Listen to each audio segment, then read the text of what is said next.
Number three, there's a lot of wastage in the government. And I would have told him right there that the wastage starts with you, President. You take very unnecessary trips.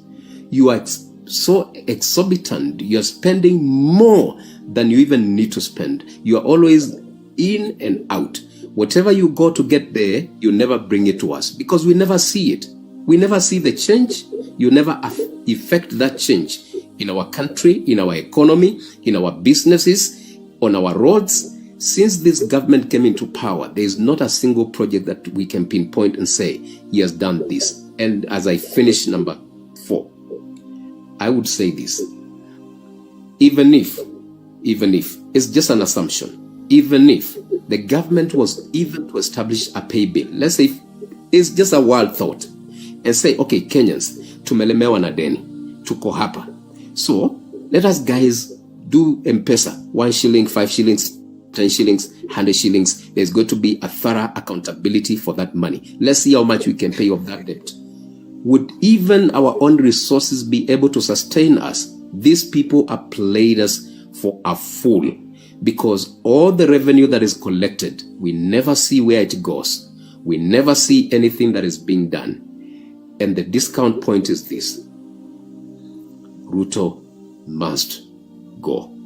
We are done. We are done with this guy. You know, like an ex that you are done with and you really cannot reconcile with? We are done. He is our ex. Yoda, I have a point of order, please. Yes, sir.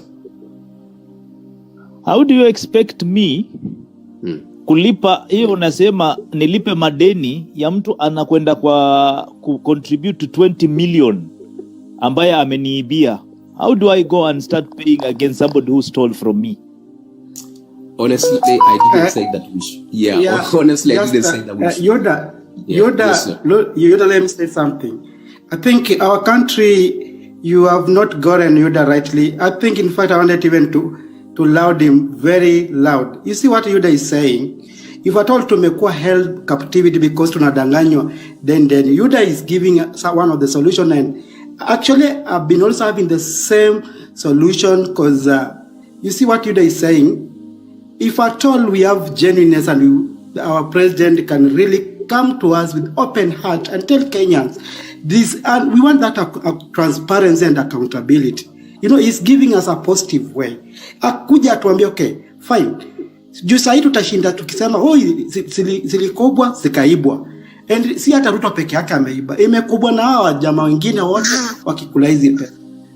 Tunaambiwanga kuna deni. What Yuda is saying, my brother, can I correct this? Pay bill. Listen cares our country. You see, I don't see why we should even depend on that because what the guy is suggesting, hata mimi nimekuwa nikifikiria hiyo by the way. If that's the thing wanatudanganya sio nani, tutuambie deni ni hii. Kama hata mtu akitoa 2 bob sahi bro, hiyo deni tunaweza maliza. Every Kenya we have 54 million. Yeah? Tulipe na tujue hiyo deni tumemaliza. Now, mwenye tutaweka pale tujue basi. Usituambie maneno ya deni, tunataka sasa development. That's what Yuda is suggesting and I stand to be corrected. Thank you. Can I just comment something on there, please?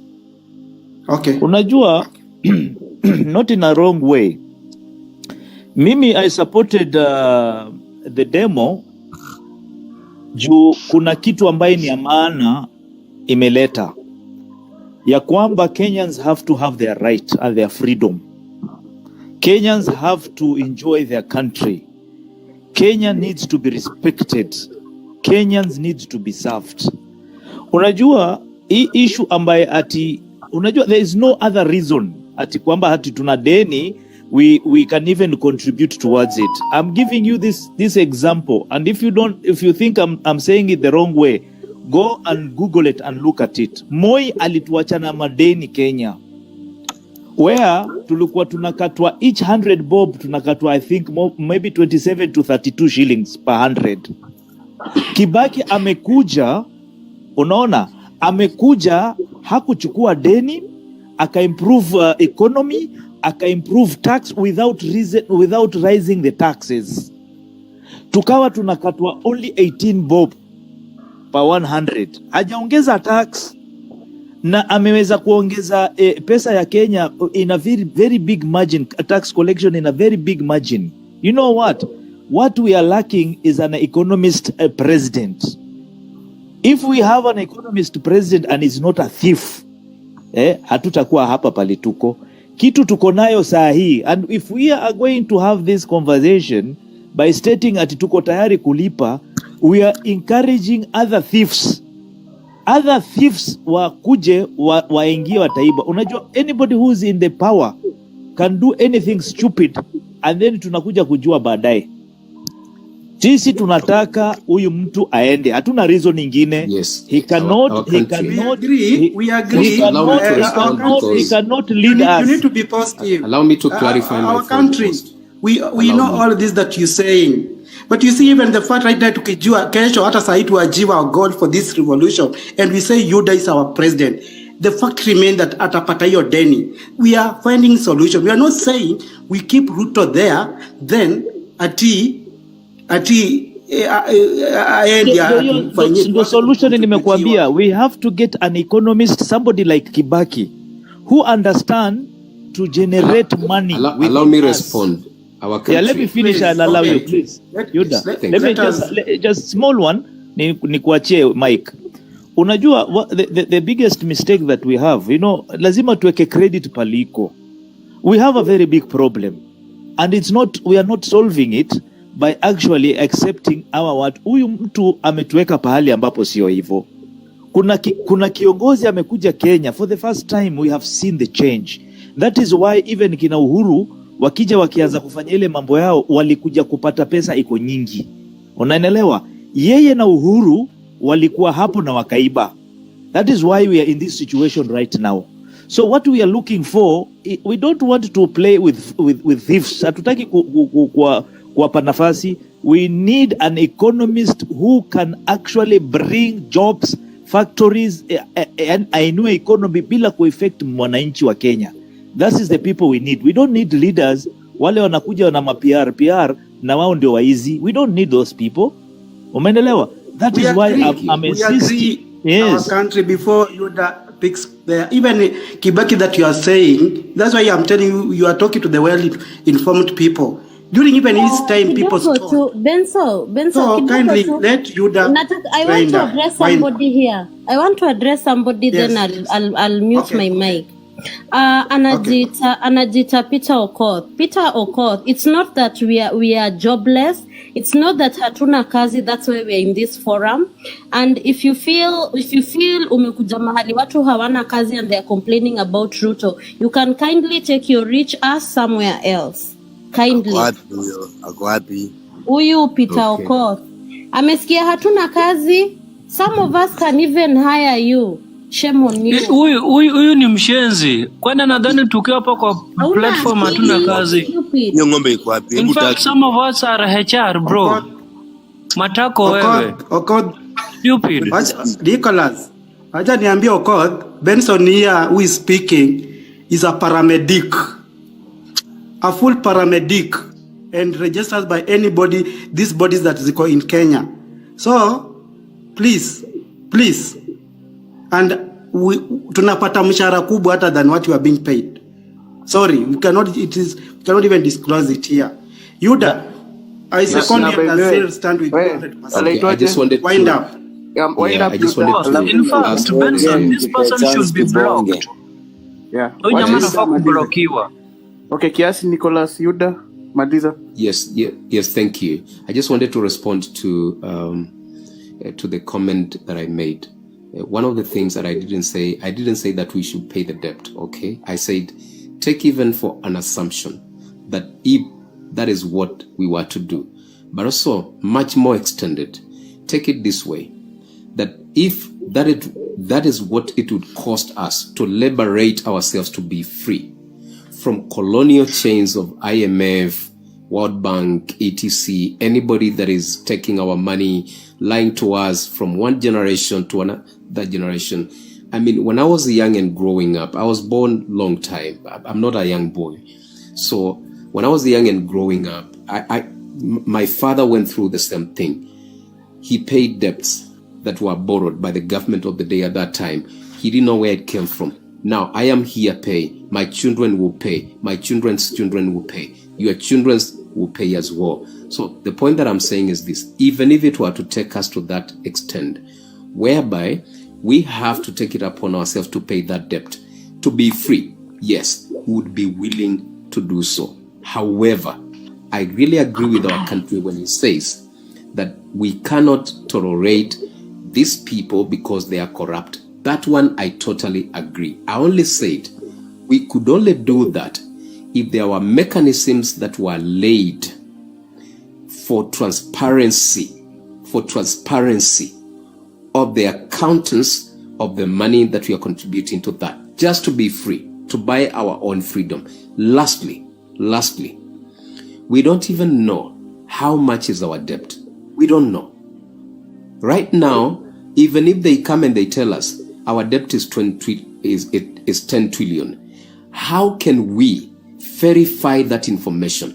We don't have that information. Even themselves, even the president himself, he does not have that information of how much debt we owe. So we are denied that information because they are corrupt and they want to continue corrupting. That's why I ended up with the point saying Ruto must go. If you listen to me carefully, I did not mince my words. I laid point after point after point, then I concluded with what is the solution. That's all my submission. Thank you for your time. Okay, thank you. Saruru alafu Nicholas ameomba sana. Kal kidogo. Sururu uko. Niongee kidogo. Nicholas.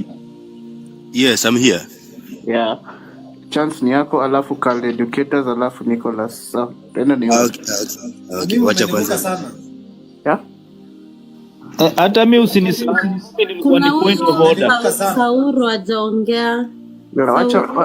Wacha wale wajiongee kwanza. Okay, okay, Kenyan politics, Yeah. I can give mic to Kiomoko because amelalamika. Sina haraka. This is TJ. Niko tu hapa. Okay, sawa. Kimoko? Okay, thank you very much my brother from another mother. Actually, nilikuwa nataka tu comment. Yuda ameongea something which is very important. Unaona huyu mtu mwenye anaitwa Ruto. If we want change, let me tell you, if we want change, inatakana iwe ni overhaul. Huwezi niambia tutaachilia Ruto alafu alete wabunge wapya ama alete ministers wapya, no. This means mtu yote mwenye ataingia pale ataona pressure yenye tumepeana na hata cheza na kazi. But can you imagine tupatie Ruto chance, hata kama atachukua watu wengine atawa infiltrate because ako na that corrupt mind. Huyu jamaa amekuwa corrupt from the word go. Na hata wakale pia wamesema huyu jamaa hawamuelewi, ni kama si wao. Mama alikuja na yeye. So kuna uwezekano hata ni hii mchezo anatuchezesha ni ndombole ya Koffi Olomide, maybe hata ni wa Kongo. So when we need change, tafadhali we just need to fight it na to push this person mpaka ainue mikono. What yani, by the way tuko na silaha na sijui kama mnaiona. The only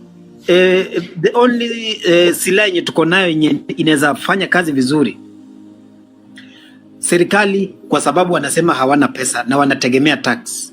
Let us just Kimoko, yes. One second. There is someone, another idiot kwa comment section anaitwa Peter Love. Is really trying to kuongea shit. Unaweza nipea chance ni mtukane. Huyu ni mwanamke, sijui ni mtu anakaa aje yani. It's very stupid. He's trying to ni kama ametumwa peleka makende yako huko. Yeah. You does articulate the points 100%. My brother, tuko 121 people. One person cannot tutoa katika topic yetu. We can manage to leave this idiot alone. We are giving him a platform ambaye sasa ndo anatuconfuse. We have many points we need to do. Leave this idiot alone. Anataka attention of which sisi tusimpatie that attention. So okay. Unaona kama Kibaki alichukua Kenya ikiwa mali pabaya sana. Lakini because yeye ni mtu mwenye alikuwa anajua what he needs to do, That's what he did, na unaona akakuja akairekebisha Kenya.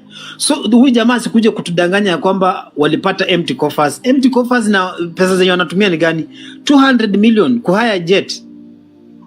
Alafu naniambia kuna empty coffer somewhere. These people, they need to go home. Yani wacha niwaambie, it's better hata the jeshi ishike usukani. Wacha jeshi ishike, lakini sio Ruto endelee. Nimemaliza. Okay, thanks. Carl. Hello guys, nimengoja huku sana niongee. Leo naona kila mtu amewaka moto. Our county, it's nice to meet up again hapa, Yuda. I'll just go back a little bit. There was a guy who was here before who was saying that let us give the devil his dues. I find that a bit ridiculous because the issue that he was referencing to about the fertilizer thing, the bei ya unga, one, it was coincidental that when this guy came into power, towards the middle of the year, Kenya started having or getting some rains, which bailed out a huge number of farmers who rely on rainfall for their farming activities. The fertilizer he claims that he gave out to the Kenyans as a subsidy. We have documents, we have investigations done by media houses trailing the same fertilizer being donated, because if they had ordered it from somewhere else, I want to believe that this time round they could have done the same and give farmers the correct fertilizer. But it seems like they didn't have that particular agenda, and that's why they have just used fake fertilizer. They have used just mere soil to give the Kenyans in order to keep on lying to them that they are having that subsidy program. So those was just factors that fell into place at the right time, at the right moment, zikasaidia. Right now we have cooking oil that is getting spoiled in various godowns because there is a lot of corruption scandals surrounding them. We should have been talking about cooking oil ranging at thousands. It should be lower than that. But because of individuals in the government, we are not able to access and get this oil to the market. So whoever that guy was, I feel that he was not informed. He had no clue of what is going on. Anyone who knows Ruto, he will tell you that this guy has done nothing. On the stability of some of the things we are seeing now, if you understand the job of IMF comes in to stabilize currencies. And recently they took a loan, which came in and stabilized the dollar, the shilling. Because you look at the way the shilling was really falling so hard. And at that particular moment, they argued that Kenyans had kept their dollars. Yet it is the same politicians who had siphoned the central bank of the same dollars, stashed them somewhere, and Senator Nyonka is on record saying that some of these guys are going to Dubai, buying flats worth $2 million, and they come back and say, what do you have? They are now buying helicopters and all those things. So I feel even the loans that this guy is taking, ni anajaribu tu kuchezea watu, ni karata tu mchezo, because a loan coming to stabilize a currency is not a loan that is going to put any development in this nation. So I want to jump in and say a few things on based on what you that said. I am on record also here saying that Kenya, the debt of Kenya has never been audited since 2019. We don't know how much we owe, and we don't know the money that was borrowed, what it has actually done. So when an audit is being done, it is not being done just to mere state how much have we paid, how much do we have. It should come up with also a report of whatever money was borrowed. What did it do? Where did it go? How much was spent? How much has not been spent? How much was lost to corruption? That's what an audit contains. So if that audit is done, and we are, as Yuda said, we don't even know. These guys are not going to be truthful to us in any way. They will always come up with the excuses. There are fluctuations of the dollar and the shillings. Those are the things that are affecting. The point is that we need clarity on this matter. And I'm happy that even though over the years, the Auditor General mwenye tumekuwa na yeye, this time round, she is at least doing something.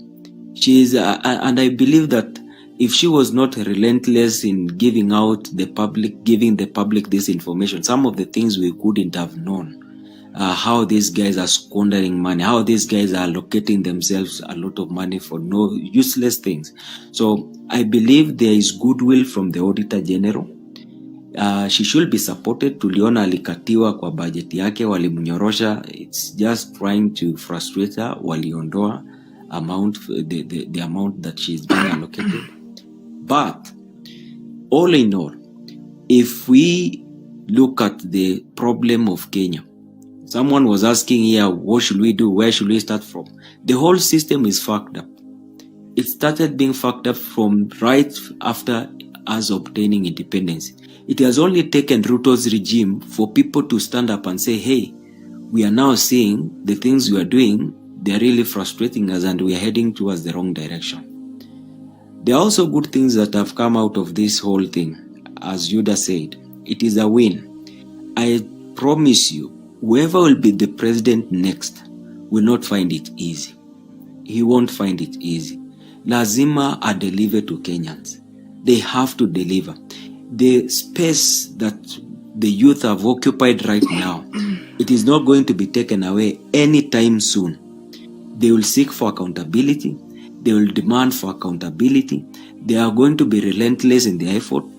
And therefore, the first step, let us get Ruto out of power. He has proved to be incompetent. He has proved to be unreasonable. He doesn't have the knowledge. And sometimes you may lack the knowledge, but if you understand the basic wisdom that let me hire competent people who can be able to run this thing on my behalf, show me the direction on the areas I don't know, then you can succeed. But you go ahead and hire idiots who come to brag to people that they have this, they have that, they are spending this, and these are supposed to be your advisors, and these are supposed to help you deliver the nation from the hole that it is in. So I want to give people, the rest of the members here, to contribute, but I believe the first step, let us take this guy out, so that from there we can now structure our government in a proper way. There are ways legally we can get him out. We can exert pressure until he resigns. All these are options that are within our disposal. But the only option we don't want is the option of him staying in power. That shouldn't be even negotiable. Okay, thanks. Sururu. Pia mimi usinisahau. Sitakusahau. Yeah. Sururu nilimruka. Sururu. Yes. Yeah, let's okay. Thank you very much. I'm very happy that this conversation bado tunaendeleza, and I hope like this is not the end. My fellow Kenyans, my fellow Gen Zs, millennials and all, guys, acha niwaambie kitu. Okay, before there was a point yenye nani alikuwa amebonga Yuda ile story ya kuwa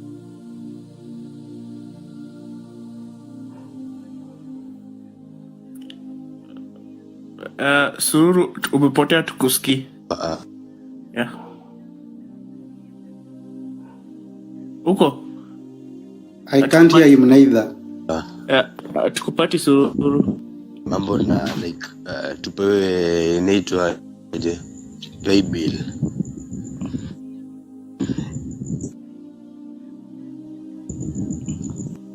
Go ahead. Sururu akona point Work out but his network first. Work out network the yake issue net, inamsumbua.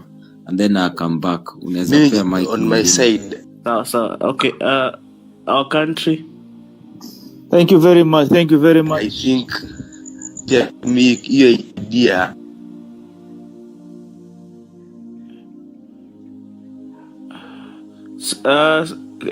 Sururu. Network. Sort network yako kiasi tu. Sort network yako inaweza kwanza kuwa alafu come back. Our country. Okay, asante sana. Mwanzo ni furaha sana kuwa na mandugu na madada na wale wote wako hapa, kwa sababu ni muhimu. Hii kitu ambayo tunaizungumzia hapa ama tunajaribu kukumbushana. Unge mute tafadhali. Mute. Ni muhimu sana kwa sababu what we are doing is trying to get our rights, try to defend the rights of people in Kenya, try to defend the right of the future Kenyans to come. Na ninafurahi sana because this conversation most of the time we speak the same ways. We speak as if we have the same mind. Na ni nzuri kwa sababu some of us are learning some information, na ni mzuri because we are getting to now kuirekebisha nchi yetu, na ni wakati umefika tuirekebishe ili tuishi vizuri. Mimi sitarudi kwa upande hii ingine kwa sababu mimi aim yangu ni moja, and I'm sticking with that, ya kwamba Ruto with his people, with all the politicians wale wameanzia kutoka kwa Moi, let them go home. There's no sina tena maneno ingine, lakini kitu ninaomba na hii ninapitia through the host kindly, tumekuwa na demonstration kadhaa na tutakuwa nazo zingine mpaka huyu mtu ashuke.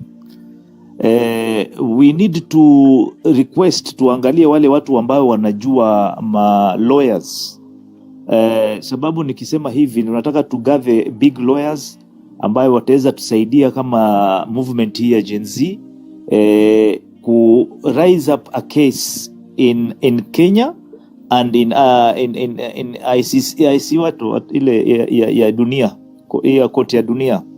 Tunataka kujua yule ICJ. Tunataka kujua, na pia Tanzania ile ya East Africa. Tunataka kujua askari yule ambaye ametumia bunduki ya risasi kuua hawa vijana, what was the reason? Aende kotini, apelekwe kotini, au sivyo mkubwa wa polisi ashtakiwe, kwa sababu tunakubaliwa kikatiba, so that in future hakutakuwa tena na hasara ya aina yoyote, mtu kupigwa risasi, kupoteza maisha. We are fighting for our rights and we are very very peaceful. So hiyo ningeomba kama tutaweza kama hata si leo, ni njia gani tutaweza kuiweka siku moja tujue how to start this movement ya ku protect the demonstrators bila kupigwa marisasi. Alafu kitu kingine, jamani, unajua mimi nimeona kitu moja. Hii interview ya huyu bwana, I have been watching it very very carefully. Ya kwanza nimemwangalia wakati ile tulikuwa tuna demonstrate. I swear upon my God, the guy body language yake alikuwa ameshaonyesha ameisha. Lakini tulivomwachia hii space yetu, look at him the way now he's getting the courage. He's feeling that as if everything is all right. Yeah, ni kweli. What we need to make him understand, we are on the same motion that Ruto must go. Anunue vijana aweke pale wa kuanza kumfanya yeye affiliate nini, hata to move hata kidogo. This movement is there and is there to win Kenyans. Asanteni sana. Okay, thank you. Sururu, umerudi? Umepata network? Bwana, can you hear me? Yeah. I can hear you now. Thank you very important. Sasa kwanza wacha niseme and I support that point yenye mwenzangu amesema. This guy hata sasa mkiangalia post yake siku hizi ana smile tu, anajismailia kama dede. Nikambe ni mtu mwenye like is abnormal. Why? Before alivyoona like the multitude of Gen Zs, of Kenyans wameweka the multitude of on the street, this guy alipanic. And let me tell you, na mtu asimbize nibijuaje. This guy that day alitoroka Kenya. He flew away. And after fleeing away, hakuwa State House, trust me. Why? Alipanic. Alijua tu hapa nishatiwa cha kike. Nimedungwa msumari wa matako. But then tukaanza kujisahau. Sijui kama ni kujisahau ni nini. At the moment tumekuja kusema we are giving this man a chance. Anatuongelesha. That is, anaanza kutuongelesha after a young kid of 12 years amepigwa bullets almost 8. After we have lost almost how many alafu tena at the same time amekuja tena ametokea goons so that Gen Z's onekana like it's not a protest anymore. We are there for like kuiba manini. Why? Because alikaa chini akaona these people they are leaderless. Yeah, because the time alikuwa akichukua watu one by one, the answers alikuwa napata ni there's no leader. Trust me, even those people who are in the government, in the military, right now as I'm talking to you guys, they are divided. They are divided. These people, they are leaderless. Why? Yeah. They are also humans. They have the time alikuwa kama mliona watu one by one. There's that man who alianza kupiga duru akisema naacha naregesha uniform. Trust me, even those people who are in the government, wakati ukishoot mtu mwingine ulikuwa usikii uchungu. Right now as I'm talking to you, your brother is there divided. Blood is anaanza kufanya sasa nao wewe ni mzazi. They are leaderless. Why? Yeah. Right? They are also humans. They have the time alikuwa kama mliona watu one by one. There's that man who alianza kupiga duru akisema naacha naregesha uniform. Trust me, my brother in the government, wakati ukishoot mtu mwingine ulikuwa usikii uchungu. Right now as I'm talking to you, your brother is there. Even if you're just whatever, anaanza kufanya sasa nao wewe ni mzazi. Leaderless. Why? Right? They are also humans. They have the time alikuwa kama mliona watu one by one. There's that man who alianza kupiga duru akisema naacha usipopata like naregesha uniform.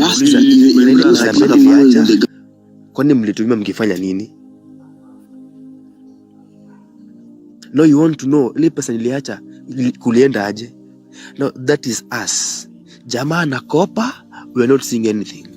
Jamaa anakopa, we are not seeing anything. Where is the money going? Pesa inaenda wapi? Pesa inaenda wapi? Sasa hii anaanza kusema sijui because of maandamano vote lazima nikope 1 trillion. Fuck you. 1 trillion ya nini? 1 trillion ya nini?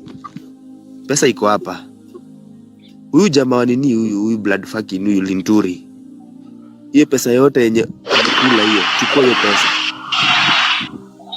Okay? Njoo kwa huyu mtu wa health. Hii ni pesa ngapi ya health? Unganisha nayo pesa.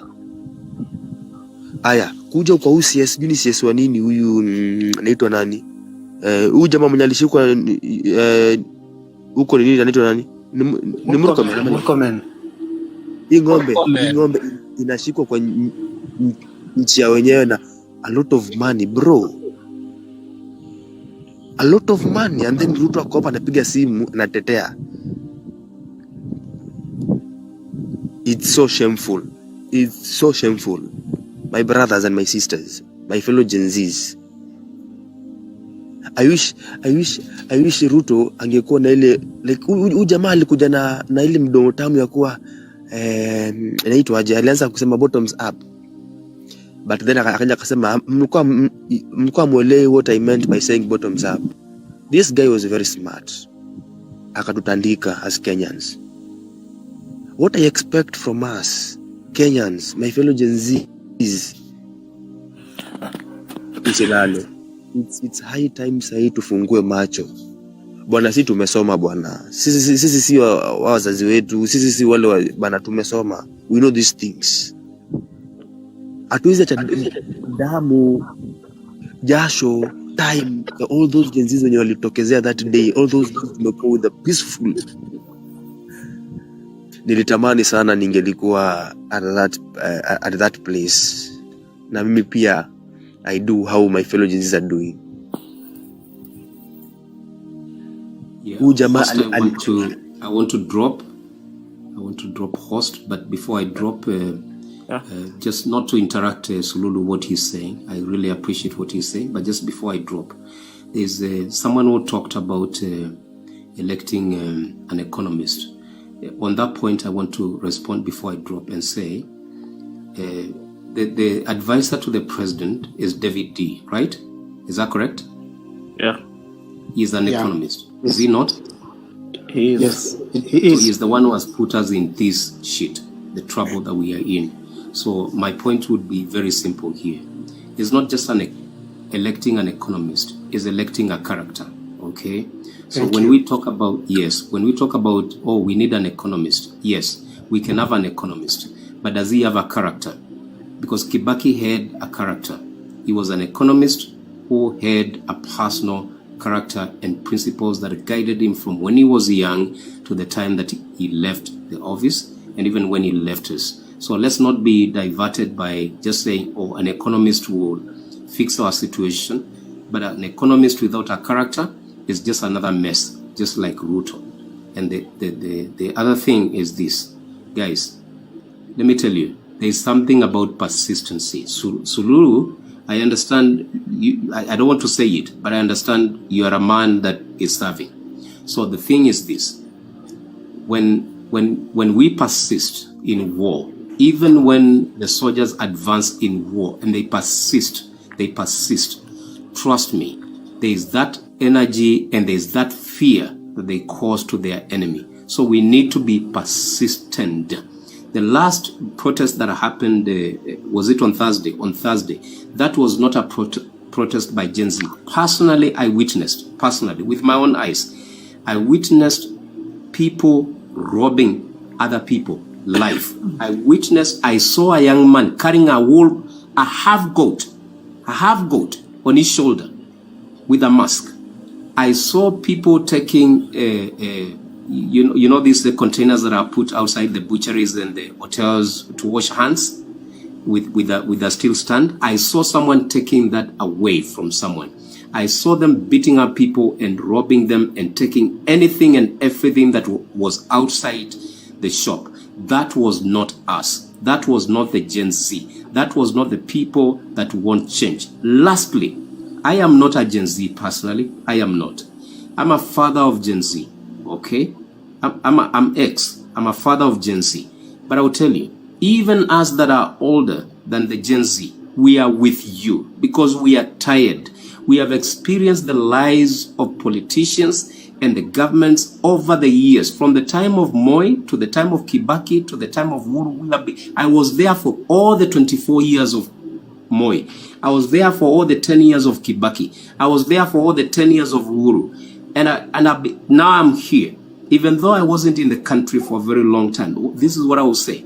Even back then, before people elected this guy that we have right now as our president, we want them. We said, no, do not. They said, what do you know? We said, we know too much. Some of us have been in the government. We have served. We know a lot of things. What I will say is this. Please, my brothers and sisters, listen. Persist,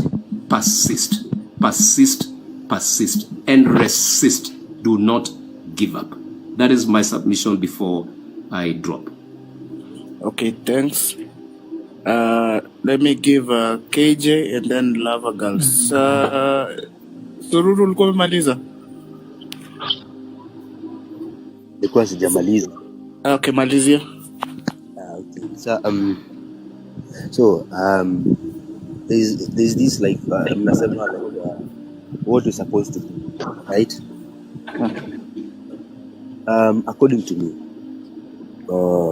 which is I know everybody atasema it's difficult kupendua serikali.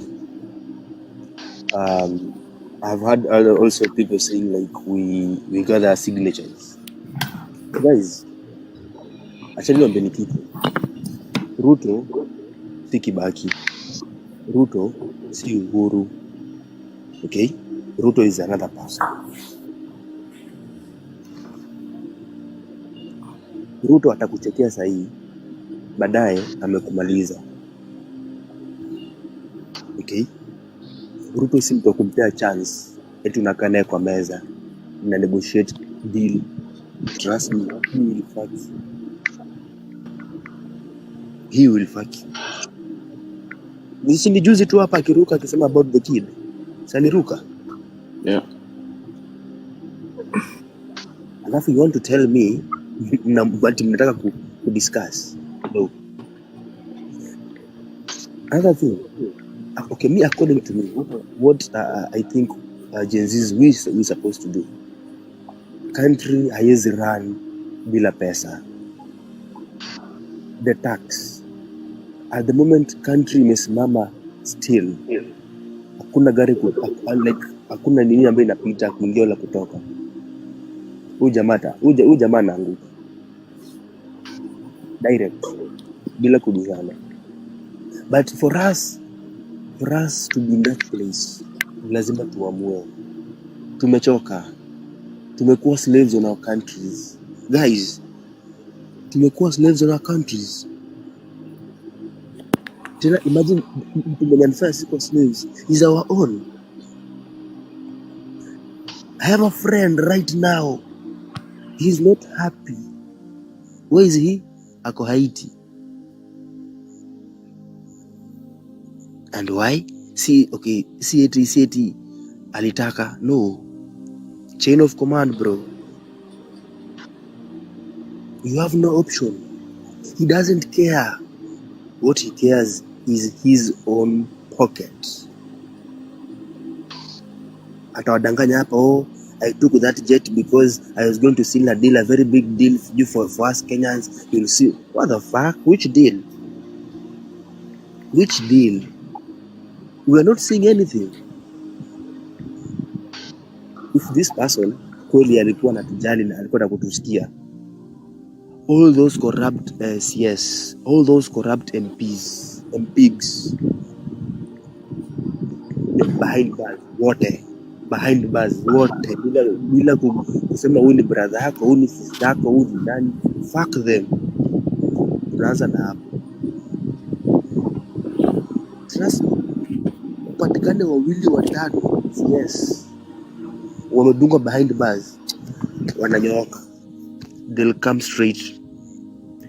Angalia sahi my MPs eti sasa wameanza kureject hiyo pesa ndio wanapewa. Waanza kureject, why? Walisalimiwa na bado hawajasalimiwa vizuri. Ile kusalimiwa walisalimiwa, walifeel after fulfill wanajua kimewaka. At the moment nikifanya tu blanda nasalimiwa tena. Why? Mbona nisalimiwe mara mbili wakati hii kitu ni kitu rahisi? Those are my people, they chose me.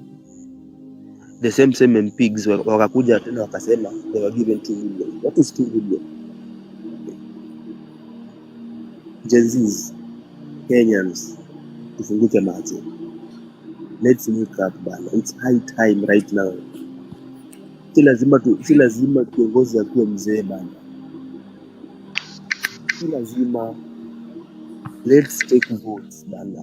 Tuchukue kura. Chukua kura. This guy thinks like 5 years ni kamsini.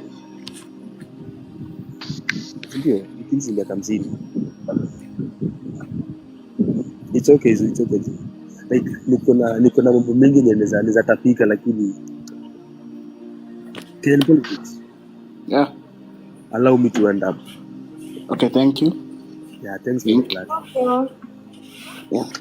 Ai, nazoongea politics. Kama sio time yangu. Ongea 2 minutes, alafu kuna wale wako kwa line hawajaongea haki. Ni sawa. This is my last chance. Wacha niangalia network. Hello? Okay, I hope mnanisikia.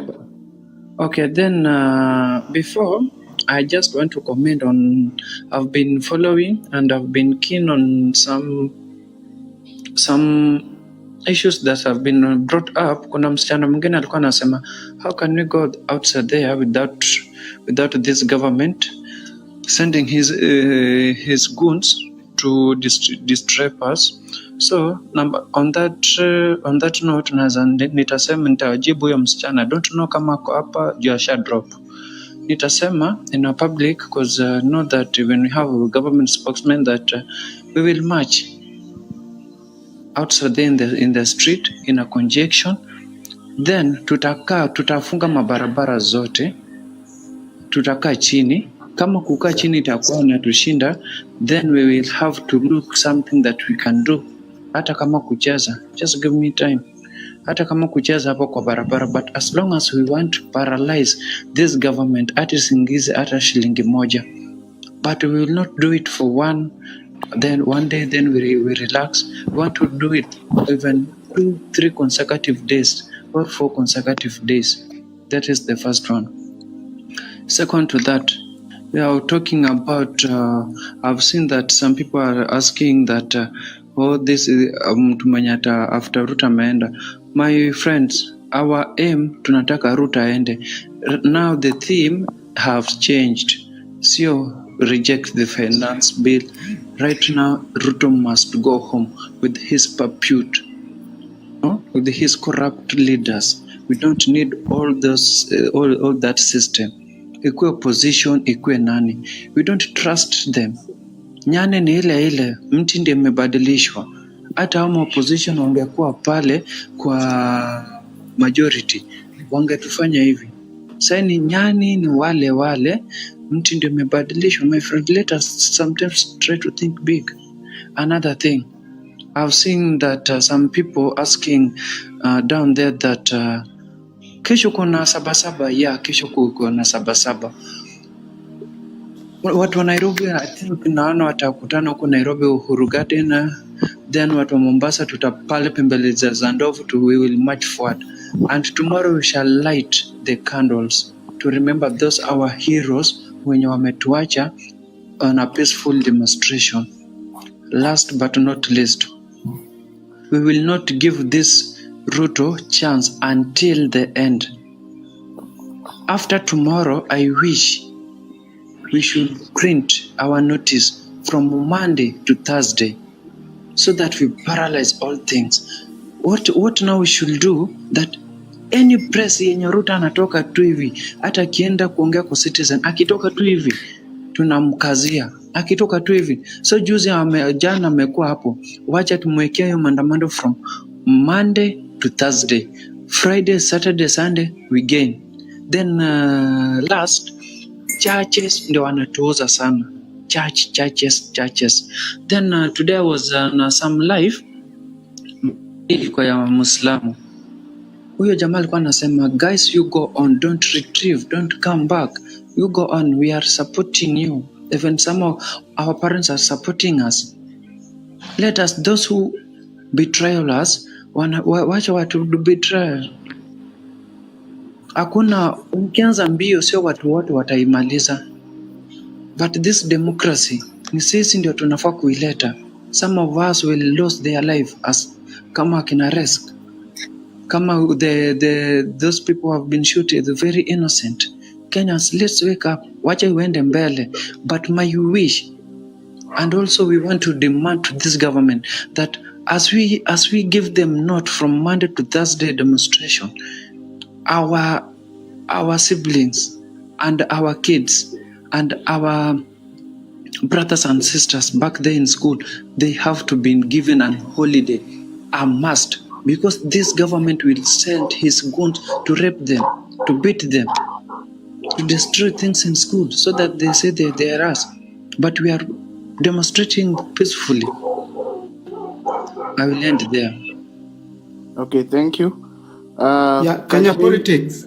Yeah. Kenya politics, 30 seconds. I want to respond to someone on the comment section. Favor, I don't know whether is a DCI or FBI, because nimejaribu kumengage on comment section, but it seems that she's talking from two sides of the mouth. You cannot tell us we cannot remove the Ruto kwa power, and yet we have evoked Article 1 of the Constitution whereby we the people, and that's why Ruto and the MPs wanasadamiwa. I don't know why you are supporting our discussion at the same time unatupea discouragement there. Please, us we know what you are doing. Yeah. Benson, wacha huyo jamaa hata kama nafuata mtu wacha fuata bana. Now we are not afraid. Tushajitolea. Wacha wale watu watabaki na huyu jamaa ni pale. Hata pia mimi nimejaribu. Yes. Hata pia mimi nimejaribu kumengage hapo, ananiuliza ni nani. Favor, my friend, I'm not afraid of you. You are stupid. Just continue, but you will not divide us. Idiot. Stupid. In fact, you are stupid like your mom. Kenya politics, anasema anatoka Eldoret, and Eldoret is where Ruto comes. So he's part of the FBI wake, of which we are aware that every person who join this live, kuna wenye watu wenye wako genuinely for this live, kuna wenye pia wametumwa kusikiza chenye tunasema. You just take whatever that you are saying to the president, whoever that to the center, but don't try to assess our mind. I'm learned, sharp, and focused. Benson. Yeah. I was forgetting. Yes, Nicholas. But this one should be serious. After kesho Sabasaba, because unaona hao makanisa ndio wana to betrayal. Let be no churches in Kenya after kesho. Tuweke tu hiyo public notice, no church in Kenya, because hao watu ndio wanatuuza, hao watu ndio wanachoma Kenya, hao ndio watu ndio waliombea huyu jamaa huyu mwizi, na saa hii tena wanaenda huko wanachukua pesa. They don't want to support us, they don't want to pray for us. They are just embracing, they are just praising to yani wana support tuuliwe. From date 14th onwards hakuna kanisa itakuwa inaendelea for this month. Nicola. Yeah, and lastly, host, yeah, this guy, why nawaambia and I'm alerting you guys, is an FBI. First, amekuja, he knows very well kesho tunaenda Uhuru Park. Something that even the governor ametupea. Okay, he's telling us that tomorrow tukutane twende State House. He wants to see kuaone vile tutareact on that. Favor, boss, kama tumeshinda Ruto na akili na yeye anajiita daktari, please, wewe huwezi tushinda. I can analyze your understanding and the motive behind. Please, kesho we gave our program kesho it's Sabasaba day. We're gonna meet in Uhuru Park from 12 p.m. to 5 p.m. Please. Yeah. Unajua nadhani kama tuko hapa kwa platform, we don't have jobs. Tuko na job, we can employ them. Huyu analipa sujia FBI sujia I don't know what. Na analipa 18,000. What is 18,000? Bwana bro, tumia akili, wende tunakutetea matako wewe. We have better jobs than you, bro. Usituone hapa kwa platform udhani we are jobless. We are fighting for fighting for our country. We want to gain we want to put it on a better place. Don't be a stupid. Nicholas. Nicholas, excuse. Just let him be. Achana naye. Okay, sure. Okay, that is enough. Yeah, okay. Wacha KJ ongea alafu Lava Girl. KJ. Yeah, thank you host for the chance. Guys, na wasalimu nyote. How are you? Fine. Tuko fine bro. I'm also good and I'm so happy that I'm choki kukuja hapa kudiscuss how to make our better tomorrow as a nation. Guys, tumekuwa tukiongea vitu zina make sense a lot kwa hii platform and I'm so happy. But now my worry is if we can expand hii room kama tunaweza pata another room kubwa kubwa kidogo, tukua tunaweza fikia watu wote, at least kwa nyumba saizi tuko 150. Kama tunaweza engage, communication is very important when we are fighting, kila mtu ajue tuko what we are planning to. Tusikuwa watu 150 hapa na Kenya mzima tuko billions of people wenye sisi wote tunang'ang'ana. Actually jana nilikuwa naongea na one of my friend from where I come from, Ushago, akaniambia hata sisi wenye hatuendi maandamano msioni hatuko na nyinyi, ni vile nyinyi mnapanga vitu zenu chini ya maji, mnajipanga watu kidogo kidogo, but hata kama hatuandamani, tukisikia mnaandamana huko hata mkikufa pia sisi tunaandamana kwa roho. So guys, if you can have a big room for that is very much okay. Pia kitu kingine, all these we are talking hapa ni vitu zina make sense sana, mpaka mimi inafika sometimes mpaka na feel like I can sit back and get your ideas guys, but now kuzimplement kuna kuongea na kuimplement hizi vitu. Tusikuwa tunaongea hapa sana hivi and then tunakosa kuzimplement, because according to speech yenye this our guy president who is the enemy of Kenya, not even Kenya right now, is the enemy of the whole world, because kama mnaweza watch our TVs guys, mnaweza ona saizi Kenya inapeperuka kila mahali globally and everyone is supporting us. Actually I think we are breaking the records all over the world. So Ruto is not even a problem to Kenya. I think it's a problem to many nations, because ukiangalia hata Tanzania watu wa neighbors hapa wanatupongeza, wanasema we are doing good job. That means this guy is not even a problem to us. Even other nations wamejua to this is a problem to the whole world. So atufai kumpe any chance at any given moment kuendelea kurudi hizo zimali zake. Mnasema anatupea hapa, acha aende akashekea na huko na kuku zake hizo anafunganga huko, because now ana feel like according to your speech alikuwa anaongea sana ajana. I think this guy is not even ready to actually expectations zake ni after these 5 years, if we are not serious with whatever we are doing, after these 5 years he will get back to the president. If we are not going to get serious this time round, mpaka aende nyumbani, hata azimalize these 5 years, aende nyumbani as much as possible. If we can make it very very possible as soon as we can, aende nyumbani hata next week. Achana na hiki kitu inaita mnaogopa inaitwa military, mnaogopa take over, whatever will happen. I'll have to make sure to win this battle, because this guy hata kuongea discussion zake, we are fighting against corruption, but hata any plan ya kutoa hawa watu wanatuibia kwa government. Pia yeye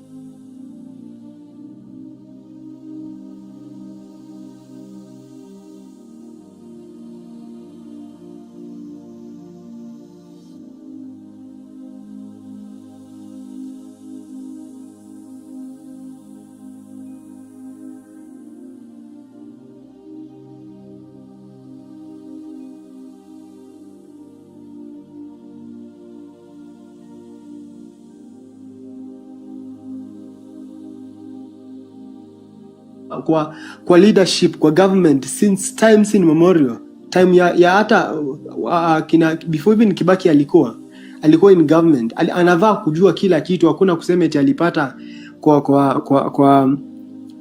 akiingia kama president alipata nini ikiwa background how na umekuwa huko.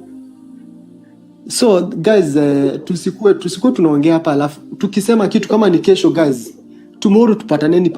Mtu asijipea excuse. Let us sacrifice for today and tomorrow kesho najua tutakuwa pazuri. If we are going to win this battle, my guys, will be the best country in East Africa, not even in East Africa, in the world. Kama tutangonga kijana aende nyumbani, not even for the sake of him to go home this time, akienda nyumbani, the next person who will come atajua hapo kuingia kama president is a business, si kwenda hapo kujoku na mali ya wananchi, because atajua very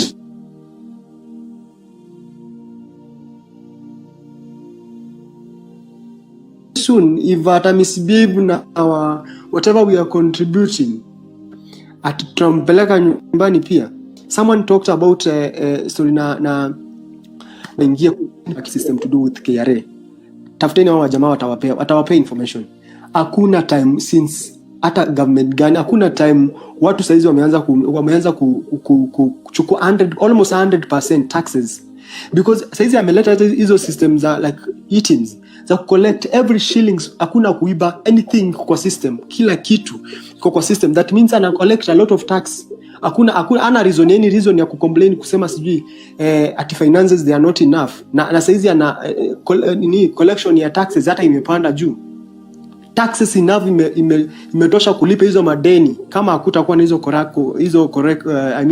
corruptions. But this guy is there, anako pale tu ana smile tu, anafikiria tumemwachilia, anafikiria kesi yake imekuwa settled. Jana alisema anafanya kati saa hizi, after 5 years tutakaa chini hivi akifanya the final exams tuone sasa ati he is qualified, ako certified. Hata maybe hata alikuwa anasema tutakuwa in a position kumrudisha tena in the seat like a president. That means yeye kuna pia yeye, this guy is very smart actually. Na zile answers zote alipeana kwa hizo maswali zilikuwa zinamfavor, alikuwa anazidonzi, ana make sure hiyo answer anapeana inamfavor, ndo at least tukue console. But no, this is not it. Huyu jamaa hata ukimpea chance saizi ya kuconvince, saizi ukiwa unajua, hata ukiwa umemwona, ni wale watu unapatanga akikula akiiba kitu lakini anakuambia sijaiba, atakwambia tu definitely, atakupea very good, hata atakuconvince very fast, au utakubali. But sasa tukiendelea kumpea time kumentertain aendelee kukaa hapo, guys, we're going to suffer forever and ever. But if you're going to win, tutakuwa the best in future, enjoy our fruits. Let us sacrifice for today and forever we will enjoy our fruits. I have no much to say, guys. Kitu tunasema hapa tusikizeni na tutake it serious, isikuwe like ni waste time, because size najua kila mtu hapa ako na kitu kingine ya kufanya. Umetenga muda wako kidogo, umekuja hapa to listen and as well to articulate your contributions. Hiyo kitu unasema hapa tufanyeni, guys, please, if possible make sure hata kama si 100% usiache yote mzima iende completely, hujafanya anything. This is our country, not my country. Si country ya Kenya politics ama anybody mwenye anapeana hiyo contribution. Hii country, hiyo kitu kama itambenefit pia wewe itakubenefit. Yeah, so guys, I have no much to say. Thank you for the chance and yeah, thank you so much. Someone else to take over the mic. Thank you. Lava Girl, alafu the junta. Okay, thank you. Mimi ningetaka kusema based on my the observation, nadhani we need numbers. Like if we could get more people, like the more people, the more voices yetu ndio inaweza kusikika, because Skeja mentioned hapa, we are not that many. I don't know how we can get more people involved with this plan. That's my other thing. Alafu kitu ingine ni consistency.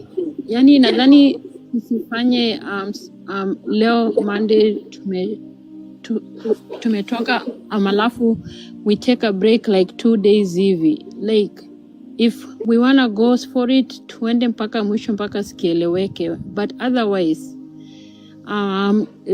this guy will really take us for a long ride. Alafu itakuwa a long journey too.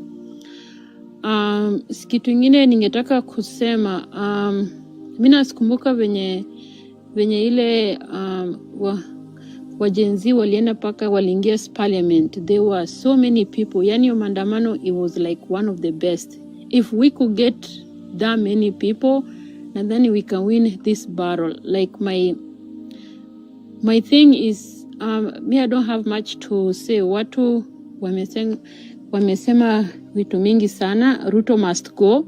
That's all. There's no dialogue. We can't really talk or like anything. We just have to get more people. Tukue wote pamoja, unity na twende mpaka sikieleweki. We should not take a day off. Na hata kama ni siku 4, we should just sacrifice that for a better Kenya. But otherwise, na hii mchezo itakuwa paka na panya hivyo walai. That's all for me. Thank you. Okay, thank you. The junta. Yangu ni machache. Kama mnakumbuka, Senator Sifuna aliconfess juzi akasema zile kadi wanatumia ETZ card yake iko na 370k. The junta. Junta, kidogo tu before uendelee. There's somebody hapa nataka ku address. Anajita Legacy. Kindly baba, nimeangalia, you're too old for me to even insult you. Kindly, if you feel this it's a failed statement, if you feel sisi in your position, you can please just find somewhere age yako imekaa and think of something that age yako inaweza. We are not here to even insult people to bebelana. We are here to juggle our minds, think of what we can do with our Kenya. You're too old, you've eaten enough, you need retirement. Kindly give us space and time to talk our issues. I've tried Akona shida tumbo. Tumbo inamukumbo. Alafu he's even too old to come and argue na vijana kwa hii platform. Hatutaki laana, just sit back and listen or leave. Alale. Bless your family. Wewe lala bwana. Mzee anakaa mzee tu. Actually akai kumtu anavaa ana make a lot of nonsense. Sai angekuwa anapeana joto. Ona sai angekuwa anapatia joto bibi yake, lakini sasa anakuja kufanya nini hapo? Akwende huko. Not even joto, a gentleman anafikiria aje, mwanaume unafikiriaje na hiyo ni nini, na tuna build inchi. Hata ingekuwa ni kitu kingine make sense, lakini hiki ni kitu very serious. Anyway, yake imruhusu. Tuachane na juu. Nishamblock hata sidhani kama nasikia, nishamblock. So tuendelee tu. Oh, sawa. Thank you. Lakini mimi niko na swali. Watu are they Kenyans?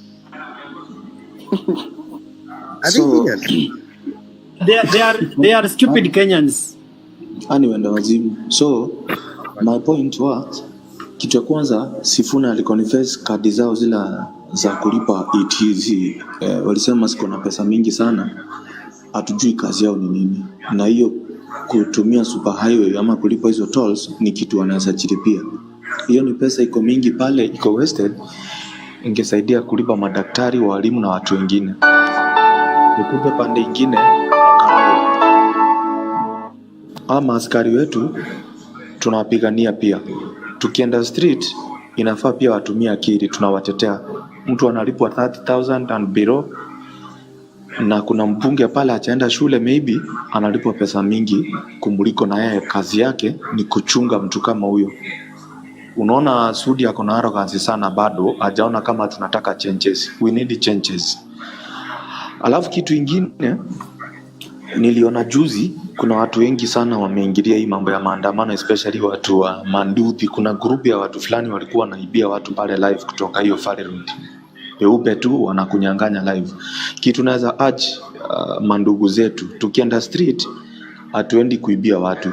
Tuwe kitu kimoja, tufight pamoja, ili kila mtu at least kwa hii Kenya apate share yake. Marafiki wengi wa Ruto ni wale wakora wezi. Wenye watu wamesema kutoka juzi, kuna rafiki yake mmoja alishikwa huko Dubai na pesa kadhaa. Lakini hiyo kitu wanataka kuikanyagia chini ya maji iende hivyo. Pesa ile Kenya, ile madeni tuna nchi zingine. Yenye nimeona wanajaribu kufanya audit, lakini watu wa RSK wamekataa, wakasema hawatahusika kufanya hiyo auditing. Tunafaa tujue hiyo deni ni pesa ngapi, hiyo pesa ilikopwa ilifanya project gani, alafu pia ni kwa nini housing levy pesa imekusanywa mingi sana, hakuna project inaendelea. Project mingi zenye ziko huku ni zile Uhuru alikuwa ameanzisha. Hao watu wamefanya project gani so far? So let's keep on pushing.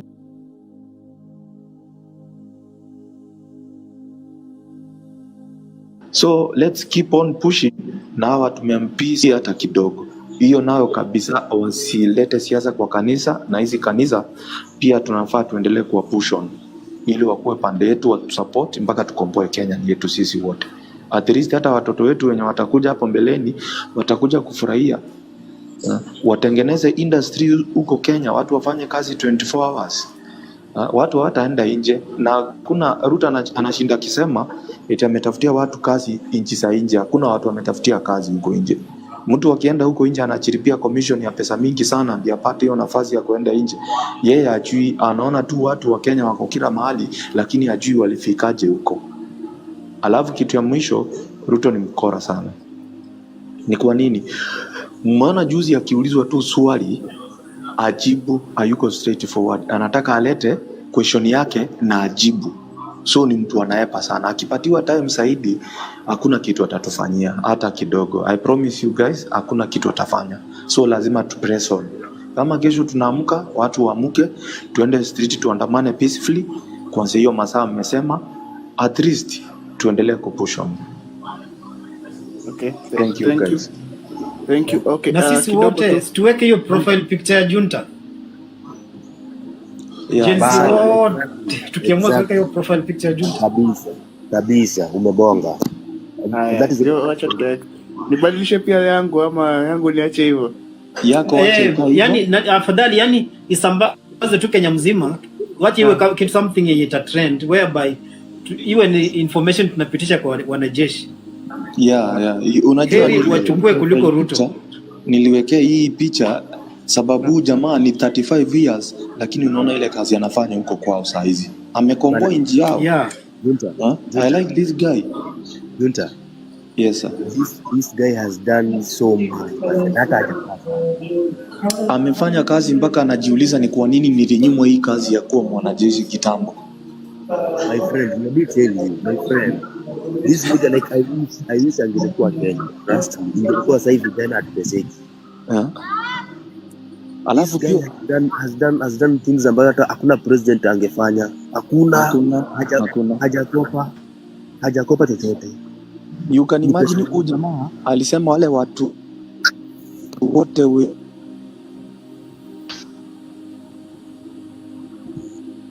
Yeah, host. Yeah. This program is so good that I of course that I dropped, but after this I had to come back.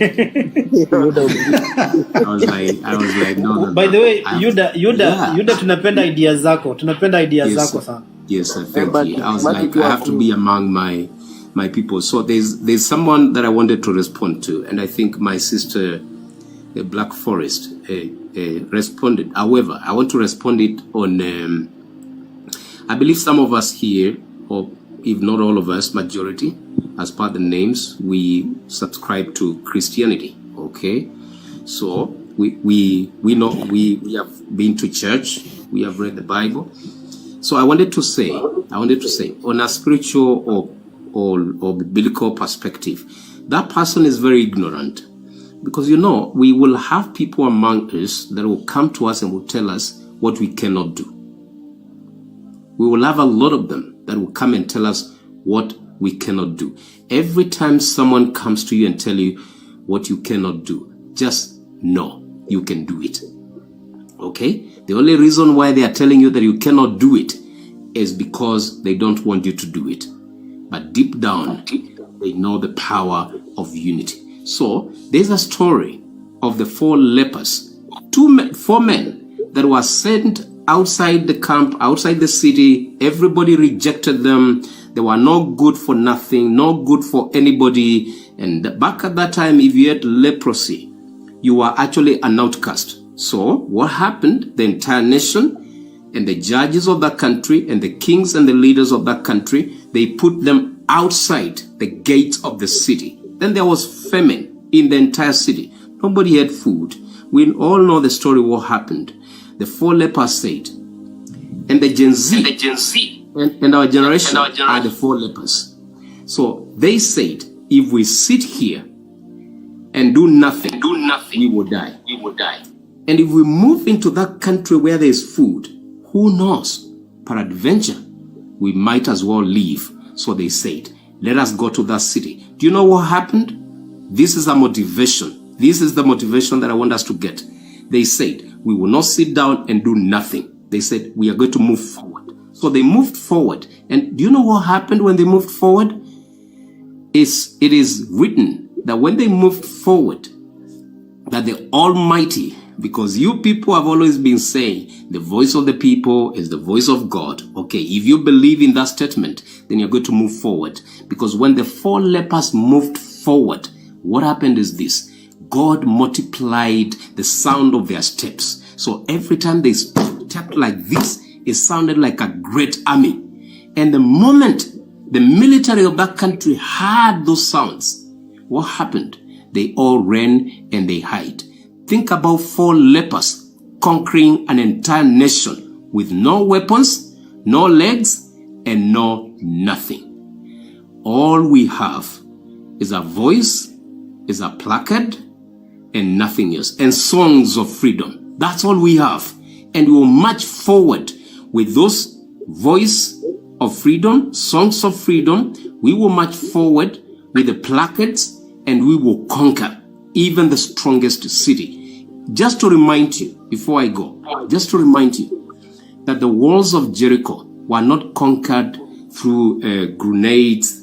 There were no grenades that were thrown. There were no missiles that were thrown to those walls to fall. It was the persistency of the people for 7 days. 7 days. They went around, persisted for 7 days, and the walls came down. So if anyone needed a spiritual motivation, I believe I've given it, guys. Thank you. Thank you for the great words. Naweza ongea kidogo before next. Okay. Thank you so much, Yuda. What I wanted to say before Ule Nani a drop is I'm very happy that hapa pia tuko na watu wanawaka kwa government, not necessarily nini tuko, maybe kuna polisi ama jeshi or anybody kwa hiyo institute wako hapa and they are supporting. That makes me feel like they kuna watu wanaumia among them.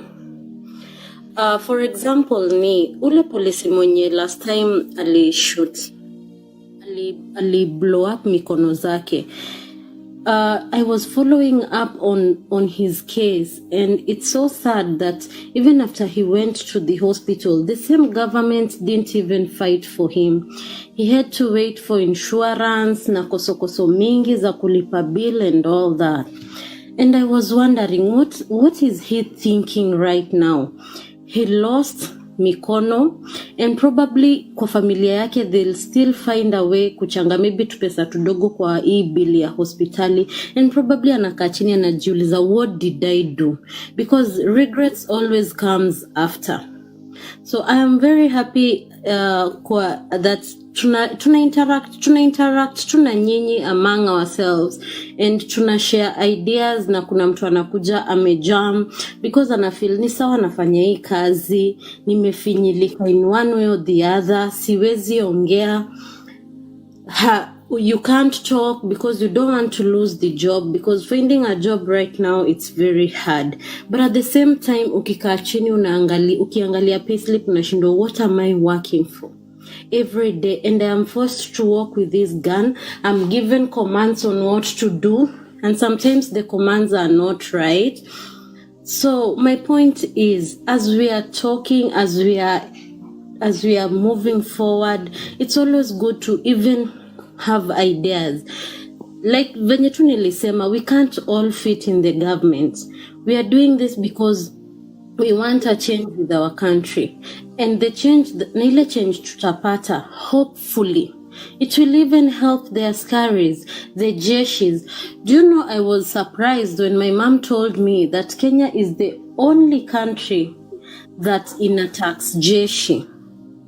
I don't know how true it is. I'll do a research, but to be honest, I've never had such another country in attacks jeshi. It's only Ruto. So I'm wondering, who is he?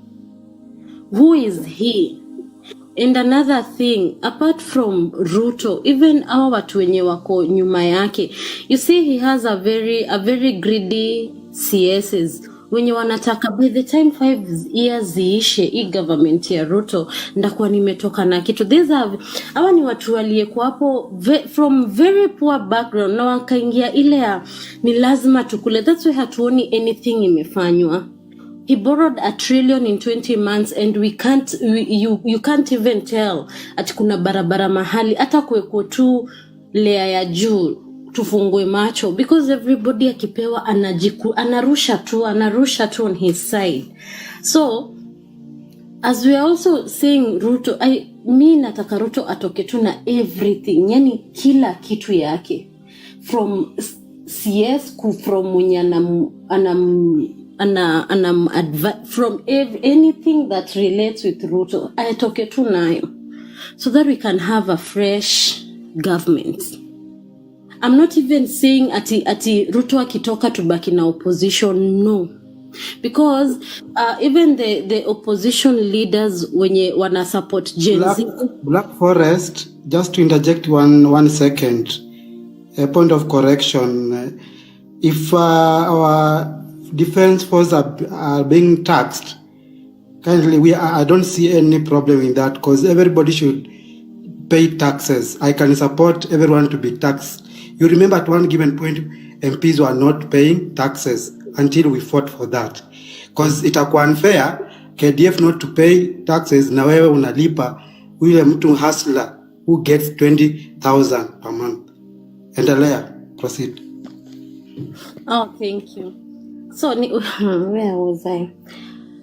Nilikuwa kwa opposition. What I was saying is hata tukiwa na opposition akina Babu Owino and Asifuna, whoever, everybody is fighting to gain something in this government. So as we move forward, we should not also entertain the opposition so much, because they are also trying to gain something in the government, and they know in case Ruto akitoka, we have an opportunity.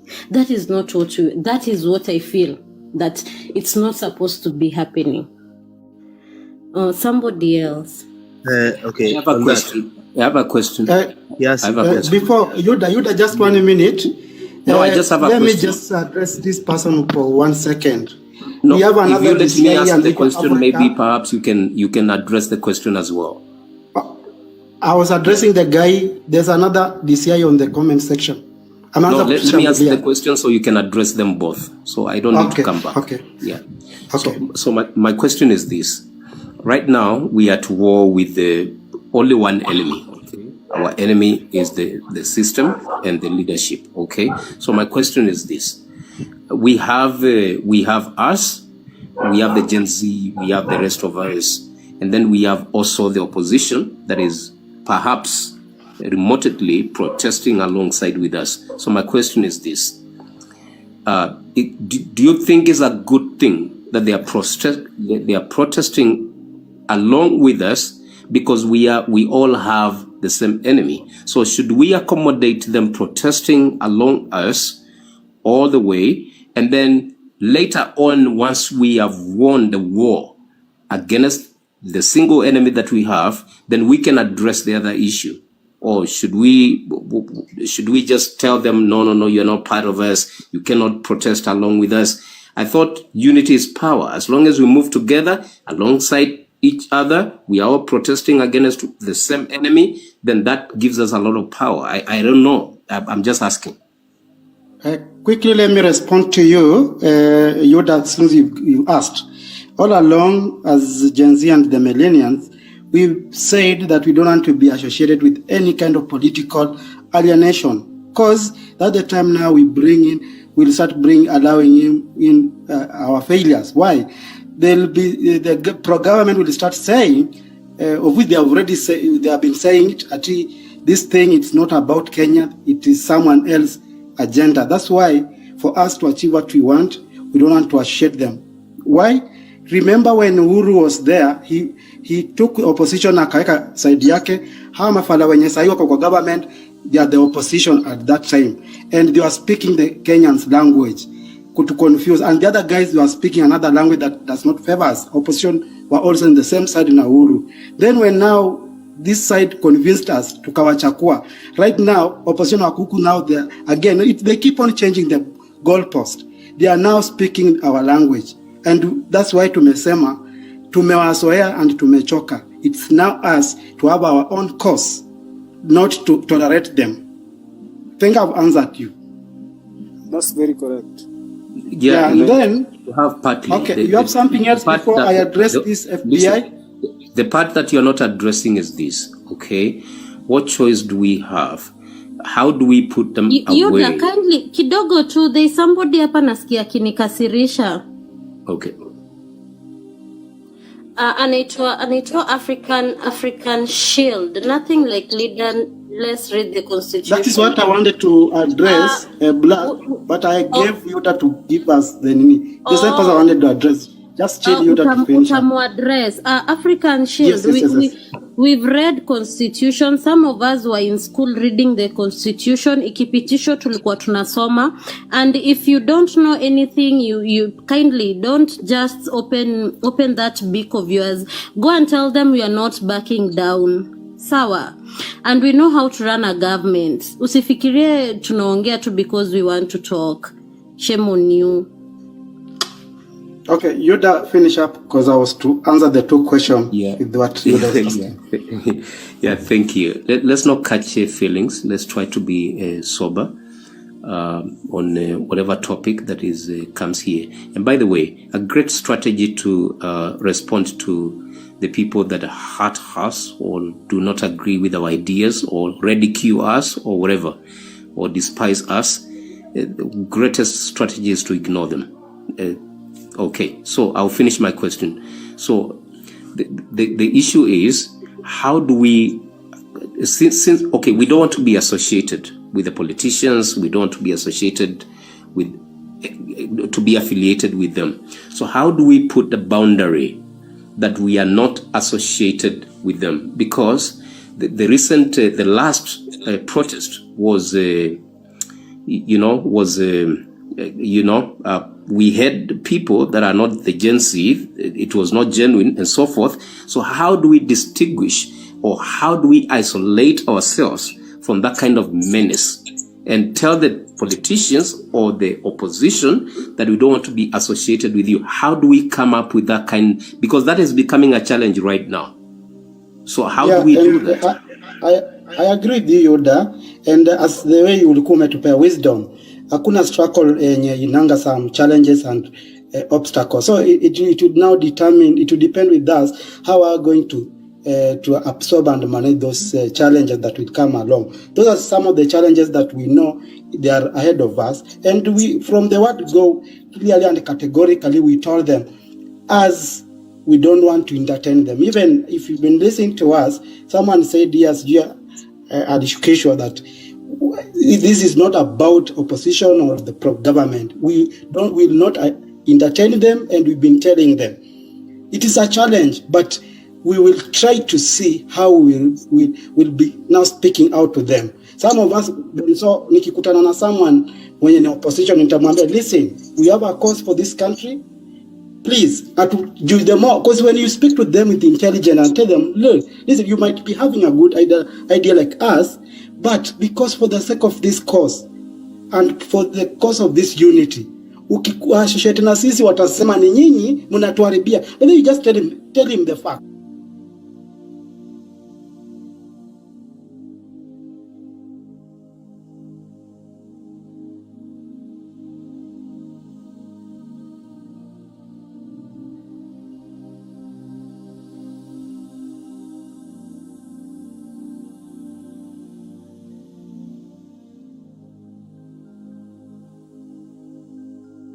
As part of this group.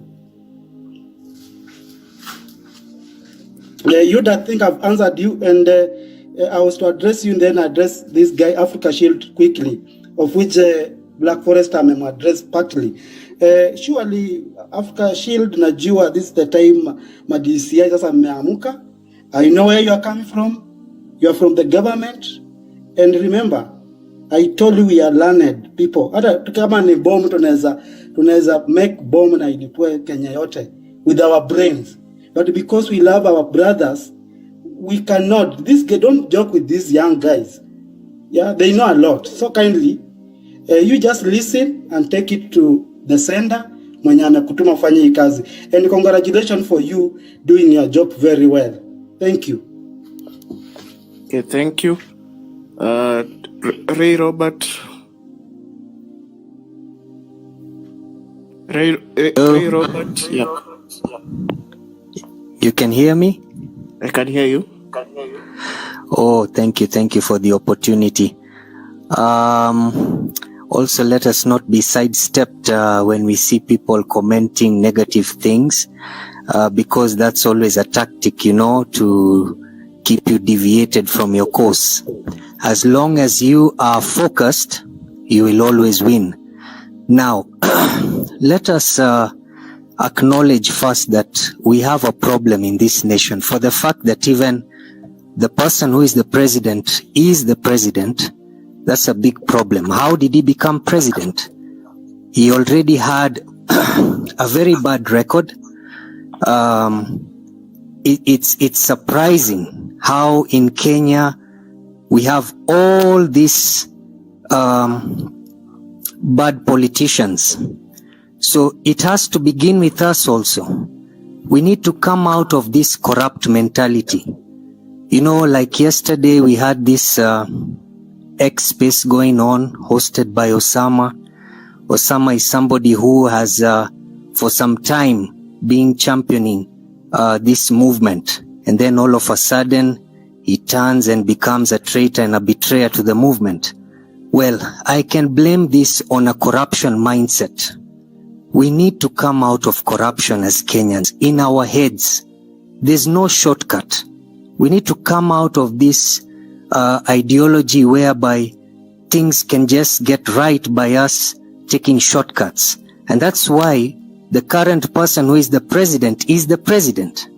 You remember even when he was the DP, he was already rebelling against the president. So, it raises a lot of questions in our morals as Kenyans. We need to change that. So we are dealing with a character, personality who is actually a Machiavellian. I want to just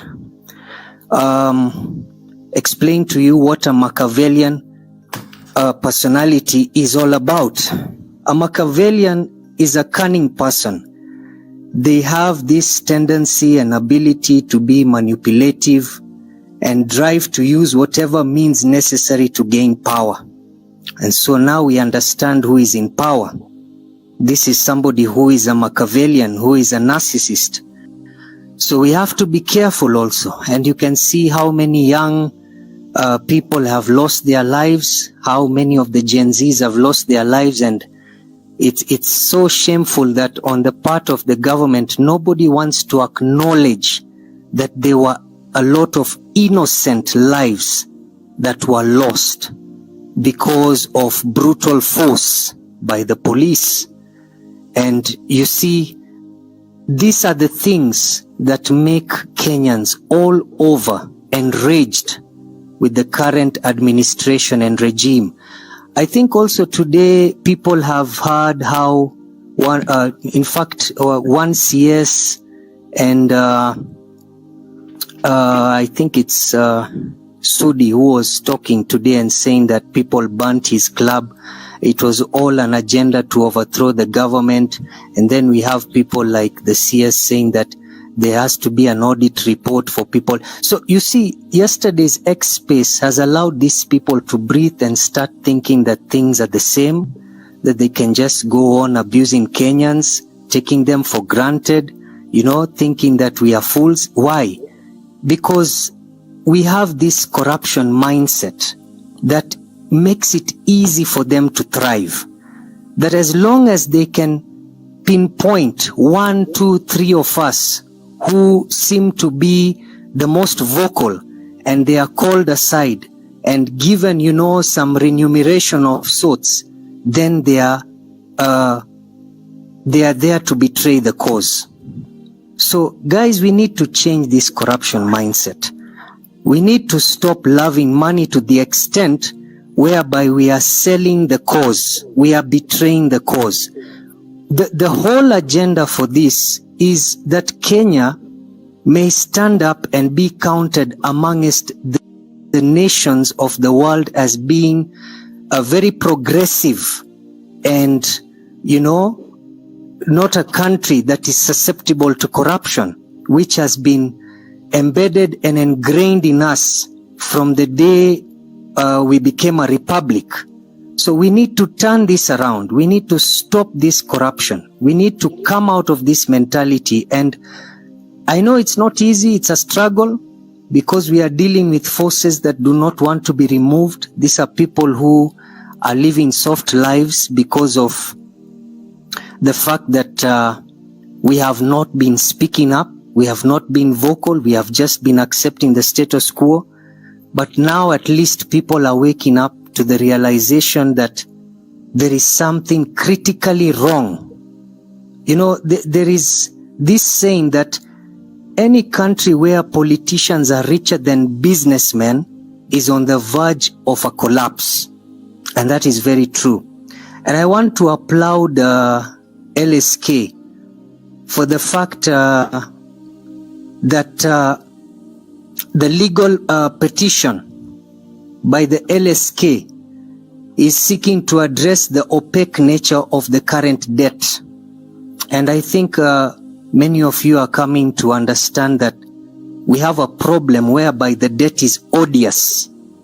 I don't know if any of you understands what an odious debt is all about. Well, in international law, odious debt is the national debt incurred by a corrupt regime for purposes that do not serve the best interests of the nation, and thus considered to be a personal debt of that corrupt regime and not a debt of the state. So if LSK prevails in this petition, we will have that, we'll have the exposure of the debt on a national scale for us to be able to understand what has really taken place. You know, who took this money, where did it go, and how was it used? So that we may be able to justify if this is the debt that Kenyans should be burdened with, or if this debt, the government should work on how they are going to pay it.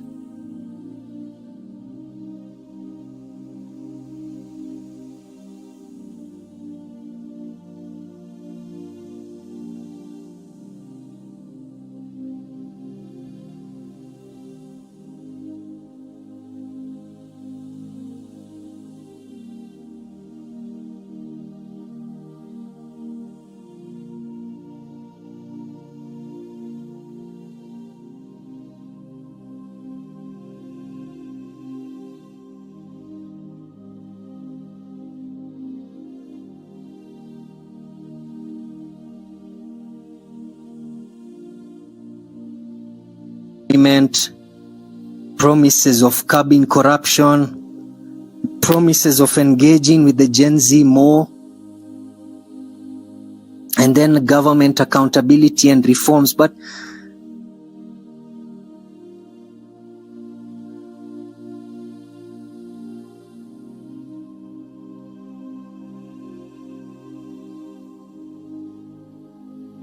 they will have 2 weeks, and then when finally Parliament gets breached, and then there's this the deaths that were happening. You know, we were seeing it live on Citizen TV. We could see how they were shooting. You know, if this was genuine, it wouldn't have reached to this point. Things would have already started reforming from when people had raised their voices.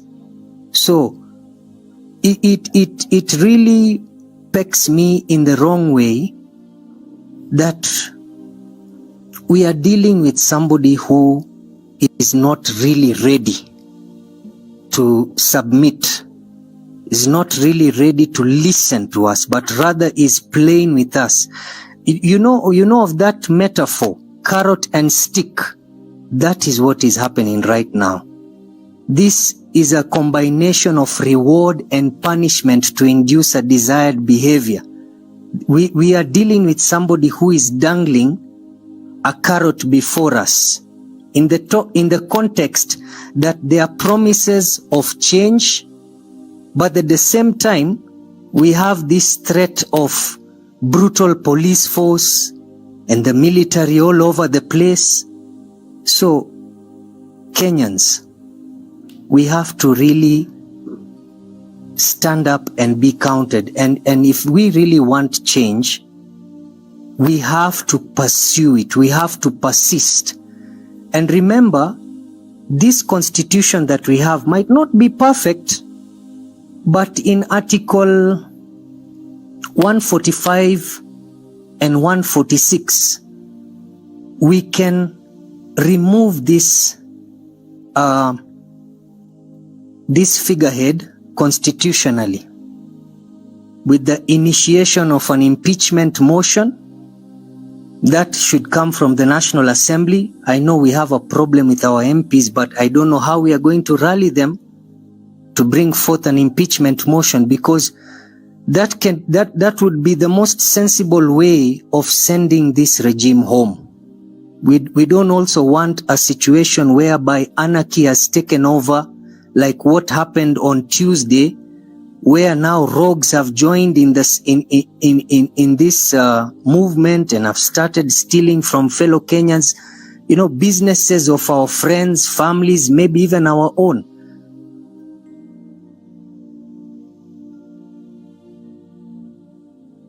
So I don't know how this will happen. These representatives of the National Assembly on how to bring forth an impeachment motion. The National Assembly, once an impeachment motion has been brought forth by one member, then it can be debated, and as long as 2/3 of these members pass it, Senate is involved. And from there now, when they appoint the special committee to investigate, they can investigate on what grounds? On the grounds of the gross violation of the Constitution. This regime has violated the Constitution. Ray? Someone Yes? wants to inform you. Yeah, Ray Robert. Yes.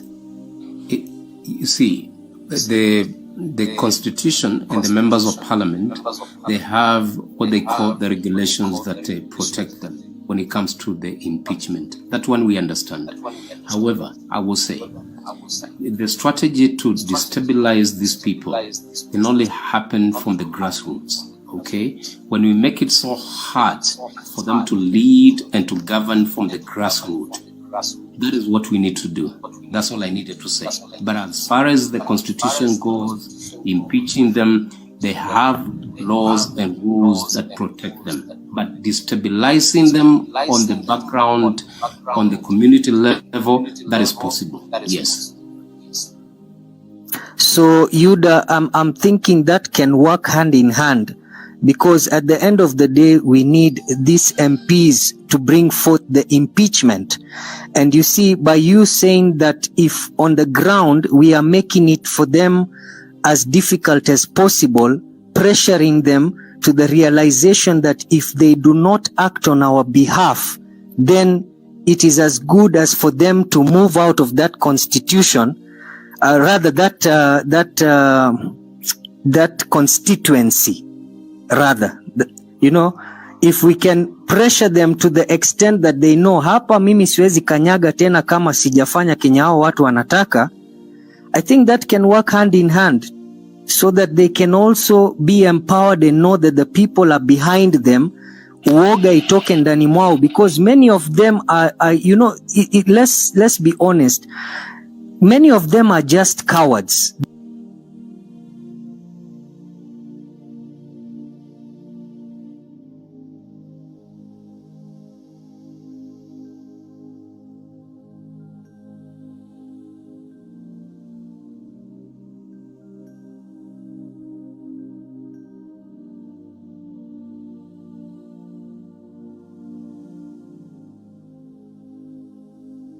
There is this, wewe usipofanya hivi sisi atukutaki hapa, and then there's that assurance that if you are doing this for us, we are behind you. I think this will remove a lot of fear, so that these people can come forth with an impeachment motion that will hold legal ground and will actually work for the betterment of this nation of Kenya. Robert, again to inform you, I think Yuda informed you something that maybe you did not acknowledge it. I did very well. Yes, if you did, the level of, impeachment, blah, blah, we passed there. This is a revolution. whereby no one trusts anyone in this government. And we've said either they impeach, and that's why we managed to break into the parliament, and we finished with them. And just concur with you what he's saying. Now what remains, if we frustrate these people from the constituent level of that ward level, they'll not be able to govern, which it will replicate up to the head of state. And that's why everybody is saying Ruto must go, not as an individual, the entire government. So I think when you are informed, you have to acknowledge, then tunaenda. It's not time to force anyone to go and impeach. We gave them that time. And don't talk softly to them as if they are coward. No. Once you've been given the power by the people, following the constitution, why should you be cowed by the president? I stand be guided. Yeah, Benso is correct. Benso is okay.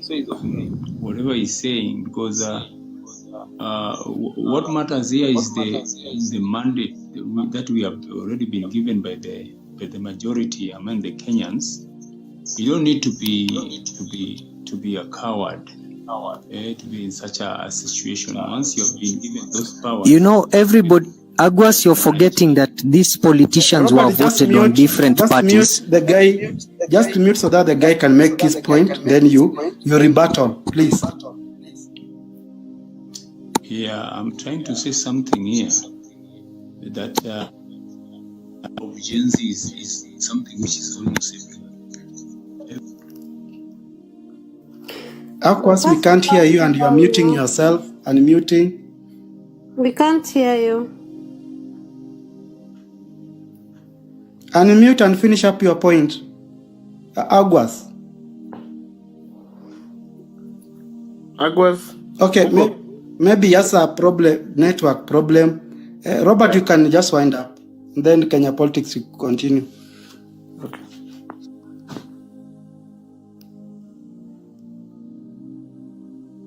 Robert?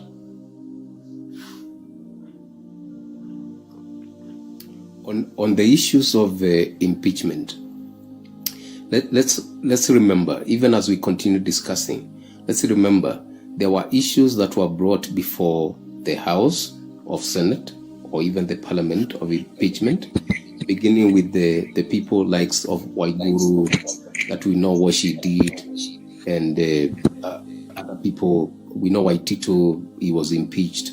Then there were other, was they governors? Yeah, other governors, and even the most recent of this Mithika Linduri. Please, let's remember, they all protect one another. They are wolves. That is exactly what they are. They are wolves. So they move together as a pack in protecting one another, because they assume today it is you, tomorrow is gonna be me. If I protect you, you have my back. So tomorrow you owe me. You're gonna protect me. So they protect each other back to back. We cannot trust these people when it comes to the issue of impeachment. That's why I said we have to destabilize these people from the grassroots. Make it so hard for them to govern, even from the grassroots. And by so doing, we make it so hard, even for the next leader, by the opportunity and by the chance that we win the war that we are in right now. Even the next person that is going to come, he is not going to use his muscles, he is not going to use money, he is not going to use anything. Because even the people that come from the grassroots, they will tell him, yes, I agree, I will take the 2 million, but I'm out of the office. My house will be burnt, my family will be displaced. A lot of things are going to happen. So people will have that fear. We have to inflict that by destabilizing these people from the grassroots. That's all I was saying. I mute my mic. I agree. So, I agree with the other percent. Benso, can you allow somebody to speak kindly? You're always rebuting. Yeah, so Yuda, in other words, Ray, I'm giving guidance because you're always we giving need to have guidance, Benso. a robust discussion. Because you see, when you are out of order, we have to rectify you. And already, But what who you says guys you're in say, order, Benso? it is working on the ground already, and that's what all of us we are supporting. You know, it becomes a problem when somebody thinks they are correct. It's good to allow other people to also speak before out. you That's take. why I've given you chance. That's why I've given a chance. Just speak out. Yeah, and you're not the moderator. So, Yuda, in other words, what you're trying to say is that we should just wait until the next elections. That tusumbue tu hawa watu, we make it difficult for them until now the next elections. That's essentially what you're trying to say. No. That's why Benso, keep quiet. I've asked Yuda. Mind your, it is Yuda who I'm speaking to, Benso, not you. Okay, please. Okay. Thank you. No, that is not what I meant, and it's not what I said. Okay, it may be what you understood, but it is not what I said. What I'm saying is this. Listen, my brother. The best way to bring a wall building down is by attacking it from the bottom. Okay? If you attack it from the bottom, if you have ever seen the caterpillar try to bring a building down, they don't start at the top. If they want to bring the entire building down, they attacked the foundations. Okay? That way the entire building comes down. That's all I'm saying. I'm not saying that we should wait. No, I'm saying we should be persistent. We should be persistent on course and on purpose. Our purpose and our strategy should be very clear what we want to achieve. We want to bring the entire system down. But how do we do it? How do we do it? There is no system without the MPs, without the senators, without the government, without the MCS. On another forum, I asked you this question, and I'm going to pose it right here. Now, I asked you this question. Why do we need MCS? Anybody tell me here the responsibilities of MCS is surpassing to the responsibilities of the MPs. Why do we need MCS?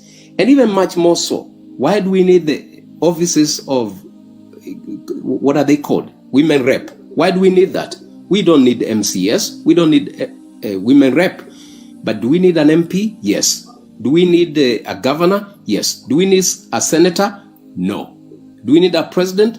Yes. So we have to look at the weak points of the building. If you have ever watched the Vikings, when they went on attack and they wanted to bring down an entire kingdom, they always said, what is the weakest point in the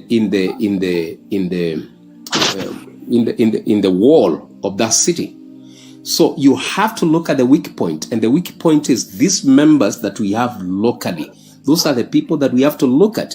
We start bringing them down, weakening them, putting fear on them, controlling them, then they will submit. Once they submit, the big guy has no choice because he has no vote, he has no vote of confidence, he has no backup, he has nothing and nobody to rely on. That's all I'm saying, my brother.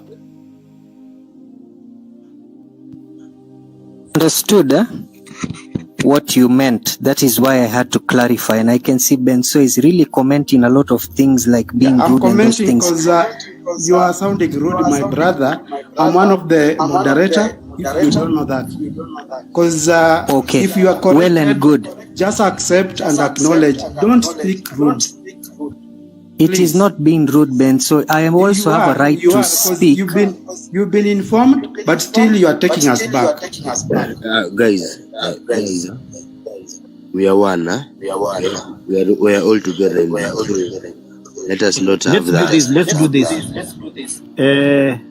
Ona Benso na Roba, hard feelings to ziache. Wacha tu to discuss as brothers, because we have come here actually to look for views. Ukiona Robert ametoa maoni, sikize tu because ni maoni yake. Ukisikia Benso ametoa maoni, let us just agree because we don't want to part ways for that. Yeah, exactly. Thank you, Kimoko. Yeah, thank you. So Yuda, I think I'm now understanding essentially what you're trying to bring forth is that it should be a total shutdown. Essentially, that is to make now the government incapacitated from beginning with the members of parliament, so that they are not able to achieve their objectives, which I think may also work. That is something we have never tried. All I can say is let us be a little bit cautious, because at the end of the day, Egypt also really, really did their best. They brought the Arab Spring. We all remember how it happened. Unfortunately, they didn't think it out well. And now they are back under military rule. And you can see America is very much involved and influencing the government in Egypt, the military junta.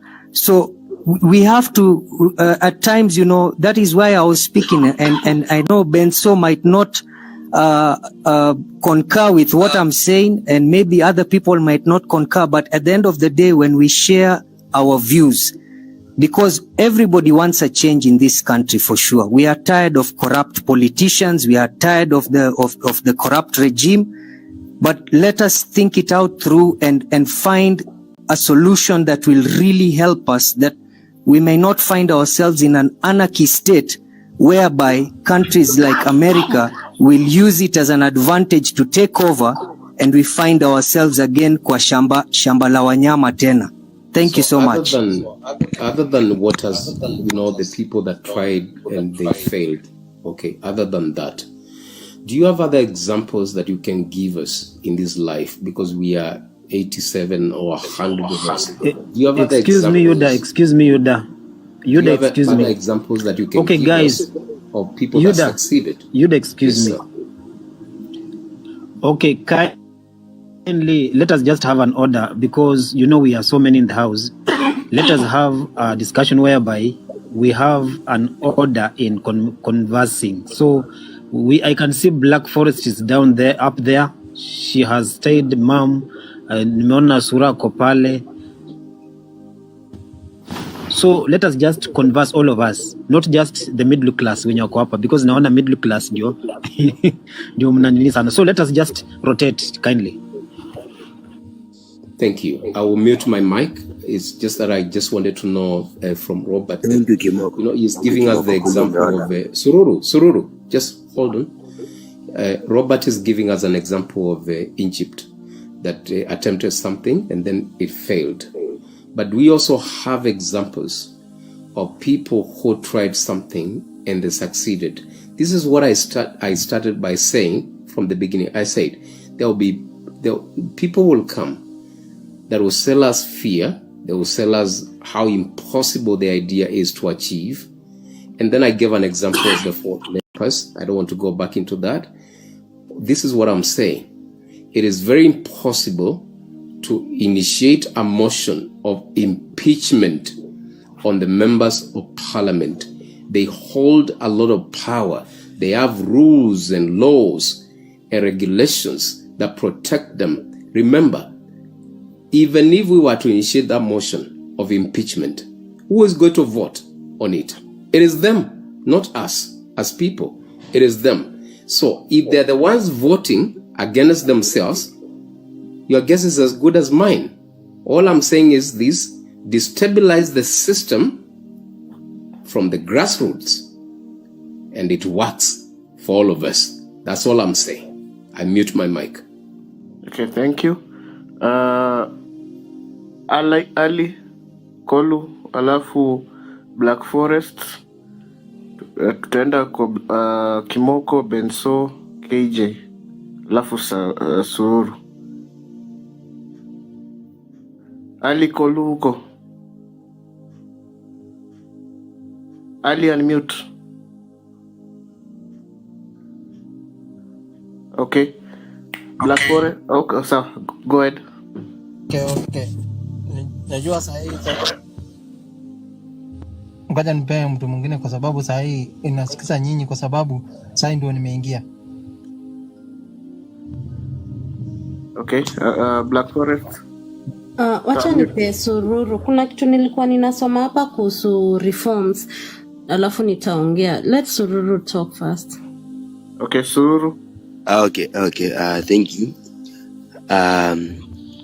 According to after that long conversation, guys, nimesikia mkisema about impeachment. I might not be that well much aware of mambo na impeachment, but guys, hebu mnisaidia hapa. This guy, Baba Shalin, before hata kama if you are very keen juzi kwa Senate, this guy kubwa wa Senate mwenye anafanya mambo na auditing, ye mwenye alisema they have brought how many CS, how many MPs to deck of a new impeachment, but at the end EACC sema nini, unapata msee badala akuwe impeached, government inamtetea, simu zinapigwa. They even say kwa parliament, simu zinapigwa, msee anatetewa na kesi inatupwa mbali. Okay, so which means hata mkisema like you want to impeach and this guy ameka wao ma MP ama this whatever the Senate whatever kwa mkono yake, like anawatishia, he wants to kill them or whatever, like will it work? Do you see like impeachment will work? Because this guy Baba Shalin, Baba whatever, sura like ameweka wase hapa with fear, so they can't vote against him. You see, so like when I hear like you want to impeach bana, guys, tufanye hivi, tufinyilia hapa chini these MPs, finya MP mpaka asikie makende inatoka, afinywe kama ni kusalimiwa asalimiwe. I'm very happy right now wale MPs wote ambao walisalimiwa, they can feel it. The way they're feeling it is the same way as Kenyans wakikuwa kwa kiti pale for those 5 years we are feeling. Not having a fair country, like not having a president, not having people from the government, like they care about Kenyans. But what do they care? They just care about themselves, matumbo zao, travels, kwenda Dubai. By the way, history ya Dubai, it's very true, guys. These MPs, these governors, they have shares Dubai. Kenyans wenye wanafanya kazi huko Arabs, they can tell you. We have our fellow Kenyans, they are good in housekeeping and whatever. Wako huko Arabs wanafanya kazi kwa hoteli.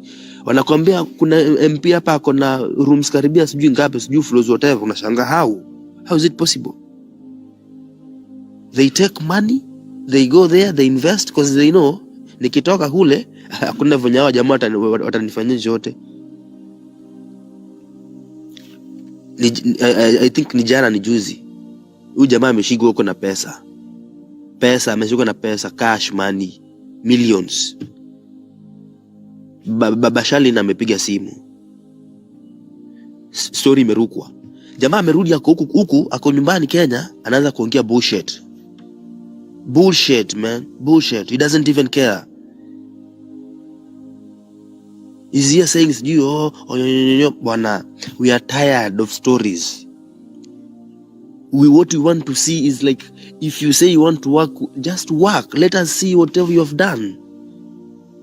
Mimi hata sahi like Wakenya ndio wanasema sawa, chukua ushuru, but let us see ushuru yetu umechukua unapeleka wapi. Acha tuone maendeleo. I love Kibaki. Kibaki alikuja shule zikakuwa ni free. At least we can say jamaa hata akikufa sahi matanga siendi. Hata siwezi omboleza. Naomboleza nini? Unaomboleza nini? Mtu mwenye alikuwa anakukanyagia. Another thing tunasahau, this guy kwa mind yake, whatever he wants is, there's one thing that he wants. He wants to run for almost like his blood fucking friend from Uganda. That is akilage inapiga. It's for us Kenyans, for us Gen Z, bana achana na ma ex. The ex bana walishashindwa. Guys, for the first time in history, Kenya Gen Zs go viral. For what? tunalilia haki yetu, si haki ya mtu, haki yetu msee.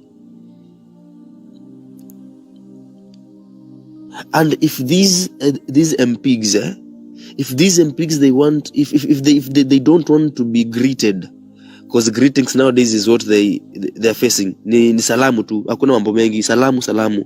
Uko salama mzee, akishapata salamu ana realize, oh, I was elected, they voted for me, I'm wrong. Fuck you. Fanya kitu msee. I know like maybe you don't care. Yeah, I don't care. Wacha mimi nimalize hizi term zangu 5. Mwenye atakuja pia afanye atafanya. Mimi wacha ni sort hii pesa ni kunywe. Yo, there's this like, is it legacy? Like, wacha kitu ambayo at least we will remind, tutakukumbuka. At least we will say, hey, Baba Shalin, we will live to remember you, Mr. Man. We will live to remember you. Like Tom Mboya. Everybody now, like, tunaweza sema Tom Mboya did something. There are so many heroes. There are so many heroes out here. Bwana sahi hata wezi niambia jamaa atawekwa kwa vitabu watu wamsome. Maybe tu haiko kwa bana. Kwanza this parliament is supposed to be disbanded kabisa. Hii parliament si parliament. Hii parliament yote imenunuliwa. We don't want that parliament. Atuitaki. And if they want us kukua the same place na this our MPs, bana waache kutishiwa na Ruto. Hawafanyi kazi Ruto, wanafanyia kazi wananchi. Wananchi ndo wanasafa. You see? And then there's a person here said if you want to do whatever the country and the military is not on our side. Who said the military is not on your side? Let me tell you something. The military ni binadamu. He's a human being kama wewe. He's a Kenyan. Before akuwe military, he was just a mere person. Right? And before hata uje useme like military is not your side, bro, that person akona familia pia yeye. Familia yake, they depend on him. Ile pesa ambayo atawatumanishia wafanya kama matumizi, hawatanunua chakula kwa military. Watabai chakula kwa duka ambayo unanunua. Right?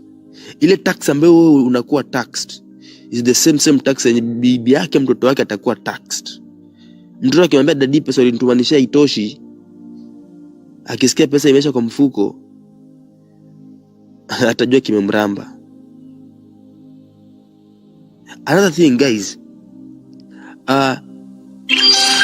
there's this like what I want us to do, ambayo ndo najua like it will really scare this person. I really love the way tulitoka the other day. Huyu jamaa alikuwa anatetemeka matako. Siku ni kesho. 7. Mimi hata sitaki siku nyingi. Just 3 days. Gari zisitembee, gari zisifanye nini, no anything like is going to happen. Huyu jamaa anashuka bana. He also pia mwenyewe anategemea nini? Ushuru bwana. We can put our country where we want. Who's niambia a young man Traore is doing massive things bwana. And he's just 30 what? How old is he? 30 something. Hakopi bana, sijasikia ati amekopa. And he's doing things like hata wezi amini. Alafu kuna mjamaa hapa anatuambia ni lazima ni borrow 1 trillion. Fuck you. Nani alipe? Hiyo 1 trillion? Uchukue 1 trillion weke kwa mjulisi yako uzunguke nayo tu the whole world. Sasa amechukua vijana wenyewe amewapeleka Haiti waende wakalinde embassy ya US. Bwana, tuliacha ukoloni kitambo bana. Ukoloni tuliacha kitambo. Guys, my fellow Kenyans, my fellow Gen Zs, let us not just talk. Let us not just be here speaking. Tunakapa for almost 5 hours. We are just talking. No, let us implement it. Tutokeze, let's not fear. Let's go to the streets. Wacha tusikie, wacha to feel. Ajue kweli like the Gen Zs are serious. Alafu hii tabia tunasikia sijui mnampatia chance. Chance ya nini? Chance anapewa ni ya nini? Chance anapewa chance kuongelesha kwa nini? Chance kutongelesha alikuwa anatongelesha before to the street. Kwanza mbona onge? Why should he even say something? If he wants to help us, ashuke tu Rosafi. Shuka kwa kiti. Na guys, msikuwa na wasiwasi na kuwa sijui and then after that sijui what will happen. Trust me, hata mwenye atakuwa atachaguliwa atakaa kwa hiyo kiti, bado atakuwa na ile akili like whoever was here kilimramba with this and this. What I'm supposed to do, I have to work hard for these Kenyans.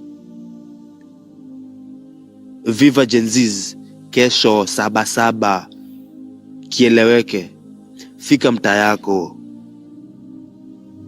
Let us not sleep. We are very close to this thing. Kwanza ile siku we were very close. Very, very close. I love my fellow Gen Zs. Me, I wish you knew how I'm feeling, because the thing like people wanapitia hapa nje,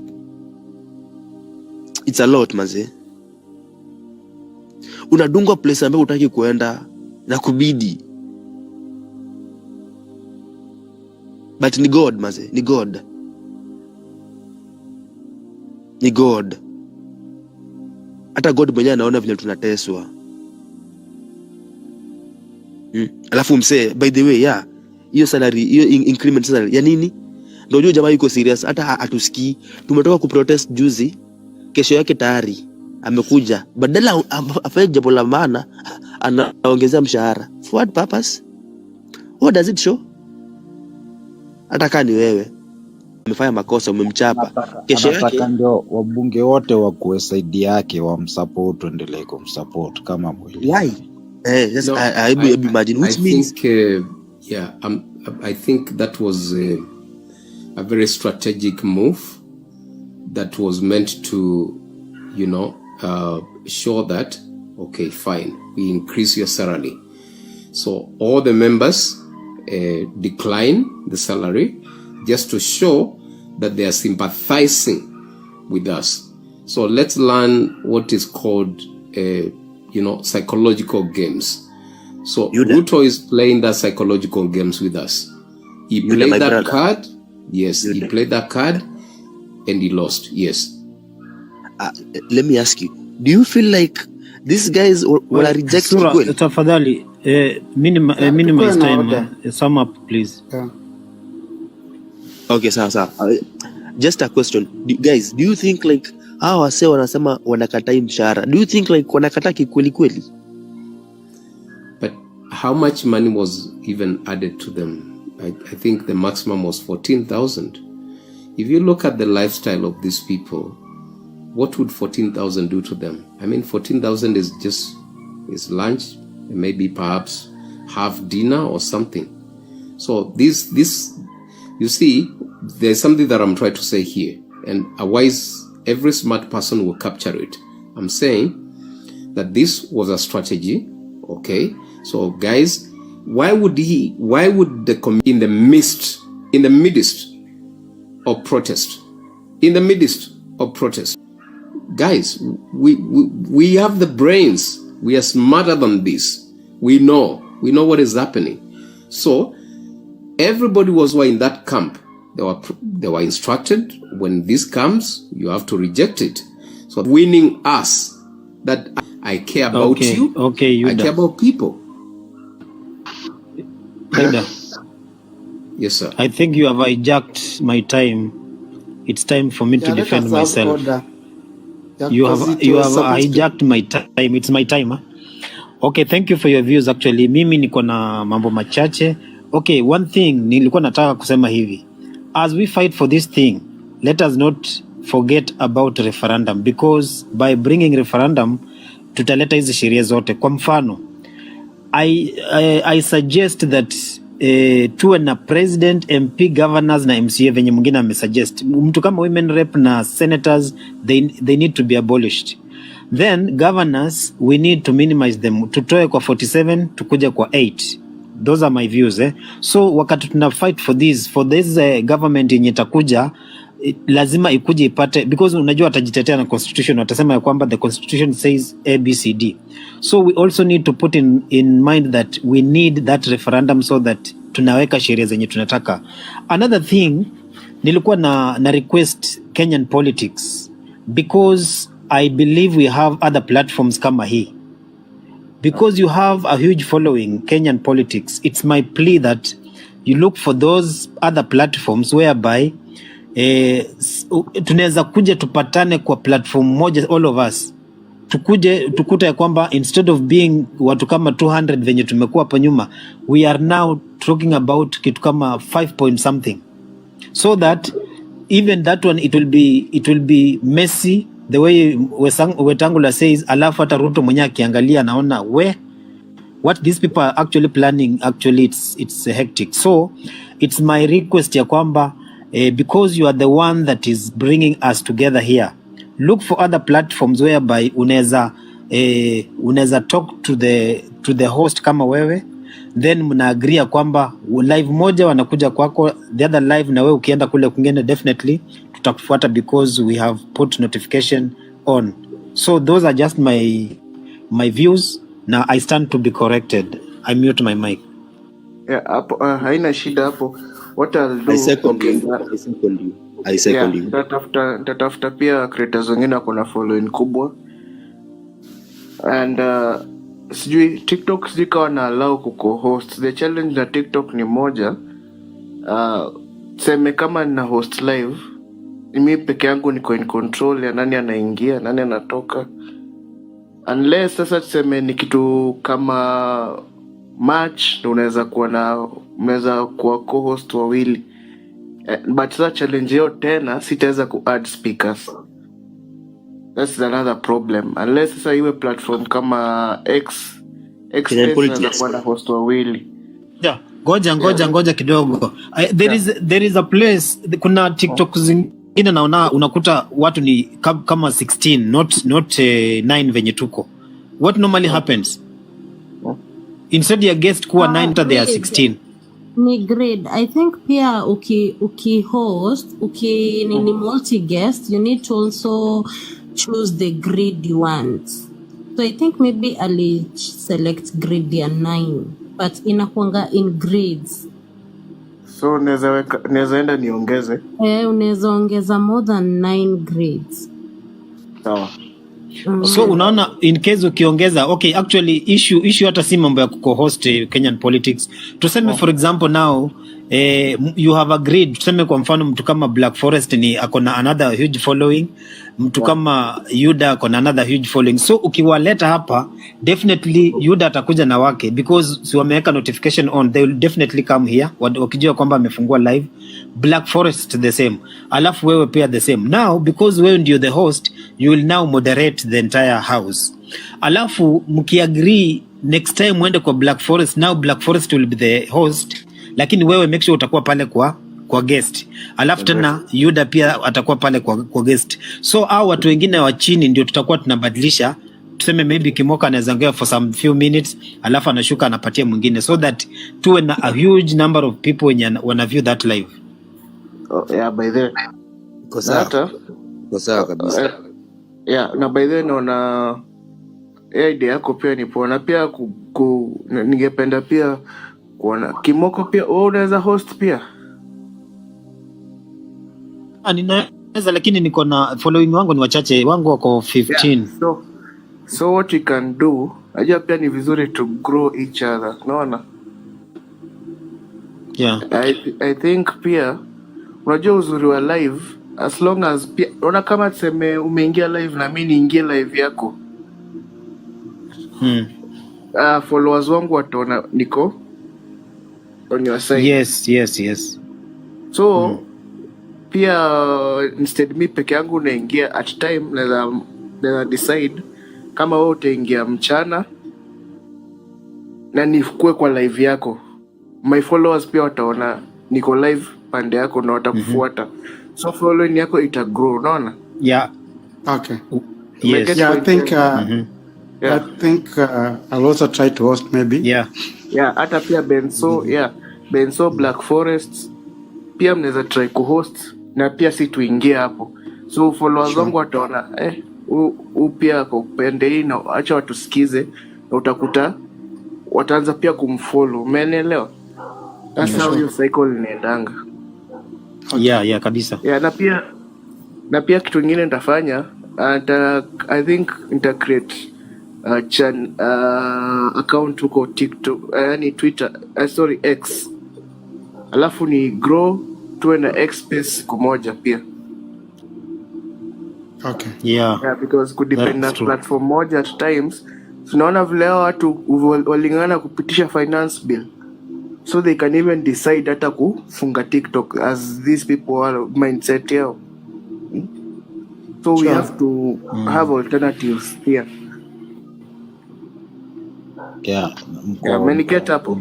Mkono point poa sana. Okay, sawa. Yeah. So wacha hizo zingine politics. Yeah. That's true. But as of now, if TikTok was to be closed, like in an entire country, that has to be procedural. It's not a decision they can just wake up in the morning and make. Yeah, but we have to also have a backup. That's my pointer. Nafaa kuwa na backup kidogo in case. Yeah. So okay guys, sasa ini wase. Okay. Yeah. I was next after Kimoko, then someone else will follow. Yeah, Kenya politics, I also give you gratitude the way you are engaging us. First of all, let me clarify something, guys. I think a few minutes ago tumeona tumekuwa na fireworks hapa hivi. And Kimoko, my co-moderator, one thing nataka niwaambie. Yafaa mjue mbona leo tumekuwa na hiyo distraction today. It's because today it's the day of Sabasaba. And Ruto ameachilia this DCI because they never trust anyone when you speak about Sabasaba. Mnakumbuka wakati Raila alikuwa anasema Sabasaba, alikuwa anatoa all sort of police wana guard everywhere. Even as Sakaja kutualao kwenda Urupa, they don't know what we can still just decide to do. So many decides, hata Robert mwenye amekuwa hapa mwenye umeona ameongea rude guys.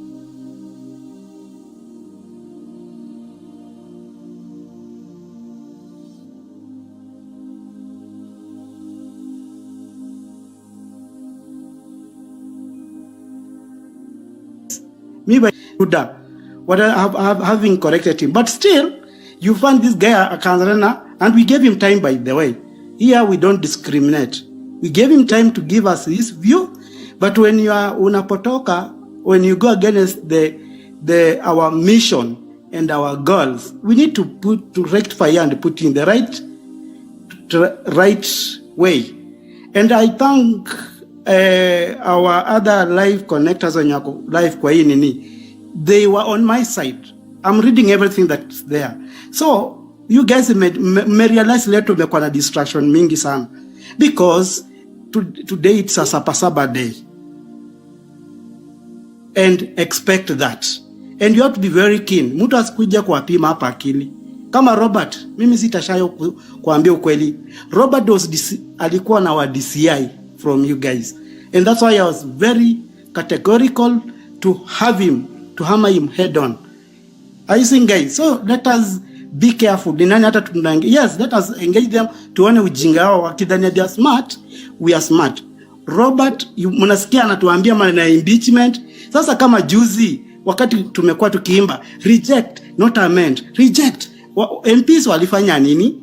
They went as far as kunini kuipass. So when he comes out tena anatuambia sijui tuwape benefit of doubt, is like telling us musitoe Ruto. At the same time mmemsikia akisema maneno ya anarchy.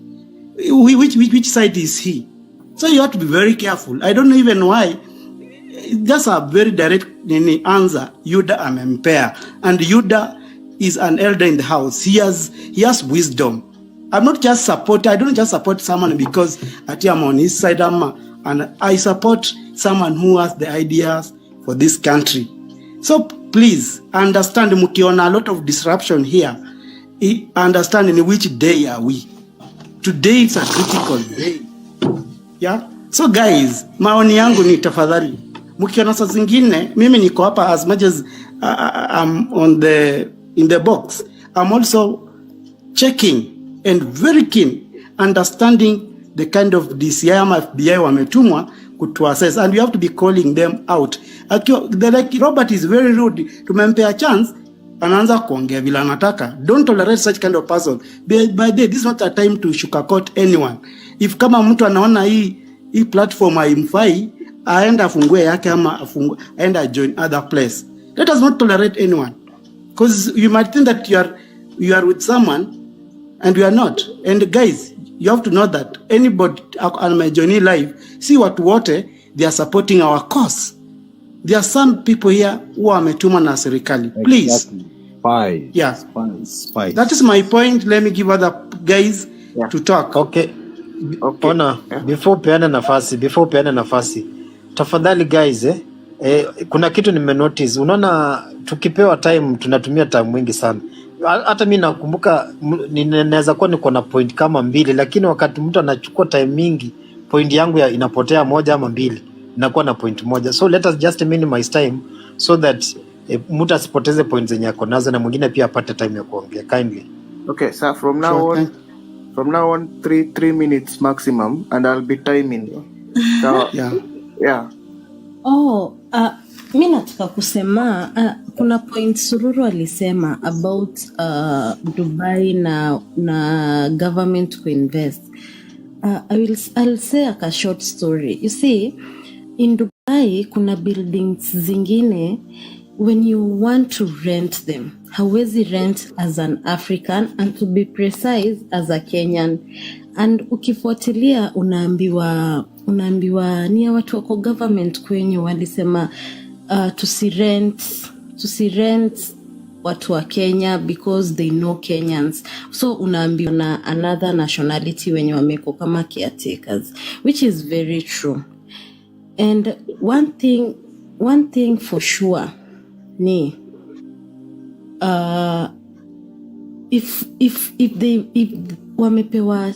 if watapewa chance, ama if we will stop and hold back and say venye nilikuwa nasikia watu wakisema tuliongea likuja X, we did, they won't stop doing their own things at sababu tumeongea. I'd like to encourage ourselves na story ya Sri Lanka. Nilikuwa naona watu wana comment sana na hiyo story. To me hiyo story imekuwa ikinipea nguvu because it was not long ago, only 2022, and these guys pushed for 7 months. So we've just started. Anybody mwenye anajua how it went down, these people pushed for all those months, and they made sure that resign, wametoka, wameenda. They sat down, did their own rules, and they were hawakuwa na any leaders. Even the opposition wakati walikuwa wanataka kujoin walikataa. So let us be encouraged that even if atakuja simame na wewe kwa mlango, let us talk. Let us not even listen to the dialogues. We have a long way to go. We were very close kwa na distraction, but we can still make it. We can. That is, hiyo ndio ile hope yenye niko nayo, that leo tukienda, whether kutakuwa na guns, whether kutakuwa, people will die definitely. People will die. People wataumia. So many things will happen. Destructions zitakuwa. But at the end of the day, we need to be focused. Let us not lose hope. Let us... Yes. Yes, somebody else. Okay, thank you. Frazi, Fraiwiz, jina ngumu. Yeah, Frawiz, yeah. Okay, go ahead. Nyajeni. Poa sana. So mi niko hapa tu kuwachanua cause nikiingia live mob napata wase wanaongelea politics but hawaangalii the bigger picture ya history yote. Na history yote yenye inaendelea Kenya ama Africa ni ati mzungu ndiye ako behind the curtain. Mzungu ndiye ana make shots, sijui kama mnajua hivyo. Mzungu ndiye ako hapa kutuchanganya akili, kutupiganisha sisi kwa sisi. Tubaki tumeanza kupigana. Alafu yeye ana benefit in one way or the other. So mkairada sana na hawa wazungu. Hawa wazungu wenye mnaona kwa parliament wanakuja kujikaisha hapo hivyo. Sio usaidizi wanawaletea. Ni ile story yenye mnasikianga ukoloni mambo leo. Hiyo ndio ina happen chini ya maji. Na ni kitu inaendelea na ni kitu ya ukweli. Hiyo story yenye mnasikianga watu wakisema ni conspiracy, sijui nini. New World Order ni kitu real na ni kitu ina happen. Wana try to colonize, of which wamekuwa kitu colonize. Na hapo ndipo wanaelekea ati hatutakuwa tukimove anywhere. Hatutakuwa na zile lands zenye tulipigania those days. Ile aim ya mzungu alikuja nayo wakati wa ukoloni ya kutunyang'anya land na kuturule bado wako nayo. Hiyo agenda bado wako nayo. Through religious, political na everything else. Hiyo ndo ina happen. Na saizi wameingia hizi countries. Hizi countries zote zenye mnaona ziko na vita na nini. Chunguzeni mtajua ni nini inaendelea fiti. Juu hata ukijiuliza kumekuwa na vita Ukraine for the longest. Hadi wa leo amjaiona ati organization yoyote hizi big sijui ati UN sijui nini ikipeleka wanajeshi wao huko. Mbona inafahamu jiulize hivyo? Mbona zinapeleka go to place kama Nigeria, Congo, Sudan, yani Afrika? Mbona na mbona wakati ati wakitaka kupitisha hizo countries za huko Europe, wakitaka kupitisha mijadala, ushaona waseonyana jita sijui IMF wakienda kwa hizo juu au waga wanakopeshwa do vile sisi tunakopeshwa do. Ushaiwaona ati wanaenda kwa parliament zao wana observe. Nataka mtu ni correct. Kuna mtu yote ashaiona? Okay, we hear you. Now we hear you. And then your 3 minutes are almost done. You should be winding up. Okay. So, must lose focus. Kaini rada na hawa wazungu. Because already wameshaanza mambo yao. Mjadala yao inaendelea. Wale wafungia seeds. Saizi ya mwezi share seeds anywhere. Ukipatikana una share seed hapa Kenya, unafungwa. Aya, wamekaa wanaanza kusema sasa zile land zenye zimebaki mtaanza kulipia ushuru. Na msipolipia ushuru mnanyang'anywa hiyo land. Na mkumbuke tu hiyo tactic ndio bado walikuwa wanatumia wakati alikama hapa wakati wa ukoloni. Aliingiza uto to heart tonyo watu walikuwa wanaishi, akaingiza story ya tax kwa hizo hearts. Kama mtaweza kulipia watu wenye wako wanaweza kulipia tax kwa hizo heart, walikuwa wanachukuliwa wanaenda wanafanyishwa cheap labor, kujenga leri, kulima mashamba zao and stuff. Na hapo ndipo tunarudi. So hiyo ndio point yangu. Yeah, thank you. Thank you. Mike, pick up, and then Kajay. Yes, thank you. Thank you for this opportunity. Now, mine is very simple. And I would like to say, suppose we succeed on this, and I believe we will, because our unity is our strength. Suppose we give pressure to this guy and he steps down, and at the moment you understand we don't have an IBC, then what would happen? And I would like you to advise on this, because if we don't have an IBC and then we manage to push this guy and he steps down, then who is going to be in charge? Or if we go the other way, we put pressure, and maybe this guy decides now, I've given up. What would happen? We need to have a strategic plan. I just want to say that. Thank you. Okay, just to respond to that, Mike, the Constitution has stipulated very clearly, if we overthrow the president, the military picks up, and then we have a caretaker government. So in case of like what you mentioned, IBC, the caretaker government will be able to reconstitute the IBC, and then after 90 days, we'll be able to go for election. I think I've answered you. Okay, thank you so much. And I appreciate it. Welcome. Yeah. KJ?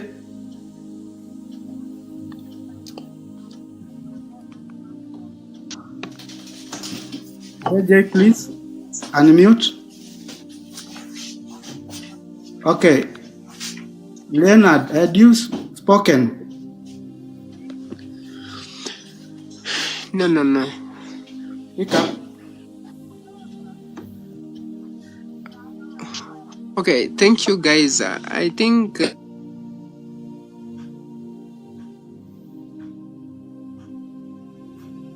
we can't hear you.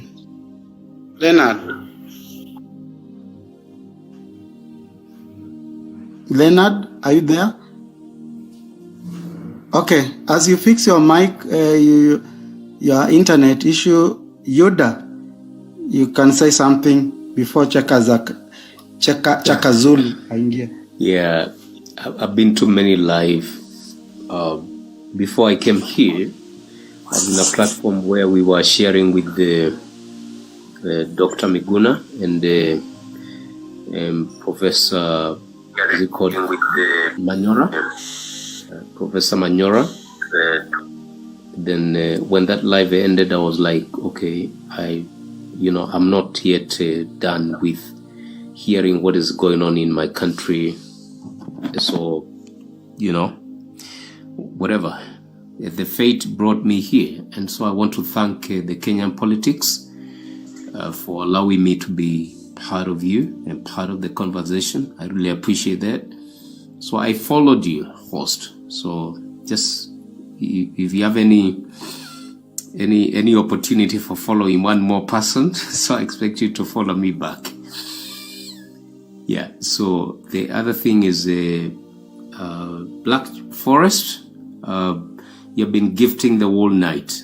I've only seen gifts coming from you. So kudos to you and thanks to you for supporting the host and being here. So other than that, I appreciate everyone's contribution.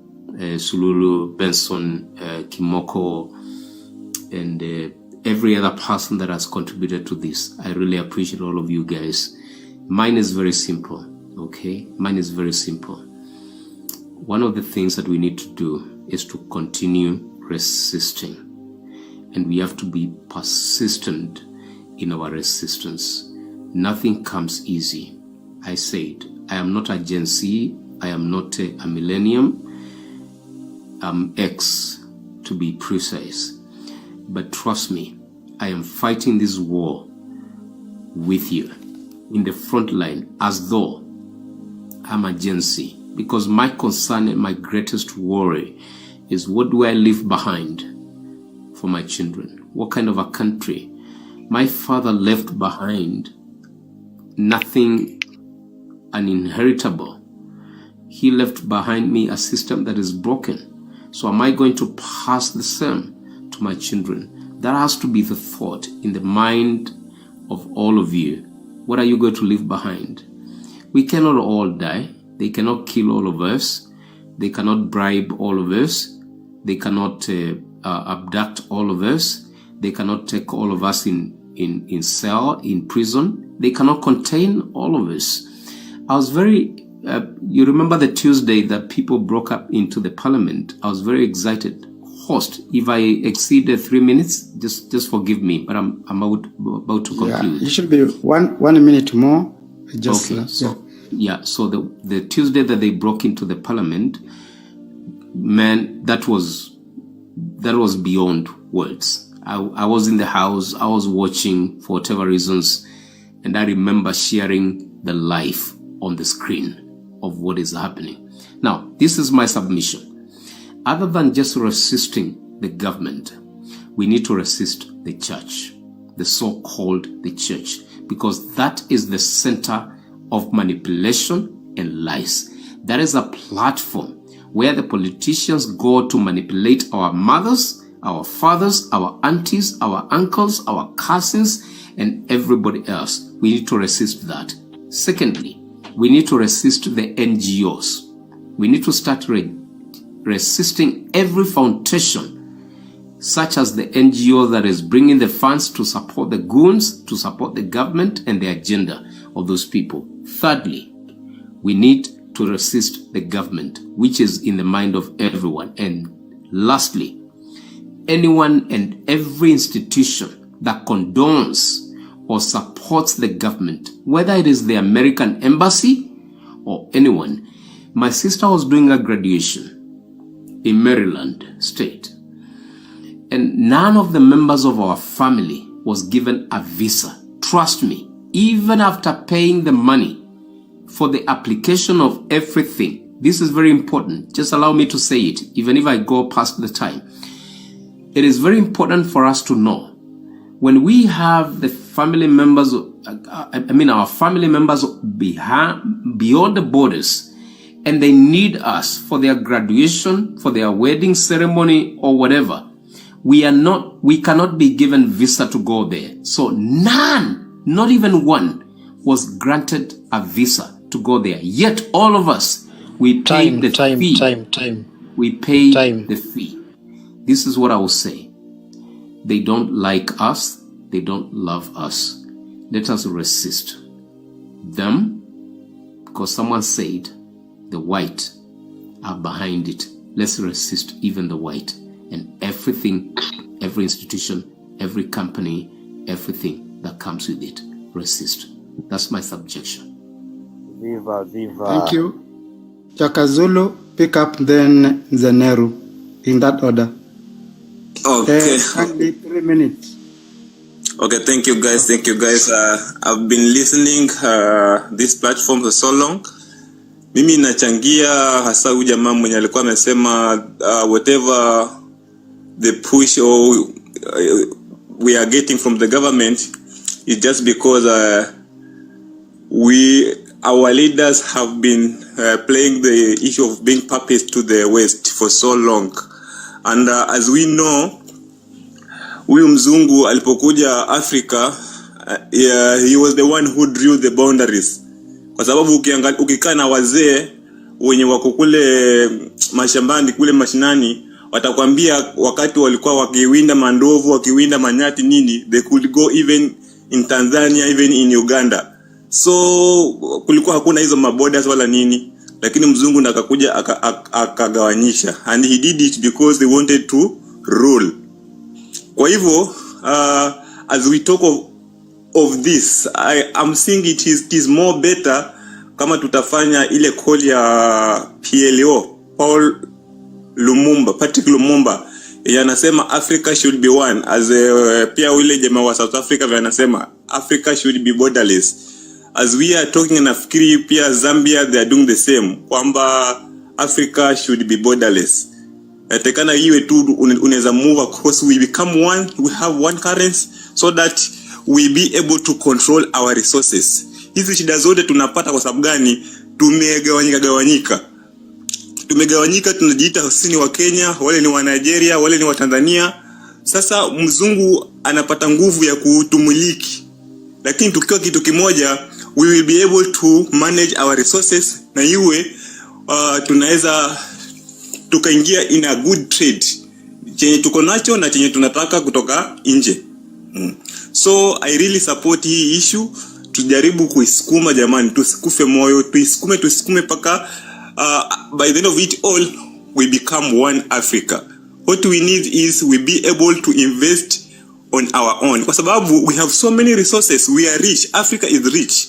That's why even some of the guys wanakwambia kwamba without Africa, hizo France, ni USA, ni wapi, they cannot run their economy because we have everything. Lakini tumegawanywa. That's why we remain to be poor. So na insist. And ndio maana pako unaona hizi vitu filter unapata ati wazungu wamekuja kwa parliament yetu wana oversee. What are they overseeing? Yaani ni kama sisi wa Afrika hatuna akili, lazima tuchungwe tu saa zote. This is so bad. And kwa wale wenye wamekuwa Gulf, wenye wamekuwa Europe, wenye wamekuwa USA, wamekuwa wapi, they can affirm this. Human brain is just the same. Hakuna ati wewe ni ngozi white uko mshapu wala nini, hapana. There are some of us who are so bright than the white color. So to diminish, let's have a push on let's have a push on this, and by the end of it all, at least mzungu awe akikuja kwetu kuna ile kwamba tunaweza kaa naye to bargain. Sio issue kwamba ati tumejipendekeza. Yangu ni hayo. Okay. Thank you. Then Nzeneru, then Leonard. Nzeneru, unmute.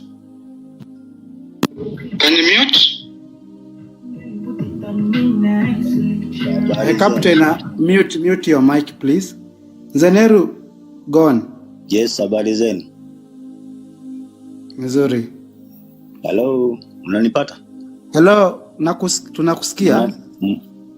Okay. Yeah, go on. Tunapenda salimika wote. Oh. Okay, sawa. Nimeshukuru sana kwa kupata hii nafasi. Nimekuwa nikifuatilia hii platform tangu tuanze maandamano. Mimi sio Gen Z. Mimi ni millennial. Lakini mimi niko na mambo tu mawili matatu mafupi sana. Kitu ya kwanza, Ruto amekuwa akituchezea akili sana tangu aingie uongozini.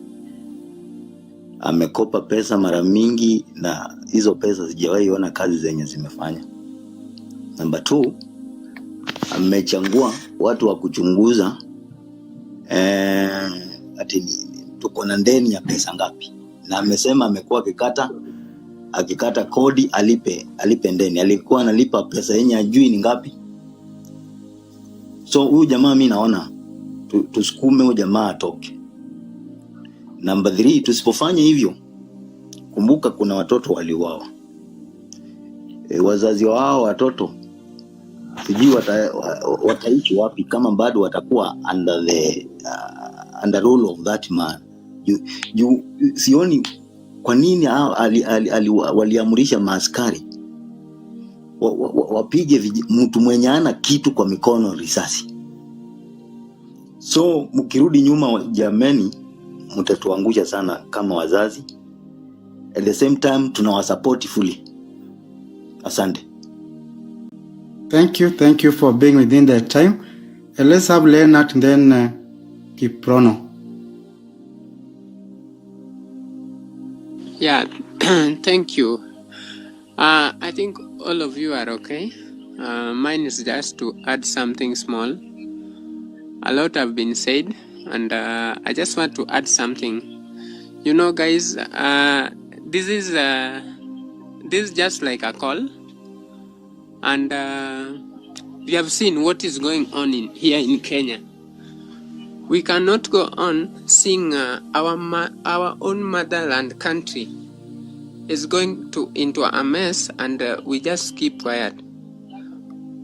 Those who are coming behind us, they have failed, and this is my request. Let us just be focused and speak one voice. Our could wish right now is that we reach our objective, and after reaching that objective, Ruto must go to jail. See ati Ruto must go where?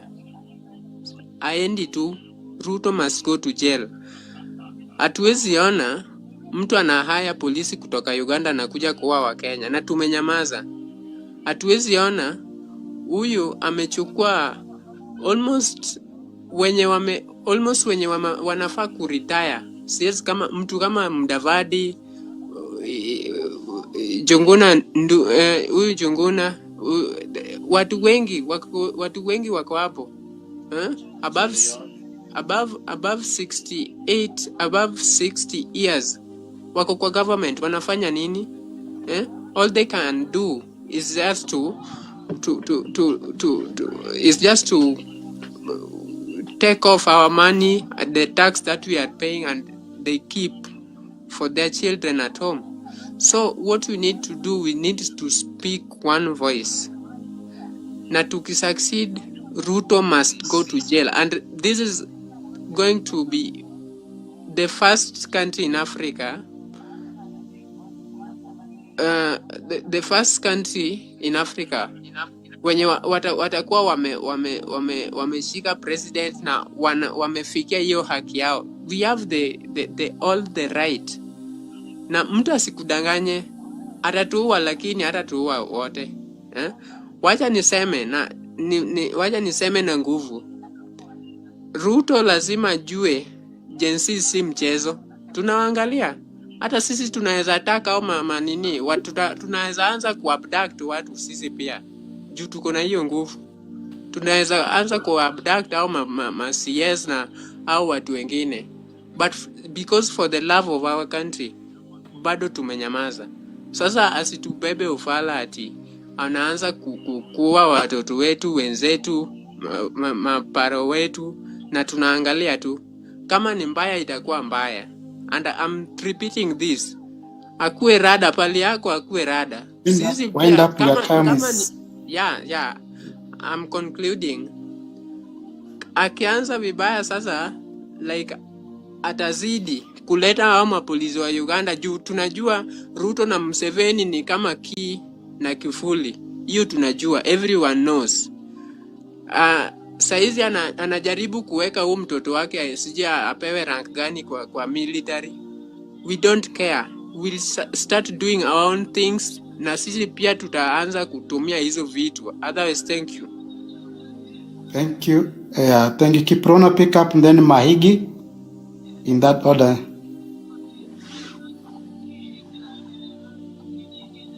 Kiprono, unmute. Okay. Mahigi, pick up. Hello. Yes. I'm on. Kiprono, we're giving you a chance, but you're taking too long to unmute. What's up? Okay, go on. Okay. Good evening, guys. I'm happy I'm at this platform. What I want to say, let's keep the spirit burning. Let's all keep the spirit burning. Let's go on. Let us forget for we are the government. We are the people. The government is the people, and this government is ours. So let's push this thing to the end. Tusipembelezane hapa. There is no tribe here. There is no any who is big. These people are stealing. Wameiba kutosha. So we need to take over this thing. We need to be serious. We need to have to forget all this. Tusinunuliwe na tusibaiwe na anybody. Tusikue coerced ama kwa kak na anybody. We are the people, and this is our nation. Tuwezi kuwa unaona watu wanatembeza pesa kwa magunia and we are suffering. Even the type of a job I'm working in, I'm also a cop, lakini whichever mwenye atanitangaza aenda tangaza hivi. Mimi nimeongea hapa na nimeongea. I'm speaking among many who are suffering. I was in that maandamano, and you can see, you can't shoot somebody who is having a phone and a national flag. How on earth? That person is not armed. So under the rules, kutumia firearms, you are not supposed to even shoot somebody like that. Hiyo ni kitu mbaya, and that is the thing we are saying about. We are speaking, few of us can speak, but many of us are suffering inside.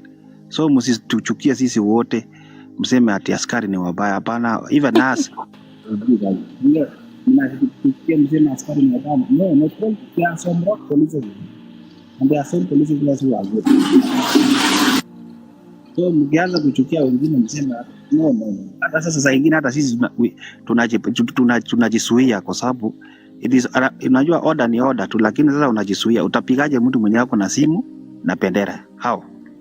But we are very sorry for what happened, and we condole the families wenye vifo wenye walipatikana na mzipa, and we are saying sorry. I'm saying sorry on behalf of our units. So I wish you all the guys all the best, and continue pushing this. We are together on this. But thank you very much. Kiprono, I have a question before Question you to Kiprono.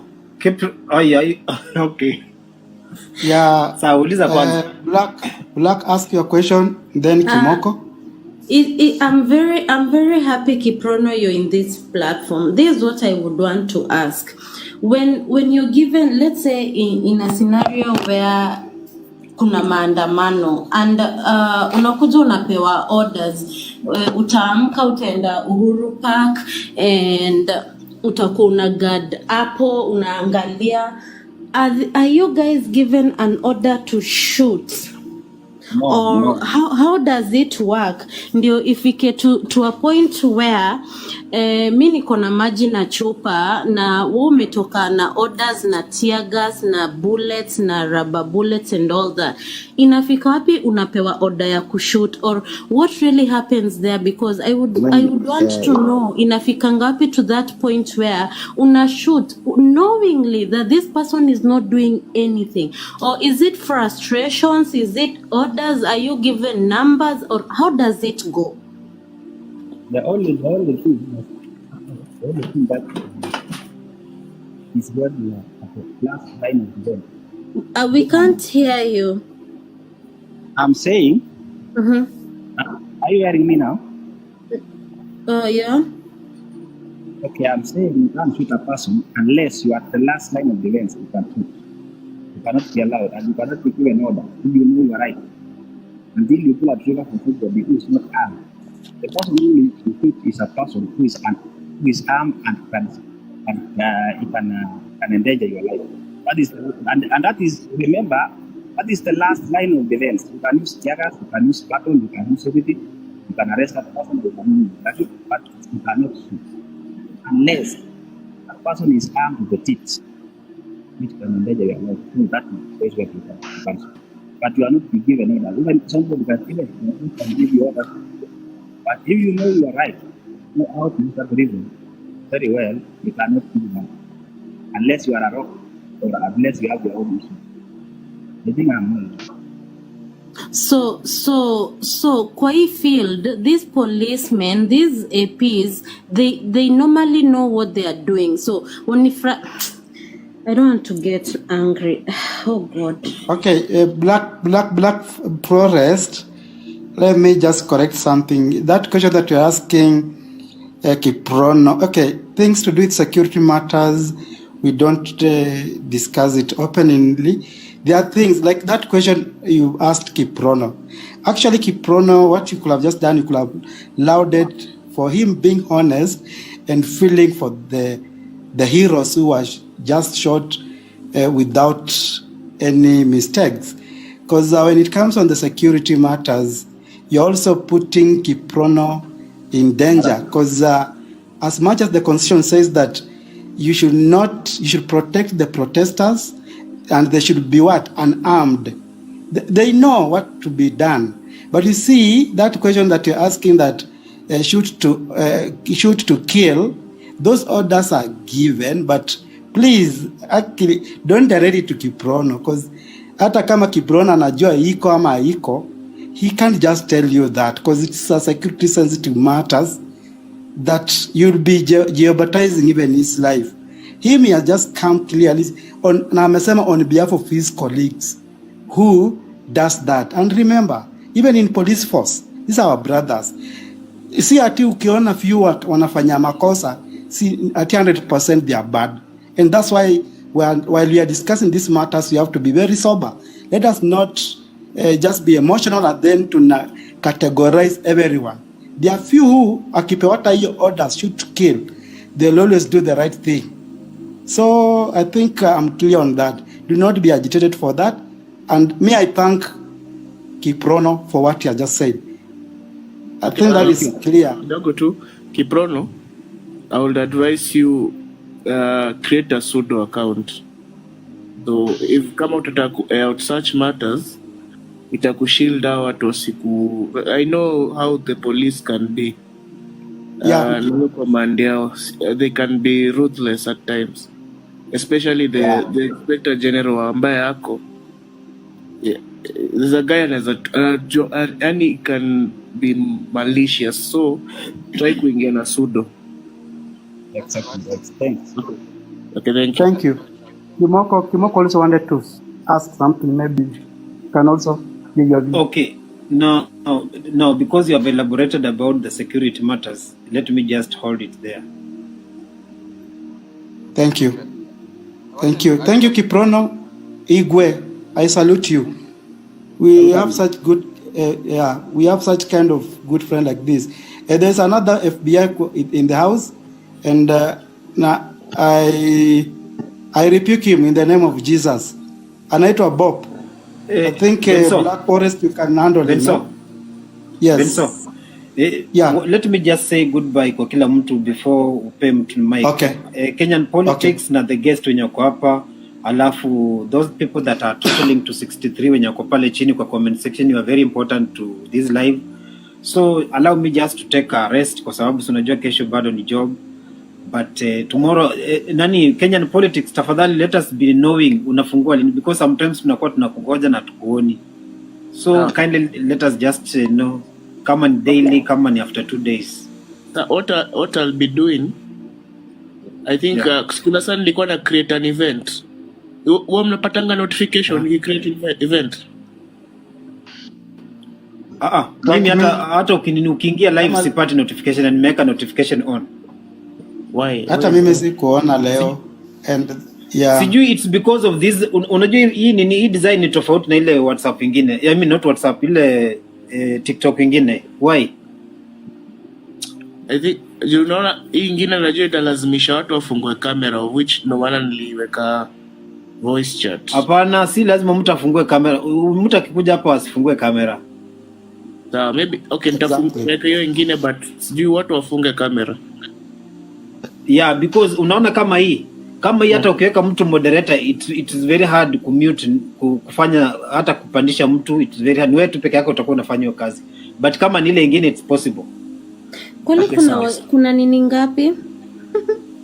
Yeah, so unaona hii ni around hii iko na yani sijui nitakueleza aje. Nimeelewa. Hii grade yake ni kama audio, hii ni kama audio peke yake. Yeah, okay, so acha nitaingia kesho, nitaingia na hiyo ingine, but watu waweke off mic camera. Sitaki kuput mtu in danger. Okay, sir. Yeah. Okay, sir. Good night everybody. Okay, guys. Thank you for your contribution. Yeah. Nilikuwa nauliza niko na brother wangu wako Nairobi. By the way, I'm not in Kenya, but kuna brother wangu wako Nairobi, anasema ametembelea wale jamaa wako Kenyatta na akawapata wamepigwa pingu kwa vitanda, yani wasiondoke. Sasa hiyo issue na tena ikanitatiza, kwa nini wapigwe pingu tena? Okay, point noted. That's why even kwa comment section sikuwa na kuelewa what you meant. At least we catch up what you meant. We will contribute something on that. Diva Mahigi, have you spoken, Mahigi? Then Diva. Go on, Mahigi. Mahigi. Let me talk. First of all, let me laud Kiprono for what he said. He said there are some rogue policemen, and we know that having some relatives in the force. I've had two of my cousin was killed by a police, and my. Can you increase your voice? We can't hear you. We can't hear Okay, you, can you hear me brother. now? Yes. Can you hear me? Okay, I'm At saying. least we are better. Yes. Okay, Your earphones. just to Your add earphones. something on what. Okay. Oh, earphones kombali. So just to add something on what Kiprono said. Kiprono said that there are some few. Just to say, nilikuwa niseme how rogue police are even harmful to the police themselves. My uncle who was a police, aliuawa na police wake, and he was shot 9 times. So saa zingine, if such things happen, we don't have to blame the whole police force. This police force has some rogue police and has some good police. So I just wanted to put that out there. And then nimeona watu wanasema tume back down story ya maandamano, but I don't think tume back down. It's good sometimes to retreat and re-strategize so that we come up with a good strategy again to continue with our. Kumbuka fight yetu ni kukuwa na good governance and making sure that hii wastage imeisha and to improve our lives as a whole. So this thing should cater across every department. We need to reform the church. Wale jenzi mko church, we need to make this church sane. History ya kukuwa na pastors wanatuchanganya, they are not telling us the word. I think we should also find a way of doing that, but in a respectful manner. And then history ya kukuwa na ministries na waste pesa mpaka to the point that sisi wenyewe tunateseka na pesa zetu zinatumika vibaya. I think also we should find a way of addressing such.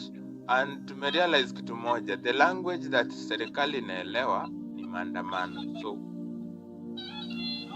I don't know how we are going to do it, but I think that will be the way forward. So, and then we have to find a way to protect our troops so that we don't lose, so that watu wengi hawauani. Alafu kuna hii issue ya goons. Kuna goons wamekuwa hired wakuje waharibu maandamano. So, and then sasa kama host wetu wako na connection na watu maybe wana organize, they should give us an idea of how are we going to deal with these goods. How are we going to stand and make this maandamano peaceful as supposed to be, na to deal na history ya goods kabisa ishe. And then another issue, ukiwa uko na uwezo, you can visit our friends pale Kenyatta Hospital. Just visit them, wa console, waambie all is fine. Nunua kama chungwa wapeleke. Ukiwa na kamia warushie. You know, they got injured in our battle, so let's do that, and God bless you. Okay. Thank you. Son of peasant. Hello. Somebody's sarcastic laughter. Thank you so much. Actually, pick up the mic. I'm a son of a peasant. And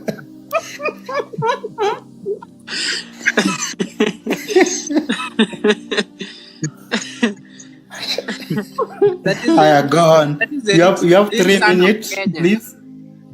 Leonard, mute. Yeah. Okay. Go on. 3 minutes. I'm so happy. That police officer amejaribu ku portray what happens in government, and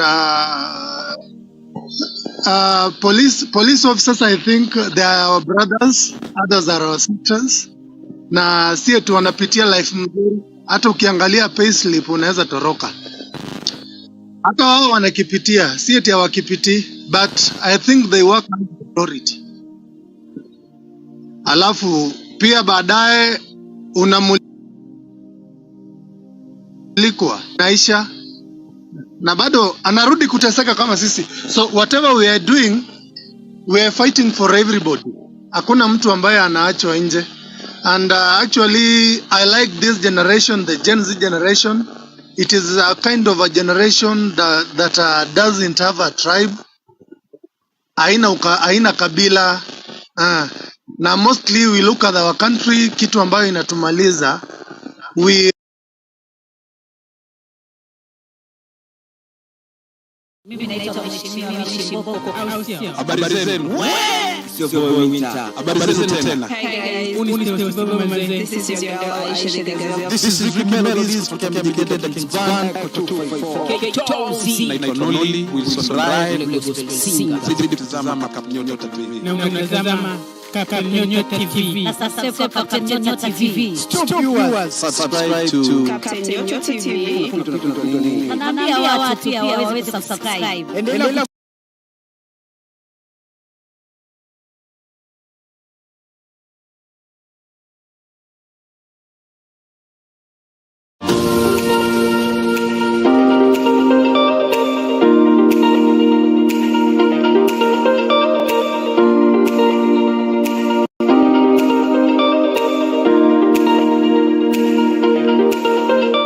Good morning, Your Excellency President William Samoei Ruto.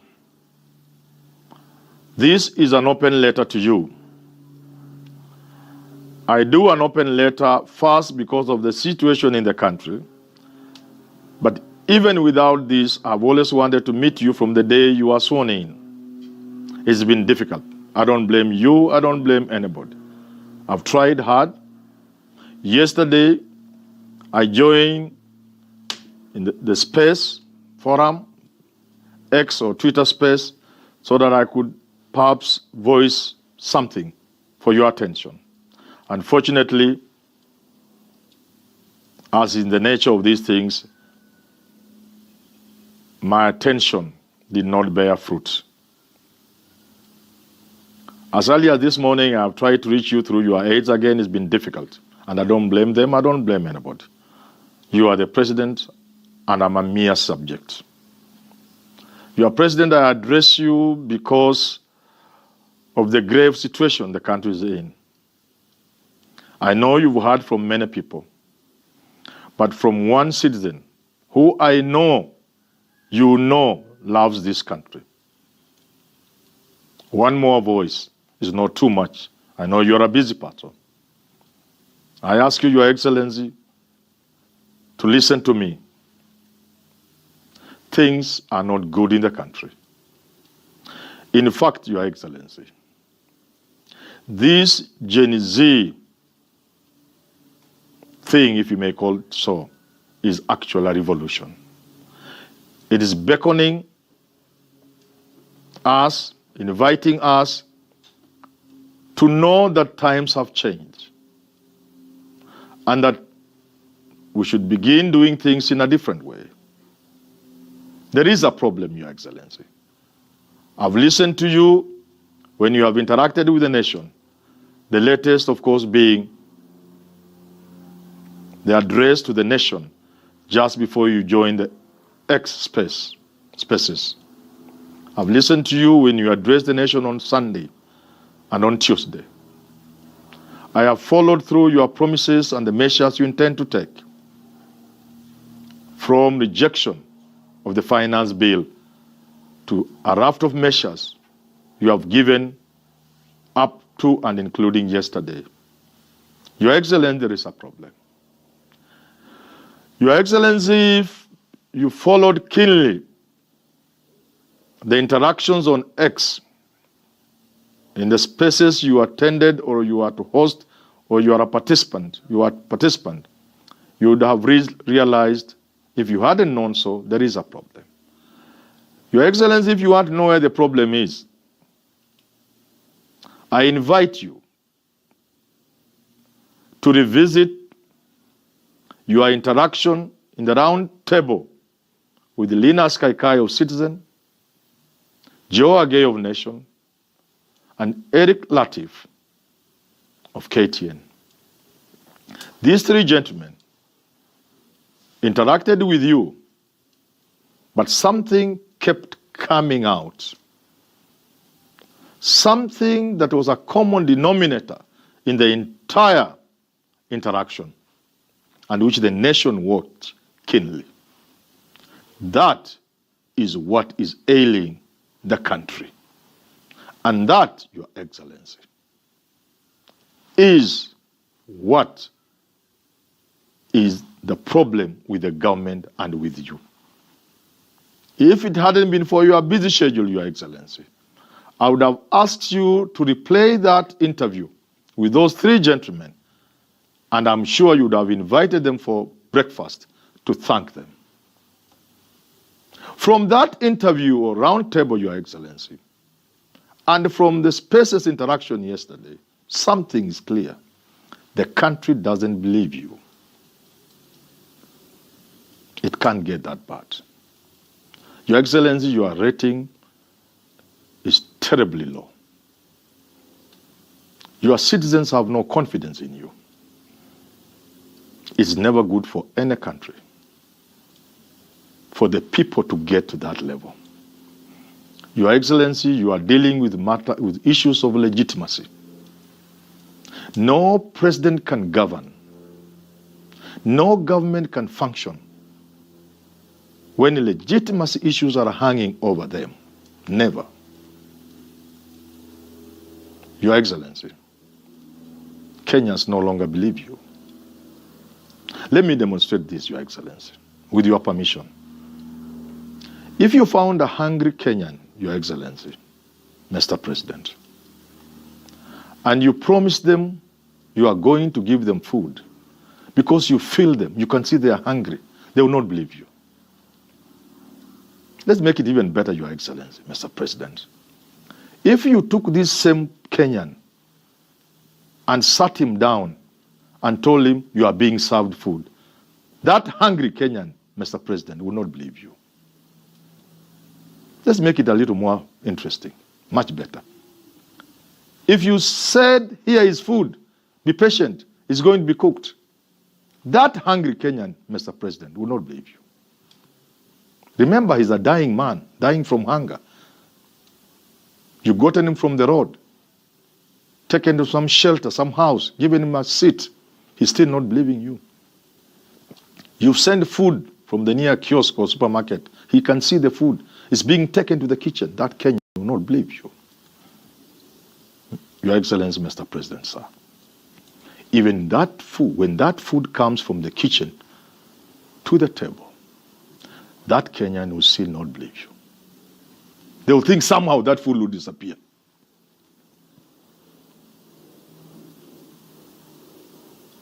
Mr. President, even after they have eaten that food, they will still be feeling there's something not right. It's not true. That you are still capable of doing something to reverse all that. That is just how bad things are. And that's why, as a senior citizen, as a father and a grandfather, perhaps a great-grandfather, I advise you to listen to the voices of the people. Your Excellency, as I say so, I want to point out one thing to you, that the people of this country still love you. I've said this and people have attacked me because it is true. Mr. President, you are making it difficult for those who love you. There are people in this country who love you, Mr. President, and they are not few. You're making it difficult for them to continue loving you. It is painful to them to see a man they love making it difficult for them to love him. You may ask, what do I do that I have not done? Your Excellency, I want to point out to you, just want to share with you this, that Mr. President, all those things you have said, nobody believes in them. None. None. Your Excellency, Mr. President, even when you say you are rejecting the finance bill, how many Kenyans believe? It's even made worse by the manner in which you talk about that bill. We all know, Your Excellency, Mr. President, sir, 340 billion cannot crash this country. You don't even need to do anything. So all the talk about borrowing, about reorganizing the budget, about sacrifices to be made is not selling. I've said repeatedly, Your Excellency, I hope you now listen to me again, that if you take your budgets, especially the expenditure lines, to a good primary school in Nairobi, they will be able to flag out more than the 300 billion. In fact, I dare say, Your Excellency, if you take your budget, Nairobi Primary School, Langata West Primary School, Kilmani Primary School, Kileleshwa Primary School, Olympic Primary School, Kangemi Primary School, class grade 6 or 7, whatever now grade, they will flag out almost 1 trillion items that need not be in that budget. That's why people don't believe it. Your Excellency, Mr. President, sir, what would you do? Surprisingly, Your Excellency, what you need to do to save this country is very little. Very simple. Very simple. One, appreciate the magnitude of the problem. Because this Gen Z thing is a revolution, is a wake-up call to everybody from the homes where you no longer treat your children and grandchildren the way we were treated. Is a wake-up call to those people managing government offices, including private companies, that it's not going to be business as usual.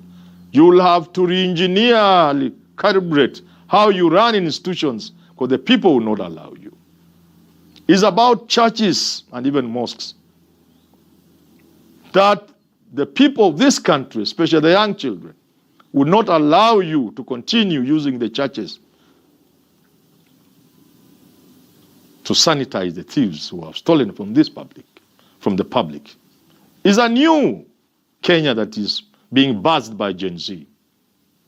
So appreciating the problem, Mr. President, is the beginning of solving that problem. Once you appreciate the problem, Your Excellency, there are 2 things you will not do. One, you will not try to be clever. Nobody will try to be clever. When a problem has reached this stage, nobody should try to be clever. What do I mean? I mean any games, whether to suppress the demonstrations or protests, whether to hoodwink people, whether to divide the Gen Z, any game will not just work. So one, nobody should try to be clever at this juncture.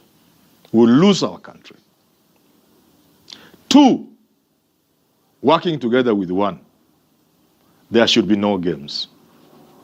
So that when you say something, Your Excellency, there should be no illusion about that thing. It will be something you mean, even if it turns out you are wrong, but you believed in it and you meant it. If you look at the raft of measures, none of them are convincing. For example, CAS, Chief Administrative Secretary. Why are you suspending? Just say we were wrong from the word go, from Uhuru's time. Because Kenyans spoke loud and clear. They didn't want those assistant ministers. Uhuru brought them back through the back door. Just be categorical. Don't say you are suspending. About parastatals, don't say we are removing 47 or merging. No, just say our parastatals are a liability to this country. But going forward, because we need all of them and even more, only qualified Kenyans who run those parastatals with clear targets to make money for this country, to earn revenue for the country. Because we cannot continue raising all the revenue we need through taxation. There must be other avenues. Those parastatals that are commercial in nature should be what Kenyans use to bridge some of the budget gaps and not to sell them cheaply. Our history of selling parastatals, Your Excellency, Mr. President, has shown we always sell them for a song. Any other measure will not work. And finally, because you are a busy man, Your Excellency, I don't want to take a lot of your time. What you need to do, and you will not be the first person to do it, is to restore confidence among your people. Make the people of this country see that tomorrow is going to be a better day. Give the people of Kenya hope, Mr. President. We are in times when all hope is lost. You need to restore that hope. What do people do in situations similar to ours? Heads of state, heads of government, faced with a similar situation, begin by dissolving government, dissolving cabinet. That may look simple, but there's some form of catharsis. It has some healing power. The people see you, feel them. You understand their problems, and you want to do something about it. Mr. President, anything short of dissolving your cabinet will not wash. It will not work. Nothing, it will not. So don't even waste your time reshuffling your cabinet. Don't even waste your time sending 4 or 5 ministers home. It will not work. I'm being very sincere. You know me, at least, Your Excellency. I'm happy you know me. You know I speak the truth. You know I love this country. And I'm speaking from the bottom of my heart. Something as simple as that. The story about running government, I heard you on Spaces. And during the same Spaces, some young lady spoke. And she said she doesn't even see what she was going to say. Because what she would have said, everybody else had said. But she said something else, Mr. President. That when you are responding, you are just going round and round and taking them round corners. That is exactly what I'm addressing. Anything short of dissolving cabinet, anything short of, is not a question of reducing advisors. Kenyans don't even know how many advisors you have. So when you say 50%, 50% of what? Supposing you had 10,000 advisors, 5,000 would still be too many. It's not a question of a percentage of advisors. Kenyans want to see specific people, specific names they have heard, like David Ndii. Just tell them to go home. That's not asking for too much to save this country and your presidency. And I can assure you, Mr. President, do what I'm saying and what many Kenyans are saying, you'll be re-elected in 2027 because Kenyans love you. Half measures like sending 3 or 4 ministers home and reshuffling others will not work. Talk about friends. Everybody has friends when they get to power who assist him to get to power. And they're always rewarded. This is not a Kenyan problem. This is an international, it's a global thing. Those who help you get power, those who help you, those who helped you, get some kind of reward. But this is a serious problem we are facing.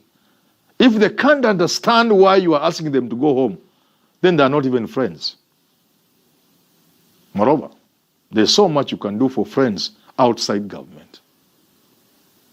I advise you, Mr. President, to dissolve government, to send some of these advisors home, to pronounce yourself categorically on certain issues in a convincing manner, and give Kenyans a cabinet. The moment you mention the nominees, Your Excellency, talk to your people, NIS, talk to your friends outside, talk to church leaders. They will tell you the whole country is at peace with what we have done.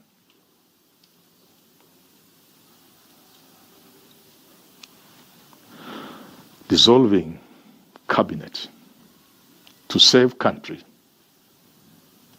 and to make it easy for you to govern this country is not asking for too much. The country is waiting. Your Excellency. People keep saying, Manyora, you are a prophet. I'm not a prophet. I just say things I know. For example, I know if you do something outside the time, nobody will appreciate it. You reject the bill, people now start, Ruto must go. Because you waited too late. You came too late with it. Too little, too late. You are asked to dissolve cabinet, you don't. You do one or two things, you will dissolve that cabinet. Too little, too late.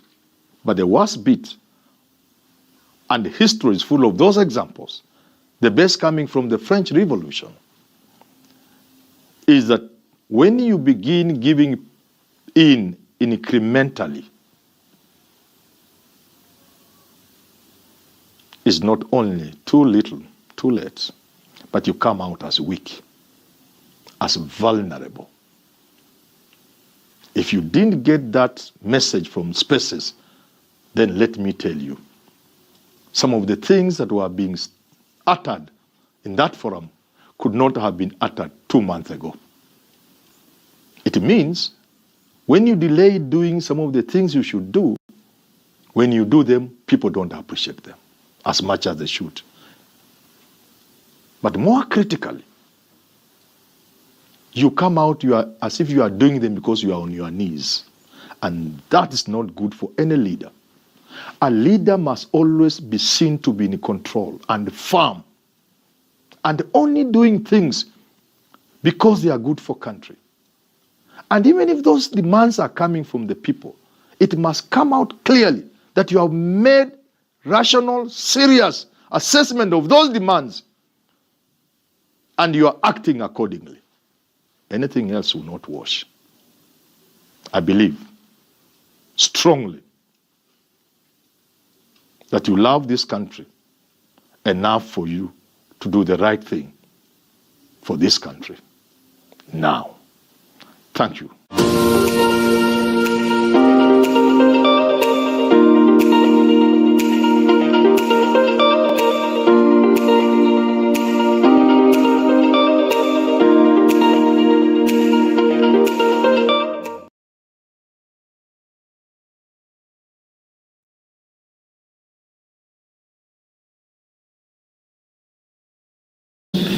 With my sons and daughters, the young people of this nation, to explain to them the opportunities that they have, and I want to listen to them.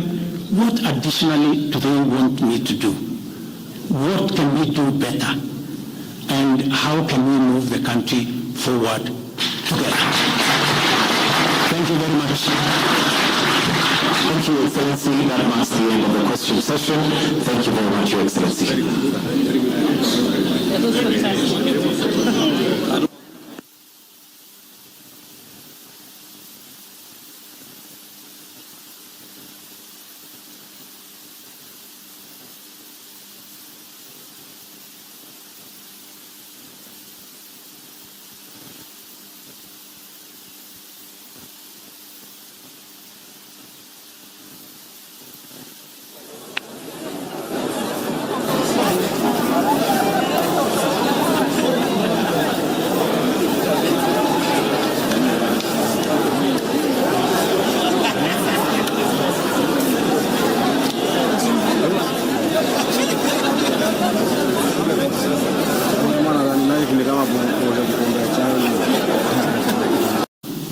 We had committed to hire an extra 20,000 teachers. We also had envisioned, because of the program of last mile connectivity to homes, especially in rural areas. We had committed 14.5 billion shillings, 50 million for every constituency for the last mile connectivity.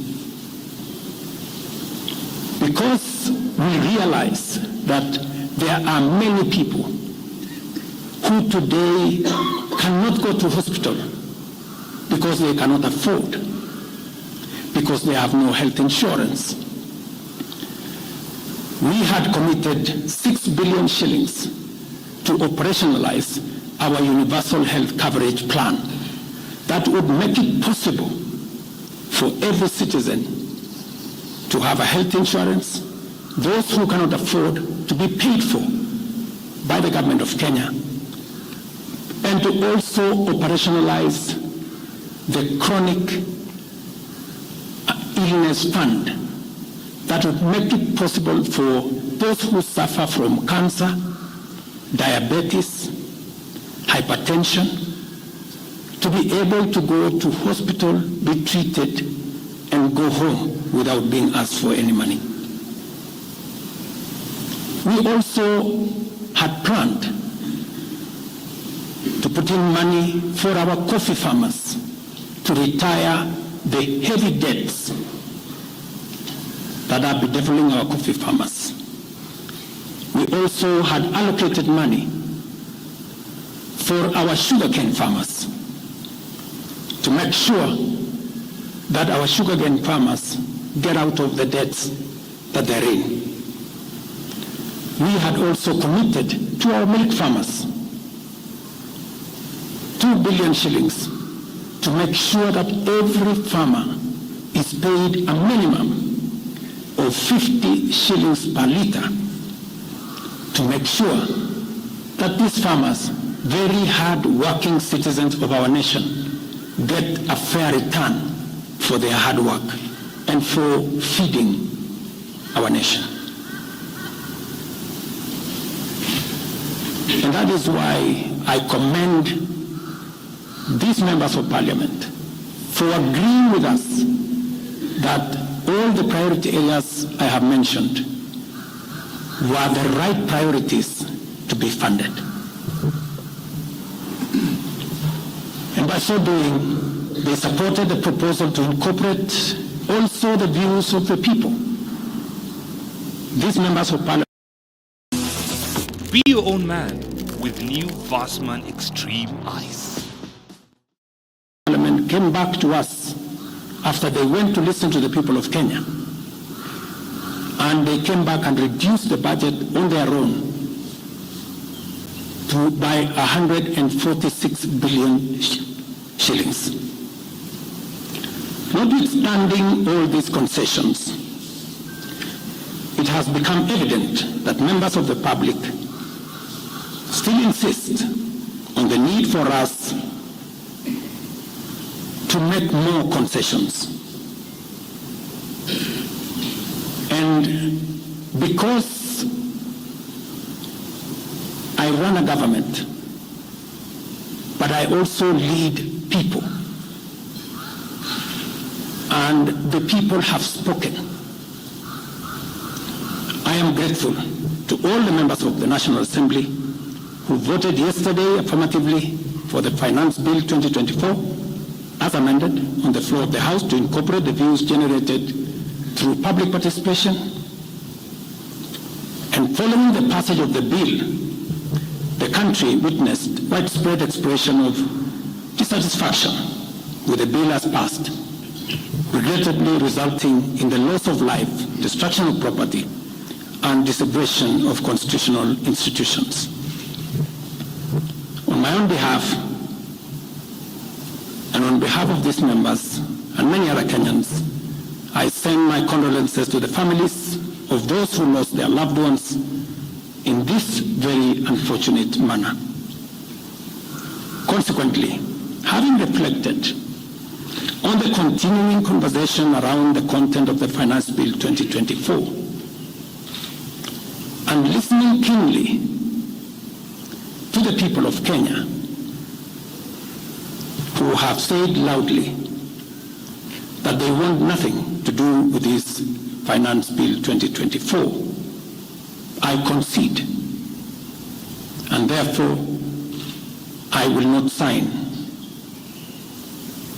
the 2024 Finance Bill, and it shall subsequently be withdrawn, and I have agreed with these members that that becomes our collective position.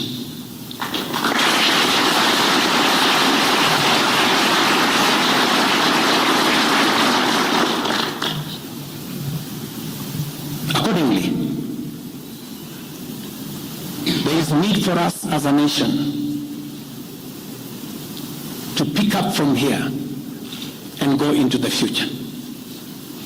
And I am therefore proposing that because we have gotten rid of the Finance Bill 2024, it is necessary for us to have a conversation as a nation going forward. How do we manage the affairs of the country together? How do we manage our debt situation together? How do we work on the budget with the deficits that now exist together? And as I committed last Sunday, I will be proposing an engagement with the young people of our nation, our sons and daughters, for us to listen to them. As I said on Sunday, listen to their views, their ideas, their concerns, and what they think we should do better as we go forward. I am also recommending a multi-sectoral, bipartisan, multi-stakeholder engagement from civil society, religious organizations, professional bodies, for us as a nation to speak to the future of our country. Again, and this will be on matters that are contained in the bill and matters that the people of Kenya have canvassed in the conversation that has been going on. In this regard as well, I am directing for immediate further austerity measures to reduce expenditure, starting with the Office of the President, the entire presidency, and extending to the entire executive arm of government. Operational expenditure in the presidency be reduced to remove allocations for the confidential fort, reduce travel, hospitality, purchase of motor vehicles, renovations, and other expenditures. This will cover the entire presidency and also the executive arm of government. I also propose that equally, Parliament, the judiciary, and county governments, working with the National Treasury, also undertake budget cuts and austerity to ensure that we do live within our means, respecting the very loud message that is coming from the people of Kenya.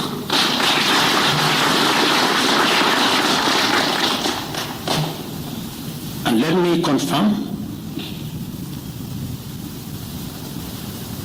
that I have discussed with many stakeholders. I will be meeting some of them shortly after this meeting on charting a way forward that makes sure that we carry the whole nation in this very important journey as we go into the future as a country.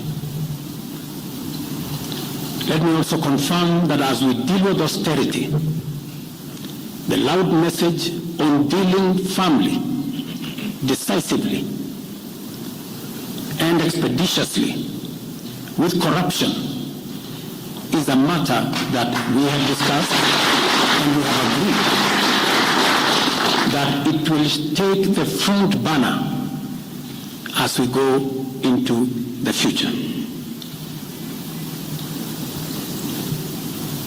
We will continue to do this and carry out this very important conversation.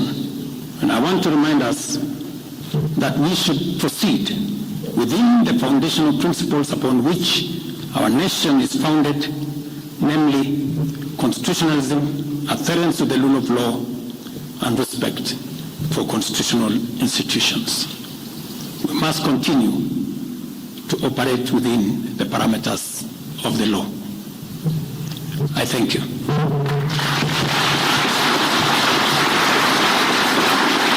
I will take a few questions, 3 questions to be specific. Thank you, Your Excellency. And the first question will start with Elizabeth Mutuku from TV47. Good evening. My question is on young leaders from the Gen Z generation who were abducted yesterday and the day before yesterday. What happens to that? Second, there were young people who were killed during the demonstrations. What do you speak of that as the head of state? Thirdly, how do we move forward on the budget cuts, especially now that you've said that we're going to have austerity measures, yes, but how then do we secure development? Thank you very much. Please. No, it's okay. So I have said young people, 6 to be exact, 6 people yesterday lost their lives. Very unfortunately, they shouldn't have lost their lives. And I have said it is a very unfortunate situation. I wish that would not have happened. And there is a framework that will make sure that those 6 Kenyans who died yesterday will be accounted for. Number 2, I did promise the country that there will be no extrajudicial killings going forward. And ever since I came into office, there is not one incident of extrajudicial killing.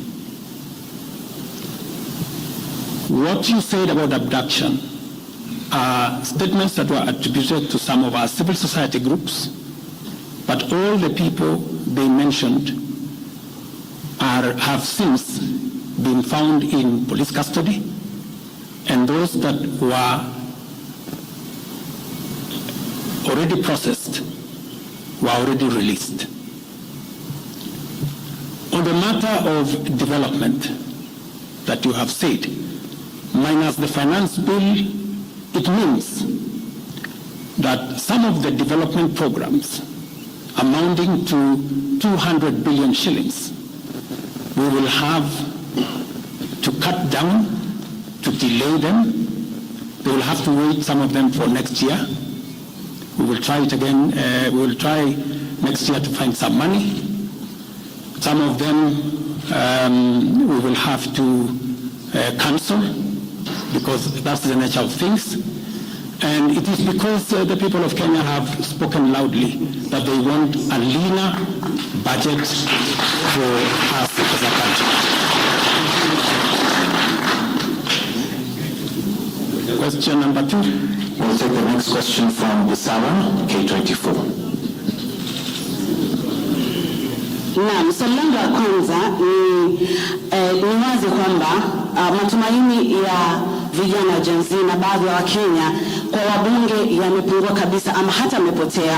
Kwa hivyo kama rais, unachukua hatua gani kuhakikisha kwamba tunawahusisha vijana katika maamuzi muhimu hasa katika masuala ambayo yanalenga taifa ama ujenzi wa taifa? Swali lingine, je, utahakikisha vipi uwazi katika mpango wako wa kupunguza matumizi serikalini? Maana umesema kwamba kuna austerity measures. Je, kutakuwa na transparency? Na swali la mwisho, ningependa kujua kama pengine kutakuwa na fidia kwa wale ambao walifariki au kwa familia kwa wale ambao walifariki hapo jana, na je, serikali itasimamia malipo ya wale ambao hospitalini hivi sasa wanapokea matibabu kutokana na majeraha waliyopata hapo jana? Asante. Thank you very much. About 214 Kenyans were involved in various skirmishes, and many of them went to hospital. 95 of them were treated and released. Some of them, I think one is still in ICU, and others, I think 14, the minister is here, are still in hospital, but majority of them were treated and released yesterday. As I have told you, on those who lost their lives, there will be a mechanism of how they will be accounted for. On the young people whom you have said, how do we listen to them? Let me say the following. Number one, I did make a very clear, determined program to create opportunities for young people to work. It was in our manifesto. It is in my plan. As I talk to you, 3 of the programs are going on. The housing program today has 160,000 young people working as engineers, as architects, as quantity surveyors, plumbers, masons, carpenters, artisans, transporters, accountants. We have 160,000 young people working, because I did take the decision that if we don't deal with millions of young people out of school, out of college, who have certificates and they don't have jobs, they will soon become a very big challenge for us as a country, as we are witnessing at the moment. All the young people you see, they are looking for opportunity.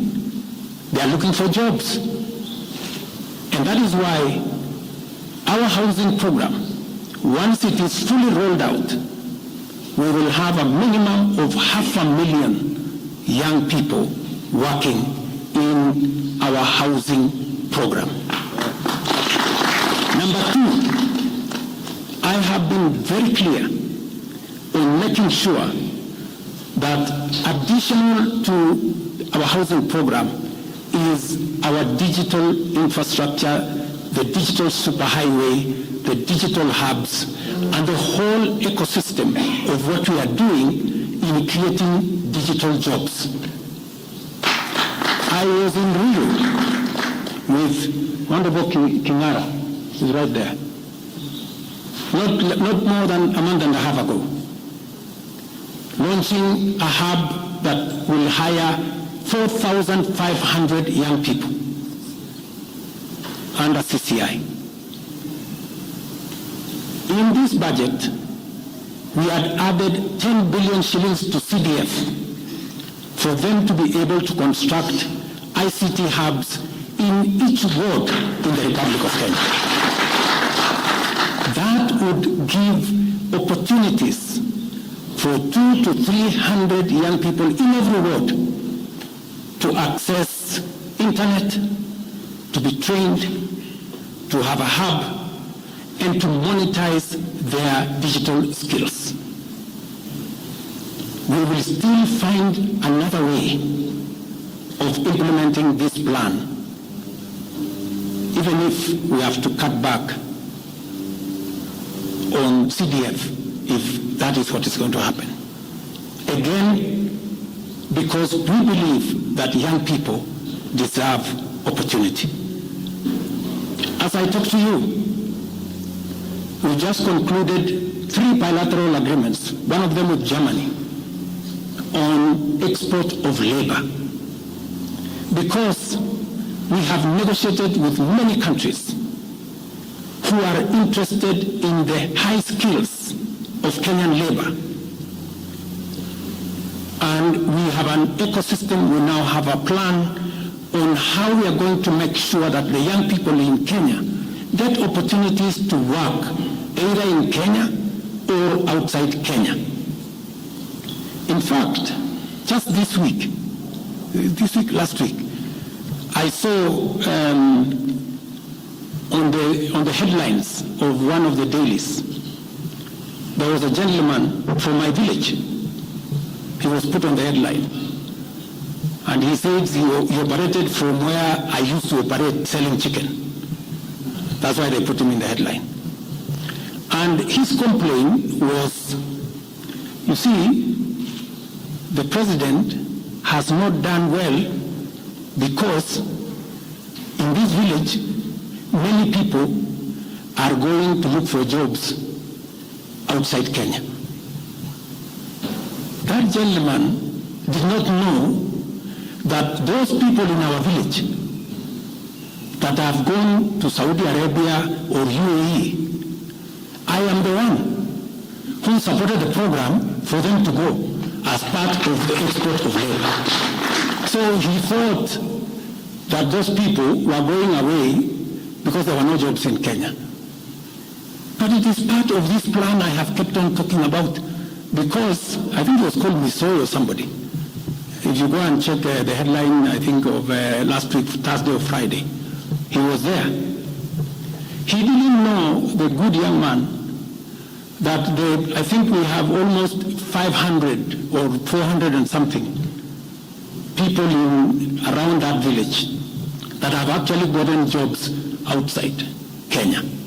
And they are changing that village. And that is actually an admission by that gentleman that our plan on export of labor is working. And number two, that when we committed ourselves to making sure that we create opportunities for young people to work, we meant it.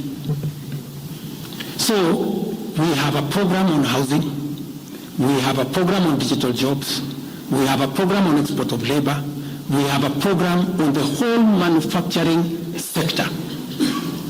Let me give you another example. Now I'm talking this as a leader. We deliberately, last year, said we cannot continue to import products that we can manufacture in Kenya. One of them was clinker, cement, furniture, steel. What has happened the last 1 year? Very many, in fact 5 to be specific, companies have sought licenses in Kenya to do clinker, to do cement. And last year, because of what we did, we reduced the import of clinker by 95%. We saved foreign exchange, we created jobs locally. I was in West Pokot with my Minister for Industrialization. I'm sure the members of West Pokot, they are here. They were there with me in West Pokot, opening a clinker factory that now hires 2,500 young Kenyans, with another almost 2,000 as drivers, support staff. A big market now in West Pokot.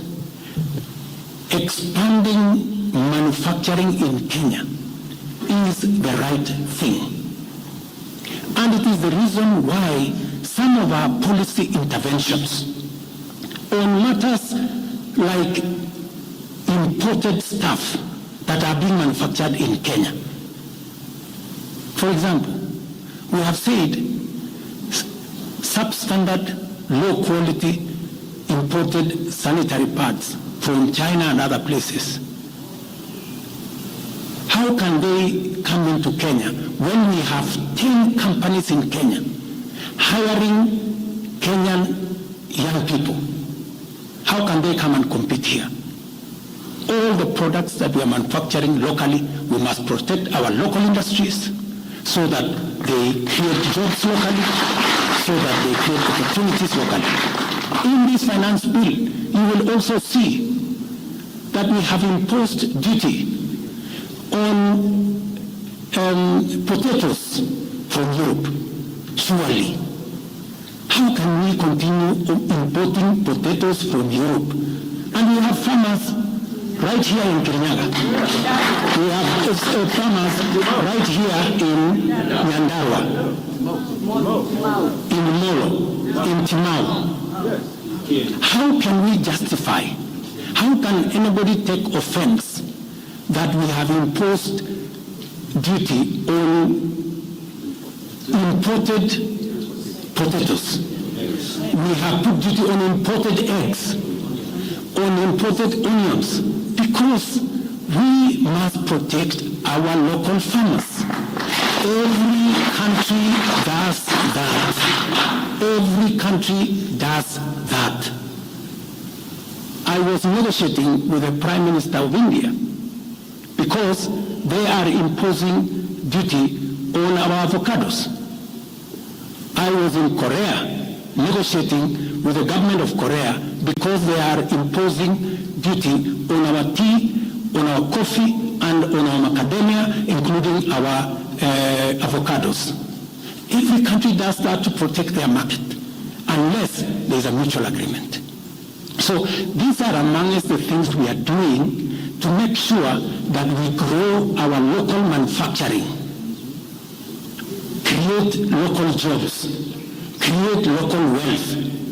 That is how we are going to move forward as a country. We cannot continue to be a supermarket for other people's factories.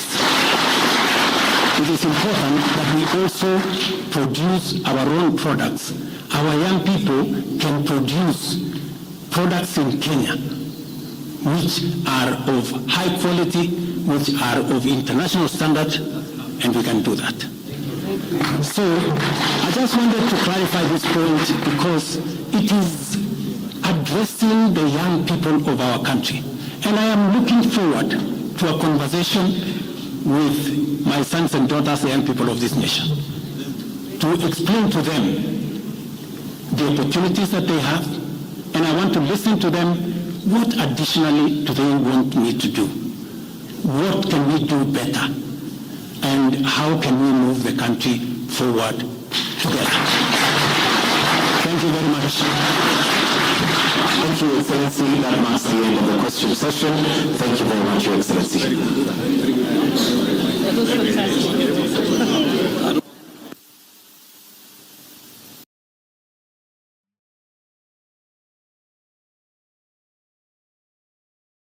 Nimejaribu mafuta na sabuni nyingi, hazikusaidia kurelieve eczema, dryness, or my baby's sensitive skin. Tangu nigundue the new Nice and Lovely Baby Naturals wash. Ni soothing during bath time na haiwashi macho. Ngozi imebadilika kabisa. Thanks to Nice and Lovely Baby Naturals Jelly and Cream. Jionee mwenyewe, the power of 3-in-1 Jelly and Cream moisturizes, protects, and repairs. Chagua Nice and Lovely Baby Naturals, approved by pediatricians and dermatologists.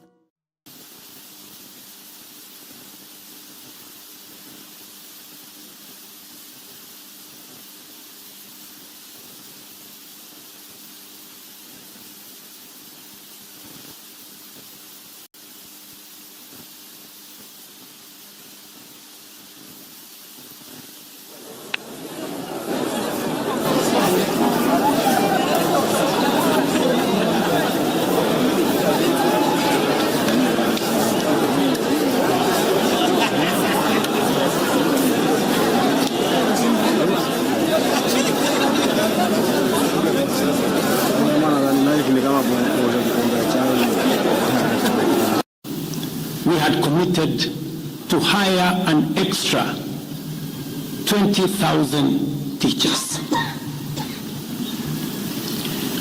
We also had envisioned, because of the program of last mile connectivity to homes, especially in rural areas, we had committed 14.5 billion shillings, 50 million for every constituency for the last mile connectivity. Because we realize that there are many people who today cannot go to hospital because they cannot afford, because they have no health insurance. We had committed 6 billion shillings to operationalize our universal health coverage plan that would make it possible for every citizen to have a health insurance, those who cannot afford to be paid for by the government of Kenya, and to also operationalize the chronic illness fund that would make it possible for those who suffer from cancer, diabetes, hypertension, to be able to go to hospital, be treated, and go home without being asked for any money. We also had planned to put in money for our coffee farmers to retire the heavy debts that are bedeviling our coffee farmers. We also had allocated money for our sugarcane farmers to make sure that our sugarcane farmers get out of the debts that they're in. We had also committed to our milk farmers 2 billion shillings to make sure that every farmer is paid a minimum of 50 shillings per litre, to make sure that these farmers, very hard-working citizens of our nation, get a fair return for their hard work and for feeding our nation. And that is why I commend these members of parliament for agreeing with us that all the priority areas I have mentioned were the right priorities to be funded. And by so doing, they supported the proposal to incorporate also the views of the people. These members of parliament came back to us after they went to listen to the people of Kenya. And they came back and reduced the budget on their own by 146 billion shillings. Notwithstanding all these concessions, it has become evident that members of the public still insist on the need for us to make more concessions. And because I run a government, but I also lead people, and the people have spoken, I am grateful to all the members of the National Assembly who voted yesterday affirmatively for the Finance Bill 2024 as amended on the floor of the House to incorporate the views generated through public participation. And following the passage of the bill, the country witnessed widespread expression of dissatisfaction with the bill as passed, regrettably resulting in the loss of life, destruction of property, and disintegration of constitutional institutions. On my own behalf, and on behalf of these members and many other Kenyans, I send my condolences to the families of those who lost their loved ones in this very unfortunate manner. Consequently, having reflected on the continuing conversation around the content of the Finance Bill 2024, and listening keenly to the people of Kenya who have said loudly that they want nothing to do with this Finance Bill 2024, I concede, and therefore I will not sign the 2024 Finance Bill, and it shall subsequently be withdrawn, and I have agreed with these members that that becomes our collective position.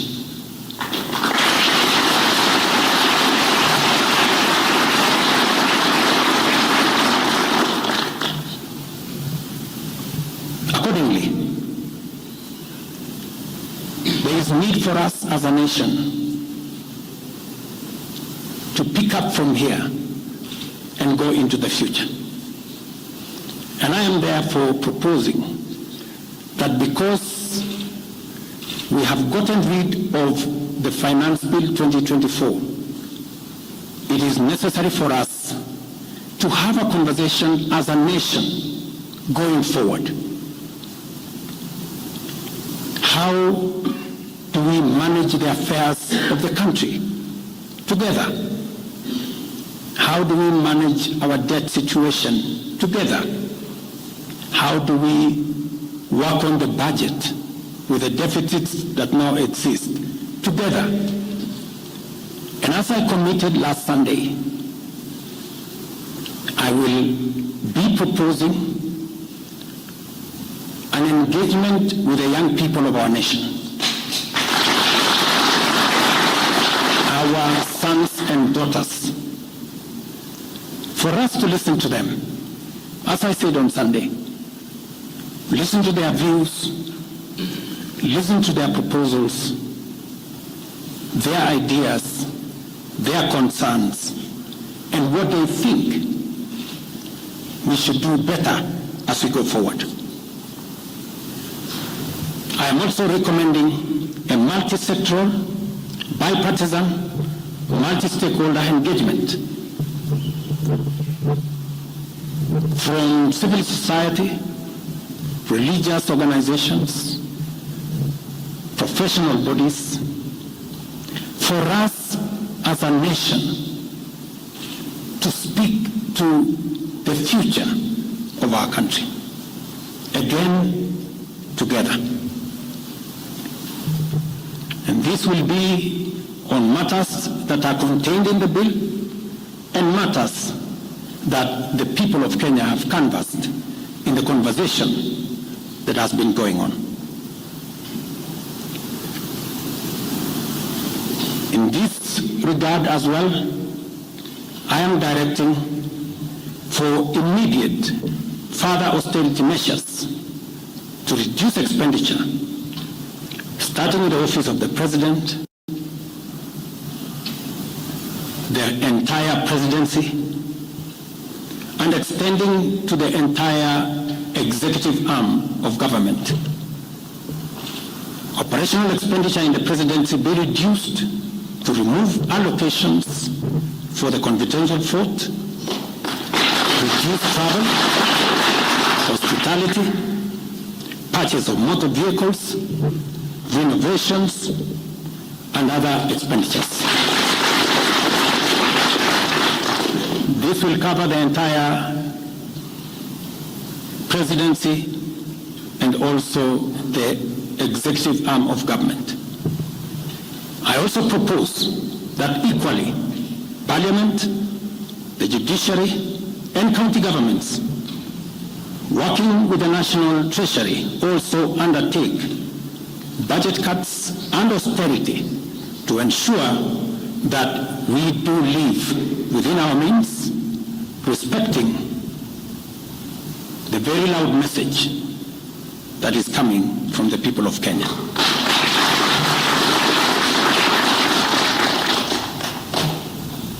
And let me confirm that I have discussed with many stakeholders. I will be meeting some of them shortly after this meeting on charting a way forward that makes sure that we carry the whole nation in this very important journey as we go into the future as a country. Let me also confirm that as we deal with austerity, the loud message on dealing firmly, decisively, and expeditiously with corruption is a matter that we have discussed and we have agreed that it will take the front banner as we go into the future. We will continue to do this and carry out this very important conversation. And I want to remind us that we should proceed within the foundational principles upon which our nation is founded, namely constitutionalism, adherence to the rule of law, and respect for constitutional institutions. We must continue to operate within the parameters of the law. I thank you.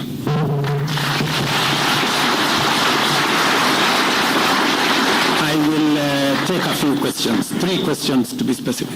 Thank you, Your Excellency. And the first question will start with Elizabeth Matuku from TV47. Good evening. My question is on young leaders from the Gen Z generation who were abducted yesterday and the day before yesterday. What happens to that? Second, there were young people who were killed during the demonstrations. What do you speak of that as the head of state? Thirdly, how do we move forward on the budget cuts, especially now that you've said that we're going to have austerity measures, yes, but how then do we secure development? Thank you very much. Please. No, it's okay. So I have said young people, 6 to be exact, 6 people yesterday lost their lives. Very unfortunately, they shouldn't have lost their lives. And I have said it is a very unfortunate situation. I wish that would not have happened. And there is a framework that will make sure that those 6 Kenyans who died yesterday will be accounted for. Number 2, I did promise the country that there will be no extrajudicial killings going forward. And ever since I came into office, there is not one incident of extrajudicial killing. What you said about abduction are statements that were attributed to some of our civil society groups, but all the people they mentioned have since been found in police custody, and those that were already processed were already released. On the matter of development that you have said, minus the finance bill, it means that some of the development programs amounting to 200 billion shillings, we will have to cut down, to delay them. They will have to wait some of them for next year. We will try it again. We will try next year to find some money. Some of them we will have to cancel because that's the nature of things. And it is because the people of Kenya have spoken loudly that they want a leaner budget for us as a country. Question number 2.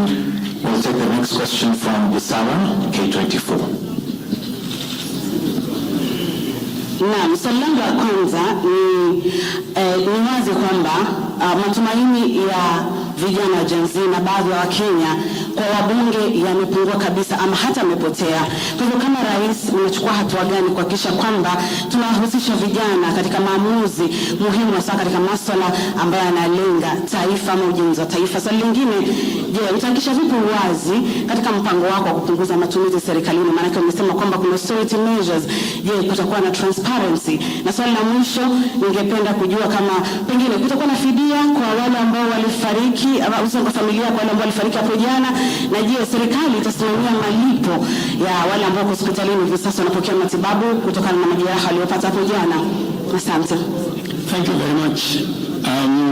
About 214 Kenyans were involved in various skirmishes, and many of them went to hospital. 95 of them were treated and released. Some of them, I think one is still in ICU, and others, I think 14, the minister is here, are still in hospital, but majority of them were treated and released yesterday. As I have told you, on those who lost their lives, there will be a mechanism of how they will be accounted for. On the young people whom you have said, how do we listen to them? Let me say the following. Number one, I did make a very clear, determined program to create opportunities for young people to work. It was in our manifesto. It is in my plan. As I talk to you, 3 of the programs are going on. The housing program today has 160,000 young people working as engineers, as architects, as quantity surveyors, plumbers, masons, carpenters, artisans, transporters, accountants.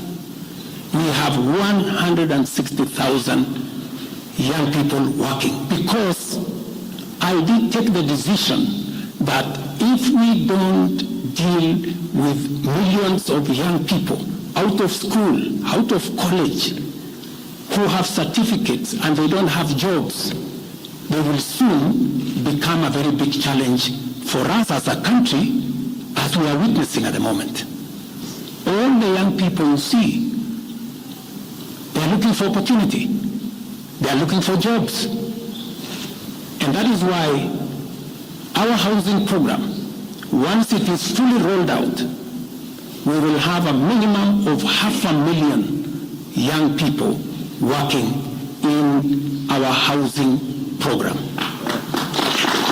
Number 2, I have been very clear in making sure that additional to our housing program is our digital infrastructure, the digital superhighway, the digital hubs, and the whole ecosystem of what we are doing in creating digital jobs.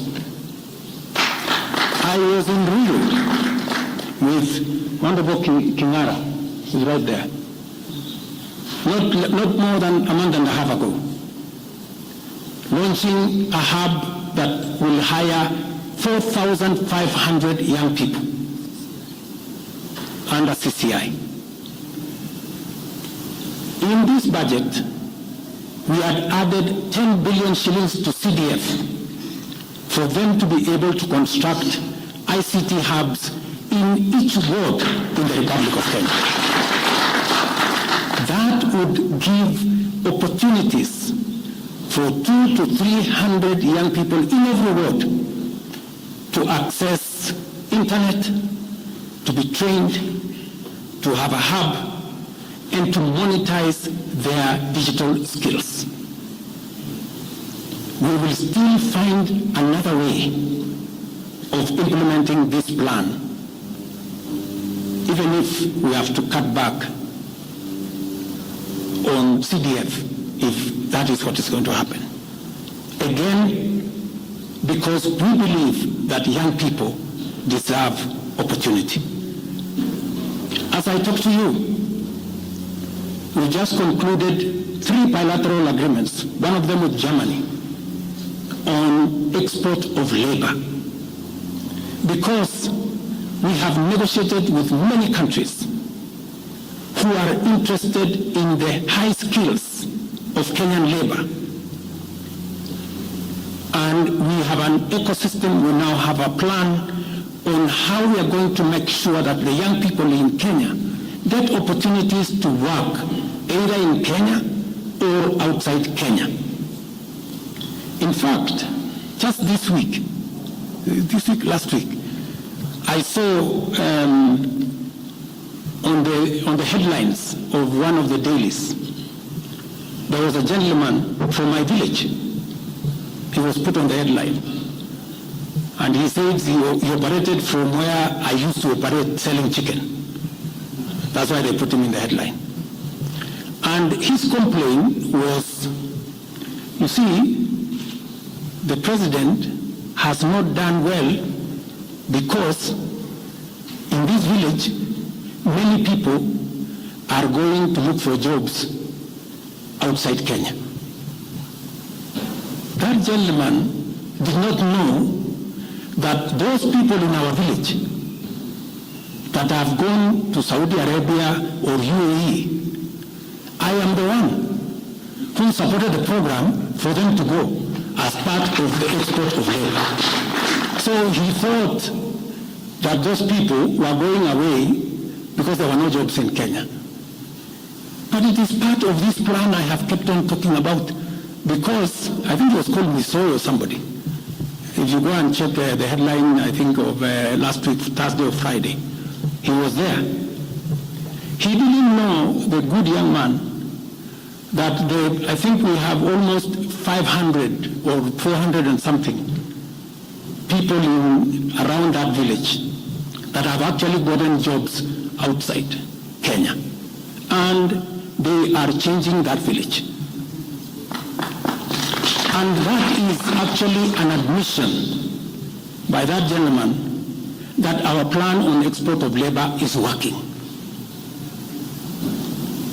And number two, that when we committed ourselves to making sure that we create opportunities for young people to work, we meant it. So we have a program on housing, we have a program on digital jobs, we have a program on export of labor, we have a program on the whole manufacturing sector. Let me give you another example. Now I'm talking this as a leader. We deliberately, last year, said we cannot continue to import products that we can manufacture in Kenya. One of them was clinker, cement, furniture, steel. What has happened the last 1 year? Very many, in fact 5 to be specific, companies have sought licenses in Kenya to do clinker, to do cement. And last year, because of what we did, we reduced the import of clinker by 95%. We saved foreign exchange, we created jobs locally. I was in West Pokot with my Minister for Industrialization. I'm sure the members of West Pokot, they are here. They were there with me in West Pokot, opening a clinker factory that now hires 2,500 young Kenyans, with another almost 2,000 as drivers, support staff. A big market now in West Pokot. Expanding manufacturing in Kenya is the right thing. And it is the reason why some of our policy interventions on matters like imported stuff that are being manufactured in Kenya. For example, we have said substandard, low quality imported sanitary pads from China and other places. How can they come into Kenya when we have 10 companies in Kenya hiring Kenyan young people? How can they come and compete here? All the products that we are manufacturing locally, we must protect our local industries so that they create jobs locally, so that they create opportunities locally. In this finance bill, you will also see that we have imposed duty on potatoes from Europe. Surely, how can we continue importing potatoes from Europe? And we have farmers right here in Kirinyaga. We have farmers right here in Nyandarua, in Molo, in Timau. How can we justify? How can anybody take offense that we have imposed duty on imported potatoes? We have put duty on imported eggs, on imported onions, because we must protect our local farmers.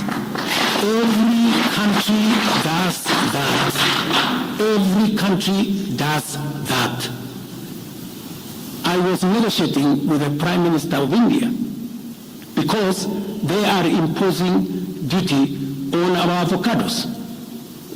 I was in Korea negotiating with the government of Korea because they are imposing duty on our tea, on our coffee, and on our macadamia, including our avocados.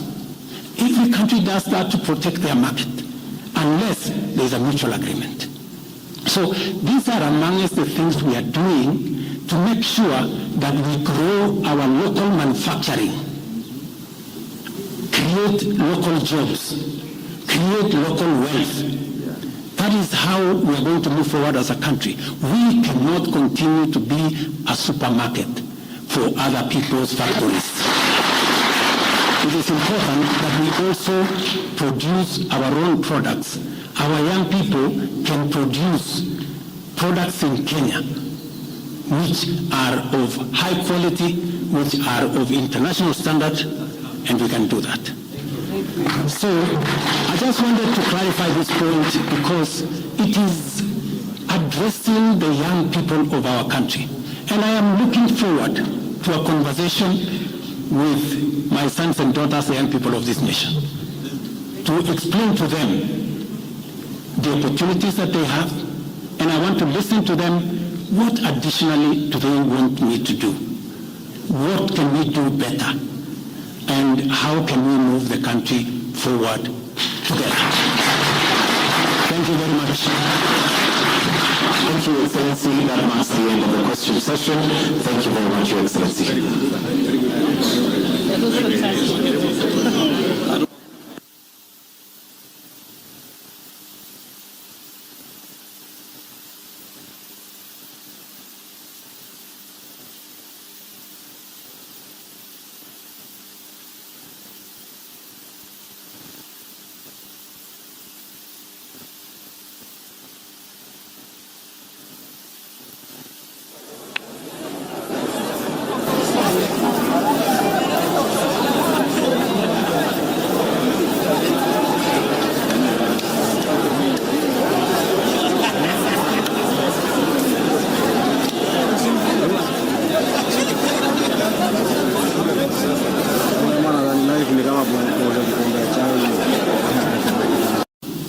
We had committed to hire an extra 20,000 teachers.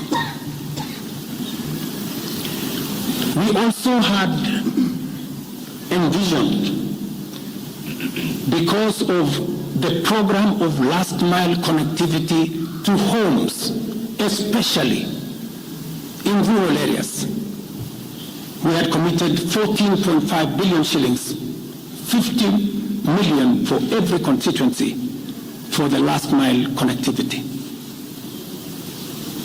Because we realize that there are many people who today cannot go to hospital because they cannot afford, because they have no health insurance.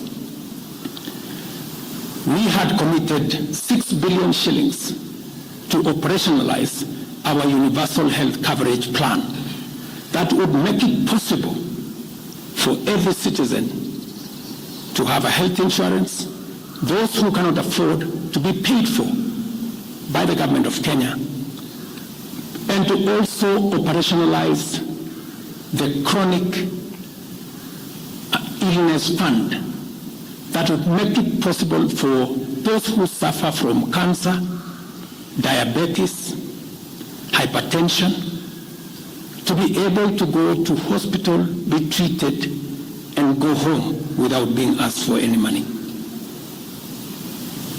We also had planned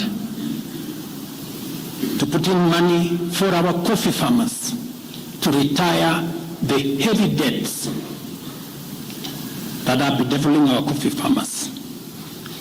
We also had allocated money for our sugarcane farmers to make sure that our sugarcane farmers get out of the debts that they're in. We had also committed to our milk farmers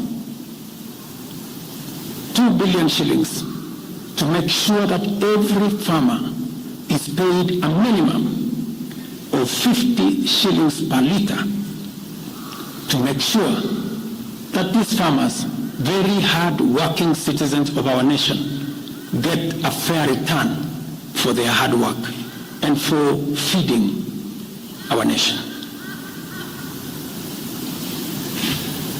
And that is why I commend these members of parliament for agreeing with us that all the priority areas I have mentioned were the right priorities to be funded. And by so doing, they supported the proposal to incorporate also the views of the people. These members of parliament came back to us after they went to listen to the people of Kenya. And they came back and reduced the budget on their own by 146 billion shillings. Notwithstanding all these concessions, it has become evident that members of the public still insist on the need for us to make more concessions. And because I run a government, but I also lead people, and the people have spoken, I am grateful to all the members of the National Assembly who voted yesterday affirmatively for the Finance Bill 2024 as amended on the floor of the House to incorporate the views generated through public participation. And following the passage of the bill, the country witnessed widespread expression of dissatisfaction with the bill as passed, regrettably resulting in the loss of life, destruction of property, and disintegration of constitutional institutions. On my own behalf, and on behalf of these members and many other Kenyans, I send my condolences to the families of those who lost their loved ones in this very unfortunate manner. Consequently, having reflected on the continuing conversation around the content of the Finance Bill 2024, and listening keenly to the people of Kenya who have said loudly that they want nothing to do with this Finance Bill 2024, I concede, and therefore I will not sign the 2024 Finance Bill, and it shall subsequently be withdrawn, and I have agreed with these members that that becomes our collective position.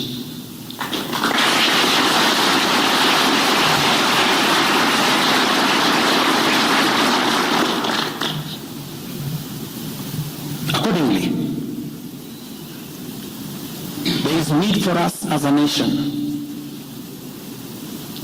to pick up from here and go into the future. And I am therefore proposing that because we have gotten rid of the Finance Bill 2024, it is necessary for us to have a conversation as a nation going forward. How do we manage the affairs of the country together? How do we manage our debt situation together? How do we work on the budget with the deficits that now exist together? And as I committed last Sunday, I will be proposing an engagement with the young people of our nation, our sons and daughters, for us to listen to them. As I said on Sunday, listen to their views, listen to their proposals, their ideas, their concerns, and what they think we should do better as we go forward.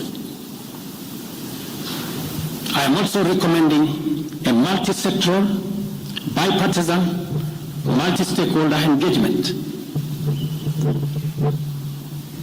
from civil society, religious organizations, professional bodies, for us as a nation to speak to the future of our country, again, together.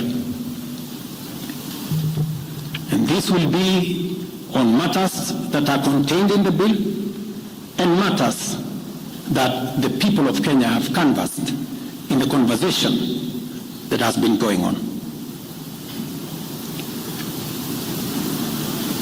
In this regard as well, I am directing for immediate further austerity measures to reduce expenditure, starting with the office of the President, the entire presidency, and extending to the entire executive arm of government. Operational expenditure in the presidency be reduced to remove allocations for the confidential fort, reduce travel, hospitality, purchase of motor vehicles, renovations, and other expenditures. This will cover the entire presidency and also the executive arm of government. I also propose that equally, Parliament, the judiciary, and county governments, working with the National Treasury, also undertake budget cuts and austerity to ensure that we do live within our means, respecting the very loud message that is coming from the people of Kenya.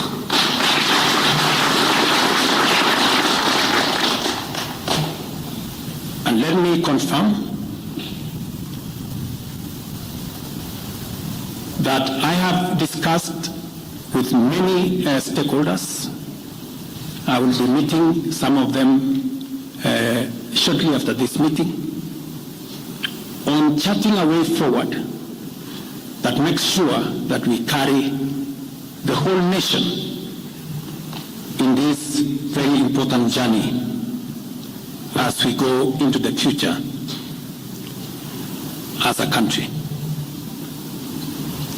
Let me also confirm that as we deal with austerity, the loud message on dealing firmly, decisively, and expeditiously with corruption is a matter that we have discussed and we have agreed that it will take the front banner as we go into the future.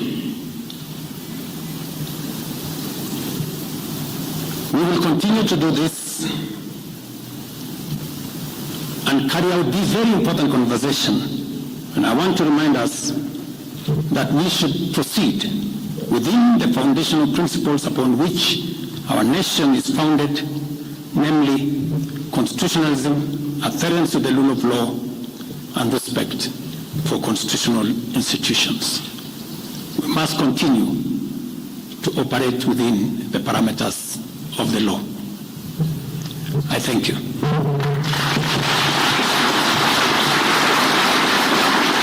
I will take a few questions, 3 questions to be specific. Thank you, Your Excellency. And the first question will start with Elizabeth Matuku from TV 47.